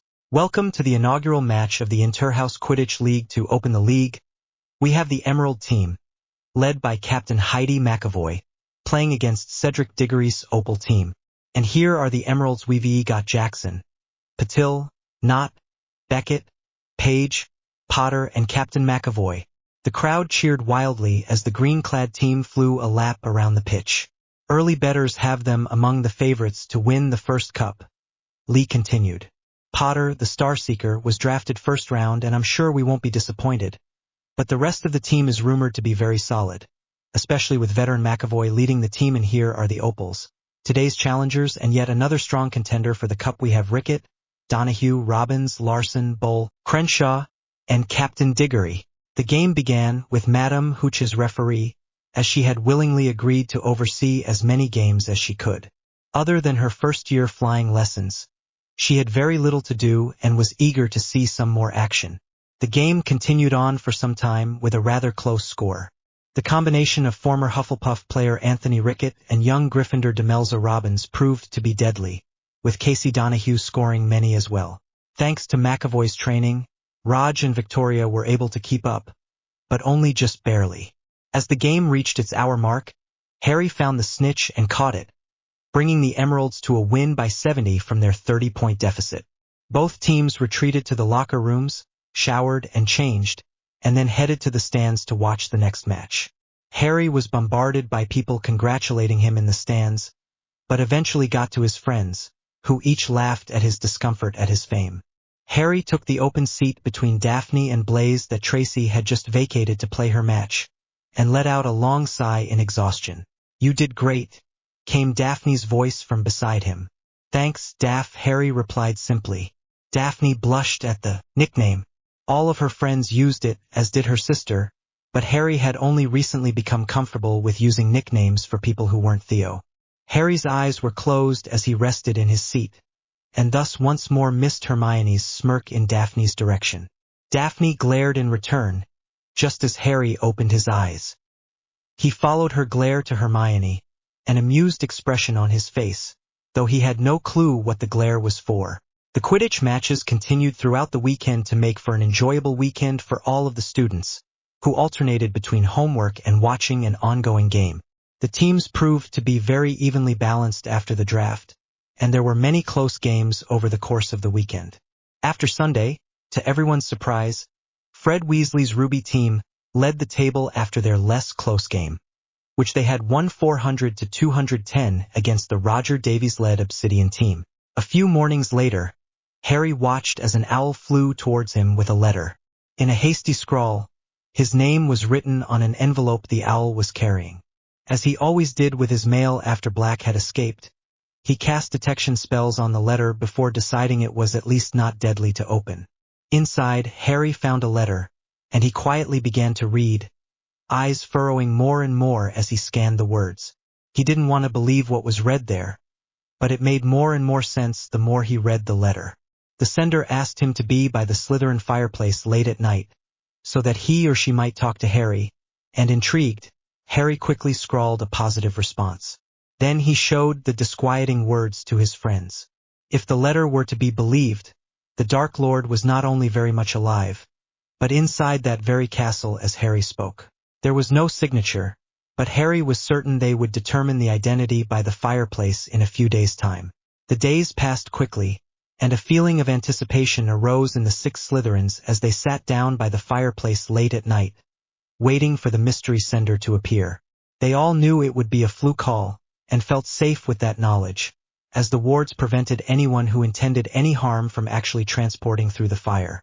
At precisely 1 in the morning, a face appeared in the fire.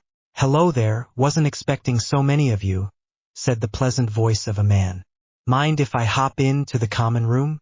Harry looked around, and they shrugged at one another, knowing that if the man managed it, he meant no harm to them. "Sure," Harry said skeptically, as he was certain the man had some ulterior motives. The face disappeared, and in its place, the man stepped gracefully out of the fireplace. He was a very handsome man, rather pale with dark hair framing his face in a slightly curly manner, dressed in everyday clothing. "That's better," the man said. The 6 were too busy staring at the man in shock with their wands drawn and pointed. After all, it wasn't every day a mass murderer meant no harm to you. Sirius Black, albeit a much younger looking, much less ragged Sirius Black, stood in front of them, grinning happily. "I read your letter, Mr. Black," Harry said, though he had since put away his wand. There were still 5 on Black after all, as did everyone here. "We found it most intriguing. I'm surprised you agreed to meet me at all.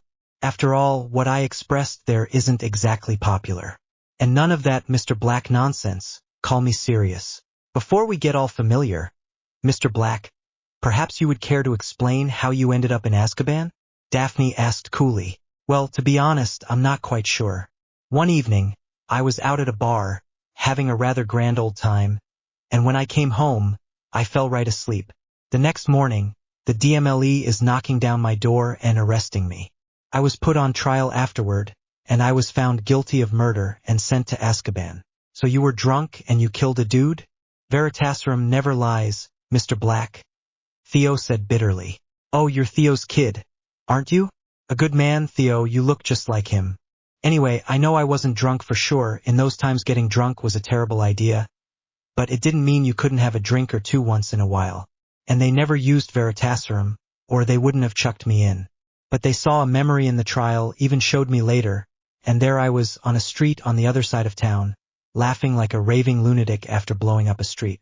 The gears had already started turning in Harry's mind, and he said, "So you're saying someone glamored themselves or used polyjuice to commit a mass murder and send you to jail?" Sirius thought about it for a minute, grinned, and replied, "You learn quick." Harry just shrugged and motioned to Tracy, who handed him a vial. "You won't mind drinking a few drops of this and repeating the story then?" Sirius smiled, dropped 3 drops on his tongue, and swallowed it, then repeated everything he had just said. He was greeted at the end of his tale by 6 faces staring at him with mouths agape, pondering the repercussions of this throughout the wizarding world and recent history. Sirius Black just laughed at their open-mouthed faces. Not that they didn't have a right to be shocked. Their entire life had just been turned on its head. The guilty murderer was innocent, and a Dark Lord was loose in their very school. Sirius was surprised to find that Harry just looked pensive, as though this wasn't the biggest surprise of his lifetime. "We have a plan to fix all of this," Sirius said. "But we're going to need your help to start smuggling things into the school, and it's going to take at least a year to finish it." The 6 students nodded and listened as Sirius described to them their task. Sirius and his accomplices in this plan, who would all be proven innocent by the Hogwarts wards and Veritaserum should it be needed, would pass them the necessary items, where they would bring them to the Room of Requirement, a room that was hidden on the 7th floor of the castle. The room could conjure almost anything, including many of the elements of the plan, but as Sirius explained, all of the elements had to be natural as opposed to conjured. Sirius left them then after giving Harry a mirror to contact him if necessary. Harry turned around, and immediately, all 6 began talking in hushed whispers about what had just happened. They quickly headed into the boys' dorm room instead of staying out in the common room, deciding it best they were not overheard. "Sirius Black is innocent," Theo said, shocked. "And my dad is... he's innocent." The others grinned at Theo's ecstatic proclamation. He had never believed his father's guilt, and to have it confirmed was a dream come true for Theo. He laughed out loud and jumped onto his bed, startling Daphne, who had stolen his place as they had arrived. The 6 began talking animatedly about what they had just heard, and were so excited that they did not sleep all night. In the next months, late at night about once a week, Sirius or a co-conspirator of his would deliver them items through the flue, or if it was small, in the mail where it could easily be missed. The 6 of them then brought it with them when they went to the Room of Requirement, which they had decided to use as their new private training room. The IHSO continued as usual, and Gilderoy Lockhart continued to take the credit for the vast improvement in Hogwarts students. The year continued as it had been going, and the year ended without much fanfare. Harry, Daphne, and Hermione continued to be the best students in their year, and did well on the end-of-year exams. The others had slightly more difficulty, though all passed with flying colors in the end. The end of the year also brought with it the Inter-House Quidditch League Final, which saw the Emerald team play the Ruby team in an exciting thriller of a match. The match lasted almost 3 hours and was evenly matched the whole time, but eventually came to an end with a spectacular catch of the snitch by Harry, which gave his team the lead and the win. The Emerald team landed on the ground, all piling onto Harry. When they got up, they went over to the Ruby team and shook hands with them. As they were doing so, Dumbledore and a man in formal robes approached Heidi, who the man had been told was the captain of the winning side. He spoke a couple words to her, and she excitedly gathered both the Ruby and Emerald teams to her. Due to the excellent performance of this league, as well as the initiative taken to integrate all those interested in Quidditch, the Department of Magical Games and Sports would like to take this opportunity to offer a ticket to the Quidditch World Cup final to every participating member in the Inter-House Quidditch League. Your cooperation with one another is truly outstanding, and your reforms to the rules are even being considered as potential official rules in the future by the International Quidditch Organization. We offer you these tickets in appreciation of this feat. The 2 teams went crazy after this proclamation, and soon, the whole crowd knew of what had occurred. Everyone in the league laughed and whooped in joy. Harry spotted Jason looking positively murderous. Harry soon found himself lifted into the air, praises for his conception of the league being lavished upon him. The day after the match, all of the students boarded the train once more to head home. Everyone was cheerful except one Jason Potter and his best friend Ronald Weasley. They looked decidedly miserable, but they had for the whole year. Harry, Daphne, Blaise, Theo, Tracy, and Hermione found a compartment together and sat down, chatting amiably. The train departed the station, and a while later, Ginny came skipping into their compartment, laughing. She sat down in an open seat next to Harry, but did not stop laughing for quite some time. "What is it?" Harry asked her. "Well, my dear brother Ronald decided to give me a visit while I was sitting in the other compartment, and I thought you'd like to hear about it," she said when she had managed to stop laughing. "Oh no, what happened this time?" Hermione asked. "Well, Ron blames us for his performance in class," Ginny giggled. "He has to do remedial summer classes now if he doesn't want to repeat third year." The group burst out laughing at this, as Ron bragged that he was one of the most brilliant wizards of his age, somehow ignoring his class rank as better only than Vincent Crabbe. "Wait, how is that our fault?" Daphne asked. "Everyone got better, and he knows it's because of the IHSO. He seems to think that everyone should be worse to make him look better," Ginny said. "Apparently we're not supposed to help people improve." Everyone else burst out laughing again at that, until Harry spotted Jason and Ron walking purposefully toward their compartment. Before the two could see, Harry waved his hand at the door, closing and locking it. Jason approached the door and attempted to pull it open. When he was unsuccessful, he attempted an unlocking spell they had all learned earlier in school. When this failed, Jason pounded on the door and yelled at them to let them in. Harry looked around the compartment, and everyone just shook their heads gleefully. Jason and Ron gave up after a while, though Harry was sure he would be hearing something about it from Jason at home. The rest of the ride continued in peace, and when they reached King's Cross, they said their usual goodbyes before going off to meet their guardians. As soon as Harry reached his parents, Jason quickly asked him why he had locked his compartment door. "I didn't," Harry responded with a confused expression on his face. "Yeah, you did, we knocked too," Jason replied heatedly. Harry just looked at him strangely, as though he had gone crazy, or as if something were a little bit off about him. This argument continued until Lily stopped it as they apparat back to the manor. As with the previous year, Harry was allowed to see most of his friends, though he never went directly to Theo's house. Ginny came with Ron to the Potter house often as well, and she and Harry often studied higher-level curriculum and practiced their wandless magic. Harry had gotten to the point where he was fairly certain he could receive good marks on the ordinary wizarding levels, and was planning to ask Professor Snape if he could sit his fourth-year exams and OWLS at the beginning of the year to advance directly to sixth year. As it turned out, top students skipping years had once been a fairly common practice at Hogwarts, and now Harry was planning to make up for not having done so earlier. Hermione and Daphne both were planning to attempt the jump to fifth year that year, and Ginny was planning to jump 2 levels as well due to her direct tutelage from Harry. On top of that, she had proven to be a brilliant and extremely talented witch. Mrs. Weasley surprisingly had warmed to Harry, as she thought he was the reason behind Ginny's incredible marks, which far outdid all of her brothers. Harry and his friends, when they met, would often head to the Knott mansion to see Sirius Black, who was staying there with the elder Theodore Knott.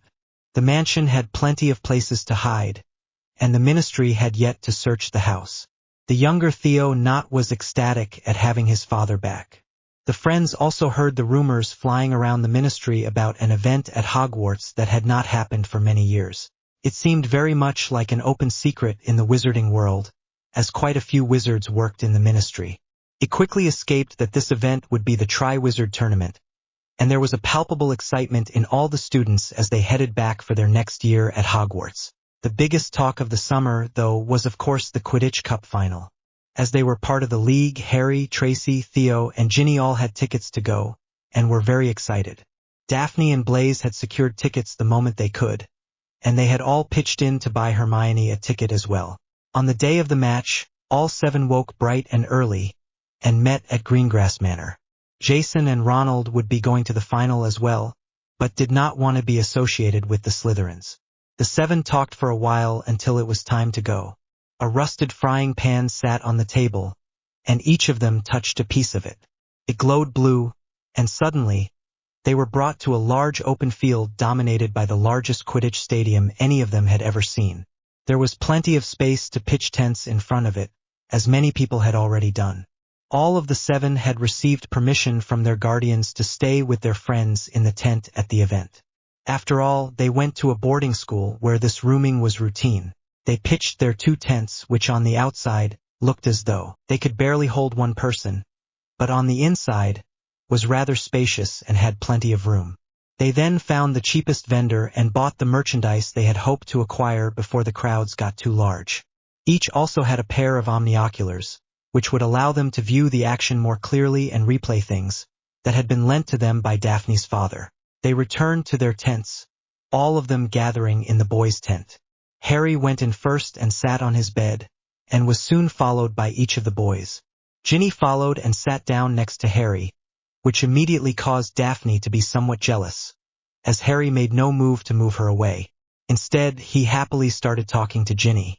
Tracy followed Daphne's line of sight and snickered, causing Daphne to turn around and elbow Tracy sharply. "It's going to be Bulgaria," Theo was saying heatedly. "You can't beat Crumb, and the snitch is still worth 150 points in this game." "Yeah, Crumb carried his team to the finals, but I don't think they stand a chance this time," Harry responded. "Ireland's chasers are the best in the world right now," Ginny added helpfully. This debate continued for some time until they heard a knock on their tent. Being the closest to the door, Blaze stood and opened the tent flap. "How can I help you?" he asked. A gruff, accented voice responded, You are Blaze Zabini, are you not?" "Yes, that's me," Blaze stammered. "Would you like to come in?" "That would be lovely," the voice spoke. "I was hoping to see the other students who made this study group in Hogwarts." With that sentence, no one other than Victor Crumb himself walked into their tent. "Well, you found us," Harry said. "I'm Harry Potter, call me Harry." "Victor Crumb, nice to meet you, and call me Victor then," Crumb responded. The others all quickly introduced themselves with many a stammer and stutter. "What brings you here?" Harry asked, seemingly unaffected by the famous seeker who had just entered the tent. "Well, I heard of your Quidditch League and your study group in the news in Durmstrang after Hogwarts beat Durmstrang in rankings," Crumb said. "And I wanted to see those who led the group. You're quite famous now, you know. It's not easy to teach at such a young age." The 7 looked around the tent at each other incredulously, happily accepting Crumb's praise. "Also, I have heard that Harry is an outstanding seeker, and wanted to see him play a bit. If you would all like to come, I would be happy to teach you as well," Victor said, and was immediately met by gaping mouths. "You don't practice today?" Harry asked curiously. "Oh, we are not allowed to because of a Quidditch tradition.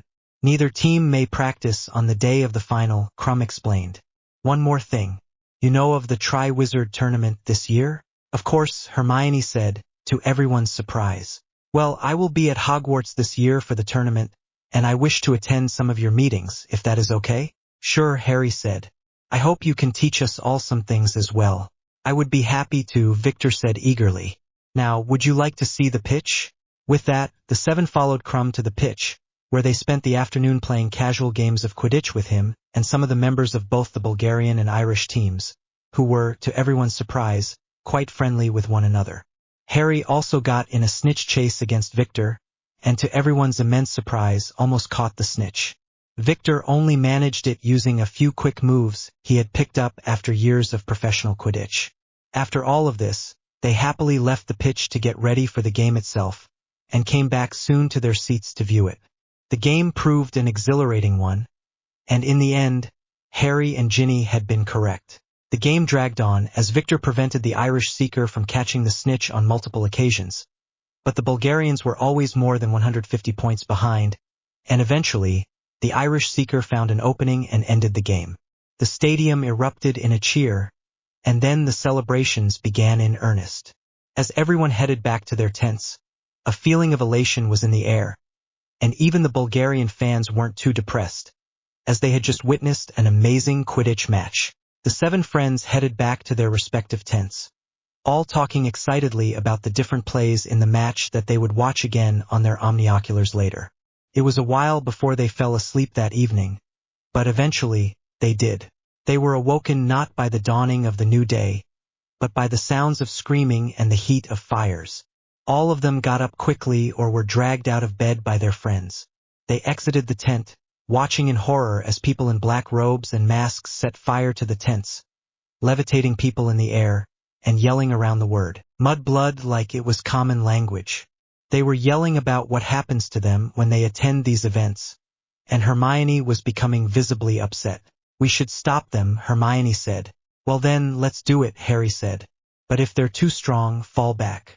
They crept forward, putting out fires where they could, steadily making progress toward the intruders. However, before they could reach them, one of them set a row of tents in front of them ablaze, making a huge line of fire that just couldn't be put out with water charms alone. Eventually, the fire simply became too hot to stand near for any length of time, and they retreated to a safer place, looking for anyone nearby. Suddenly, a bright light lit up the sky, and a mark that had not haunted the skies of Britain for 14 years appeared once more. The dark mark, Theo whispered. And those were Death Eaters, for sure. Everyone there knew of the Death Eaters' existence, of course. One couldn't be a Slytherin and not have heard it used as an insult at some point or another. They wandered through the burned camping grounds, and eventually found Ministry adults, who gave them a port key to bring them back home. Once home, they fled back to their respective houses, and were all met by relieved parents and guardians. Later in the summer, Harry, Daphne, Hermione, and Ginny had sent letters to their respective heads of house and had all received a positive response, and were heading back to Hogwarts early to take the necessary exams. The four of them sat in Potter Manor's kitchen, as the Potters had, to Harry's immense surprise, agreed to apparate the four to Hogwarts. "Oh, I'm so proud," Harry heard Mrs. Weasley say. "My Ginny, taking tests to skip a year." Harry looked over and saw Ron standing sourly in the corner. Ronald had just barely managed to avoid repeating third year and was now being largely overshadowed by his sister, which Harry knew caused him a myriad of insecurities. Indeed, Ronald Weasley had believed that he could do no wrong after his mother disapproved of Ginny's sorting. However, a few years had allowed Mrs. Weasley to warm to the idea, and after seeing Ginny's marks, Mrs. Weasley had lightened up on the Slytherin hate with much help from Arthur Weasley, who was surprisingly very neutral in opinion. Ronald had always been afraid of being the worst and least significant of his brothers, and now he was the worst among all of his siblings, at least in his mother's view. Fred and George had started developing products for their line of prank items and had made quite a good deal of money selling in Hogwarts, and had since fallen out of the least favorite child spot that Ron hated. The Weasley matriarch left the house, and the two Potter parents took 2 children each and brought them to Hogsmeade, right outside of Hogwarts. They were met by Professor Snape, who nodded at the Potters with a distinct grimace on his face and escorted the 4 students up to the castle. They were brought to the Great Hall and began their exams immediately. In the next 2 days, all of the exams for each subject in 1 year, both practical and theoretical aspects, were covered. The results were obtained instantaneously, as magic allowed for easy grading. The next day, the 4 discovered that all of them had skipped the desired year, and Harry and Ginny began taking their tests to skip a second year. For Ginny, it was the exams that the other 3 had just passed. Harry, however, had to pass the OWLs in all of the subjects he was taking. The testing process for this took another 2 days, and afterward, it was determined that both were allowed to skip their respective years. Harry had achieved an outstanding mark in every exam except for herbology and history of magic, where he had attained and exceeds expectations. That evening, the students would arrive, but there was a sense of unease lingering in the castle from the attacks at the Quidditch World Cup. No one had died there, for which the world was grateful, but the message was clear. Voldemort's ideology and followers were on the rise again. Doopy 52, honestly, I'm not sure what to do with the Potters yet. I think I'm at a good spot to go pretty much any way with them, but I'll try to include a bit more interaction there. The third-year electives are a good point. I don't believe I ever did include them, and the answers to a few more of your questions are in this chapter. Thanks again for everyone's reviews. The rest of the student body arrived that evening, and the sorting proceeded as usual. Harry had not paid attention to the names of any of the new Slytherins this year, but he noticed gladly that there were far fewer of the usual jeers whenever a new student entered Slytherin. As for the professors, for a record second year in a row, the staff remained entirely unchanged, with Gilderoy Lockhart once again reprising his role as the defense against the dark arts professor. However, most of the country knew by now that he was simply there to give pretense that there was a class at all. The students happily dug into their feast, eating and catching up with the friends they hadn't seen on the train, as one did during the welcome feast. After the students had finished dessert, Dumbledore stood to give his closing remarks, as was customary. "So, a 6th year now, huh?" Theo asked Harry. Harry just nodded in response. "You can't get a job before you're 17 anyway," Tracy said. "Why bother skipping? Oh, after what would be 7th year, we still come back to Hogwarts, but we help teach classes and start work beyond any WT level." "Pretty much every professor here skipped a grade or two while at Hogwarts," Harry responded. "Fun, so you'll still be here a while," Blaise said. "Yeah," Harry responded. At that moment, Dumbledore rose from his seat at the head table and began to speak. "Students, welcome to another year at Hogwarts. A few announcements before I send you off to bed. And a few exciting ones they are. First of all, I would like to remind you that the dark forest on the grounds is forbidden, and that there is an extensive list of banned items here in the castle. Consult the list on Mr. Filch's office for more information. Now, on to more exciting, less usual news. I offer my congratulations this year to a few of our students, who have proved themselves ahead of their age. Miss Ginny Weasley of Slytherin House, Miss Hermione Granger of Gryffindor, and Miss Daphne Greengrass of Slytherin. Congratulations to all 3 of you on your promotion to 5th year. Mr. Harry Potter, special congratulations to you on your promotion to 6th year. At this statement, the hall began whispering. Harry did not catch much, but from what he did hear, most of it was about him, as he had passed the OWLS on independent study, a feat which had not happened since before the First War with Voldemort. He also caught the surprised and simultaneously annoyed looks of both Jason Potter and Ronald Weasley, neither of whom, it seemed, enjoyed being one-upped by his sibling. Matthias Yaxley, now a 6th-year Slytherin prefect, walked over to Harry, clapped him on the back and shook his hand. Yes, yes, all very exciting news," Dumbledore said after the whispers had died down a bit. "I'm afraid I have yet more to tell. This year, Hogwarts will play host to the Triwizard Tournament." Immediately, some of the hall was buzzing with excited chatter.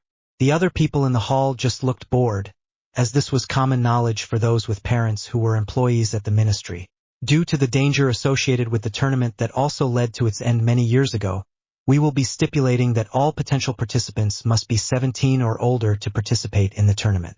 I will draw the age line myself, so do yourself a few favors and do not attempt to hoodwink it. Now, I have talked enough. To bed with all of you. Loud complaints came from many in the hall, most notably the Weasley twins, who desperately wished to participate. Jason and Ronald did not look too happy about this development either.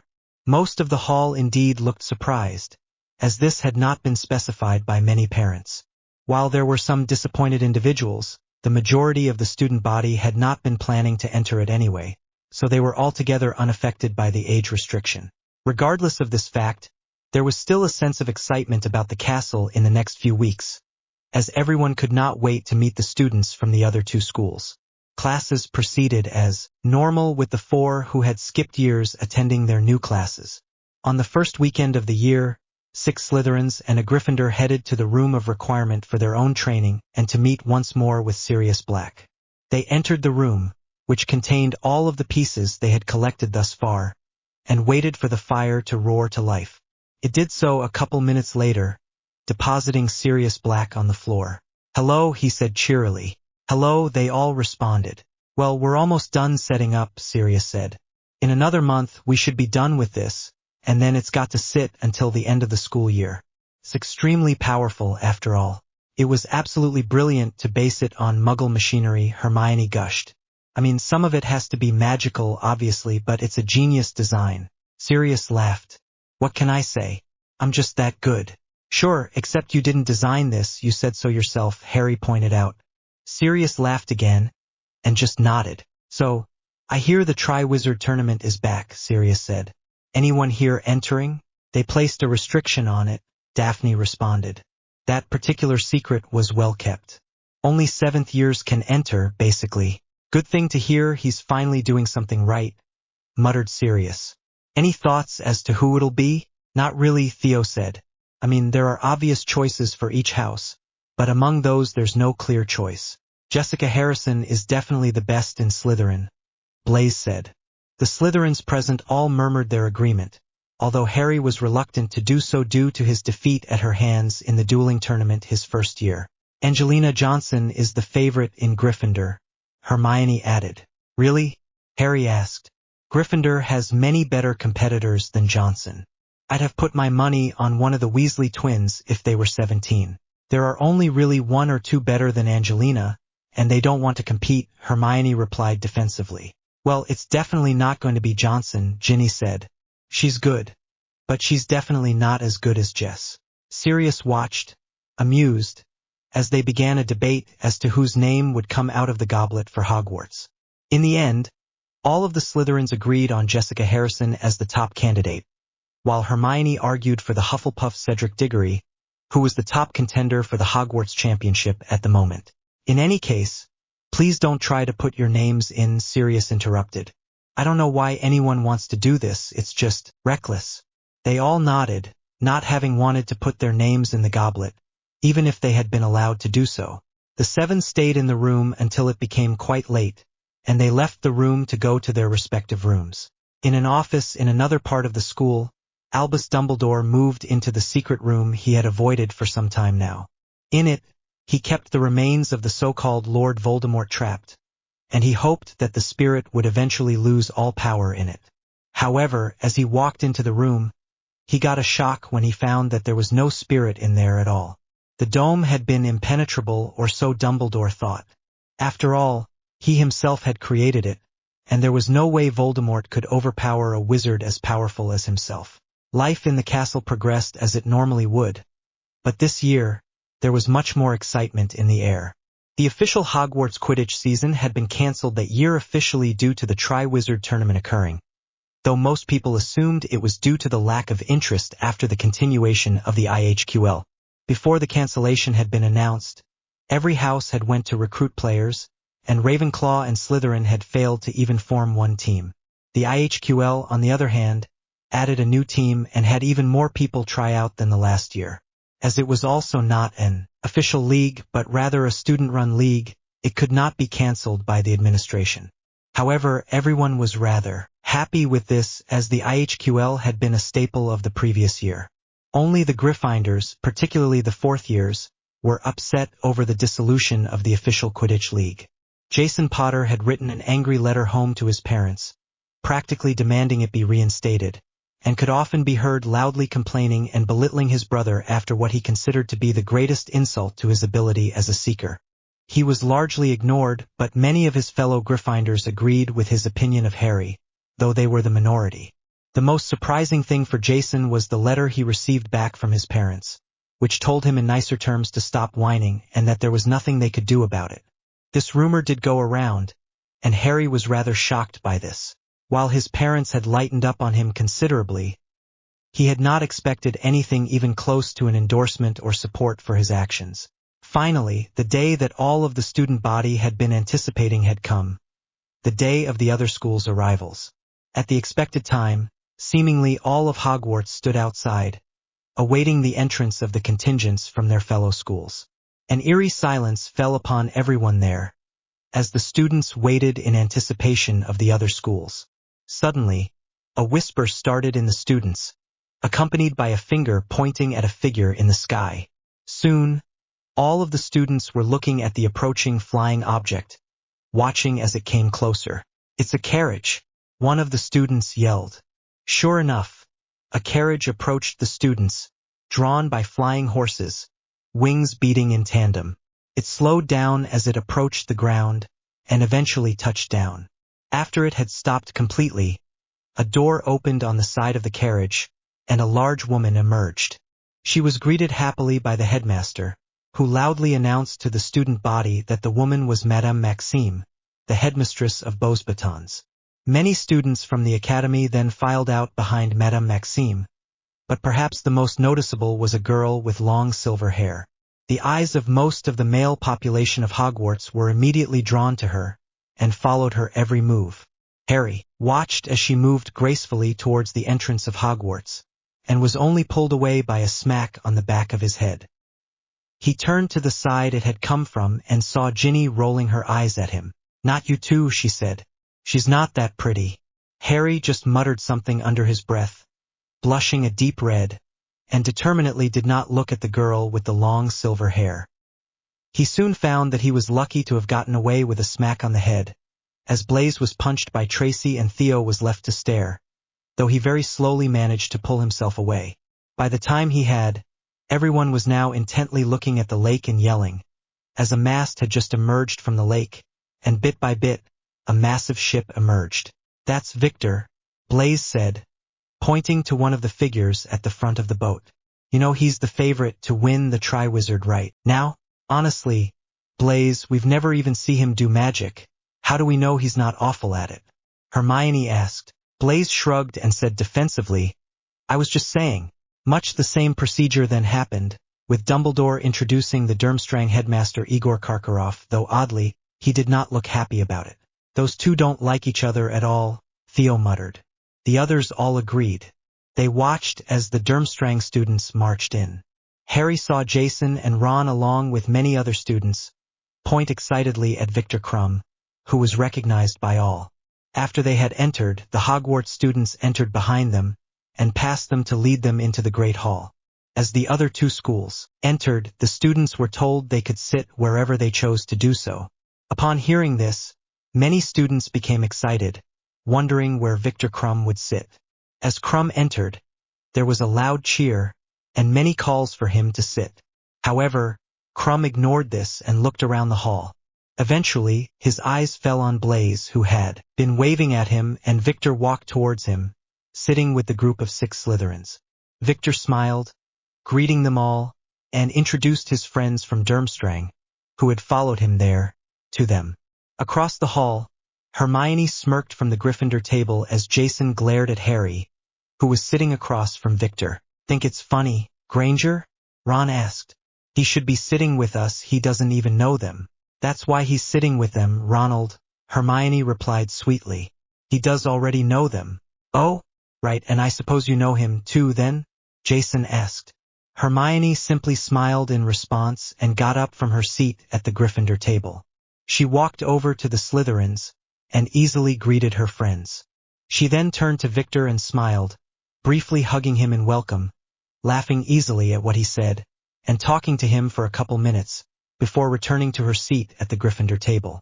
As she sat down, she simply smirked again at Jason and Ron, who both sat with their mouths agape in disbelief. "You," Jason stammered, "you hugged Victor Krum? You know him and you didn't wave him over?"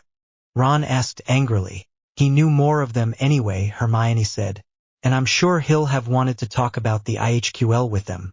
I'm not too interested in that talk, though the sport itself is kind of fun. When have you played? Last time I checked, you can't fly a broom." Ron snorted. "For your information, Ronald, Theo taught me my second year, and Victor gave me some pointers over the summer," Hermione informed him. "You've flown with Victor Krum?" Jason asked incredulously. Hermione just hummed non-committally and went back to her food, smirking. From the Slytherin table, Harry watched the exchange, understanding the gist from the body language with great amusement. "Seems my brother isn't too happy with Hermione knowing you," Harry laughed. "Ah, so that's your brother," Victor said, looking at Jason. "Yeah," said Harry. "He's not so bad when he's not around the other Gryffindors, particularly Ron." "Ron's an idiot," Ginny piped up from Harry's side. "He's my brother." "I see," Victor said. "They certainly seem the jealous type." "Ron is at least," Harry said. "Jason can be." At that moment, Albus Dumbledore stood from his position at the head table and began to speak. "Welcome to our friends from Beauxbatons and Durmstrang. I hope you will find yourselves at home here." His voice boomed. "Now I will introduce the impartial judge, who, a week from now, will select our champions. As per Triwizard history, may I introduce to you the Goblet of Fire." The students watched, awestruck, as Dumbledore revealed an intricate stone goblet, lit with swirling flames. Any student wishing to compete must place his or her name in the goblet within the next week. A week from now, the goblet will select one contestant for each school to participate, as was mentioned to you all. No student under 17 years of age may participate. I personally will be drawing an age line around the goblet.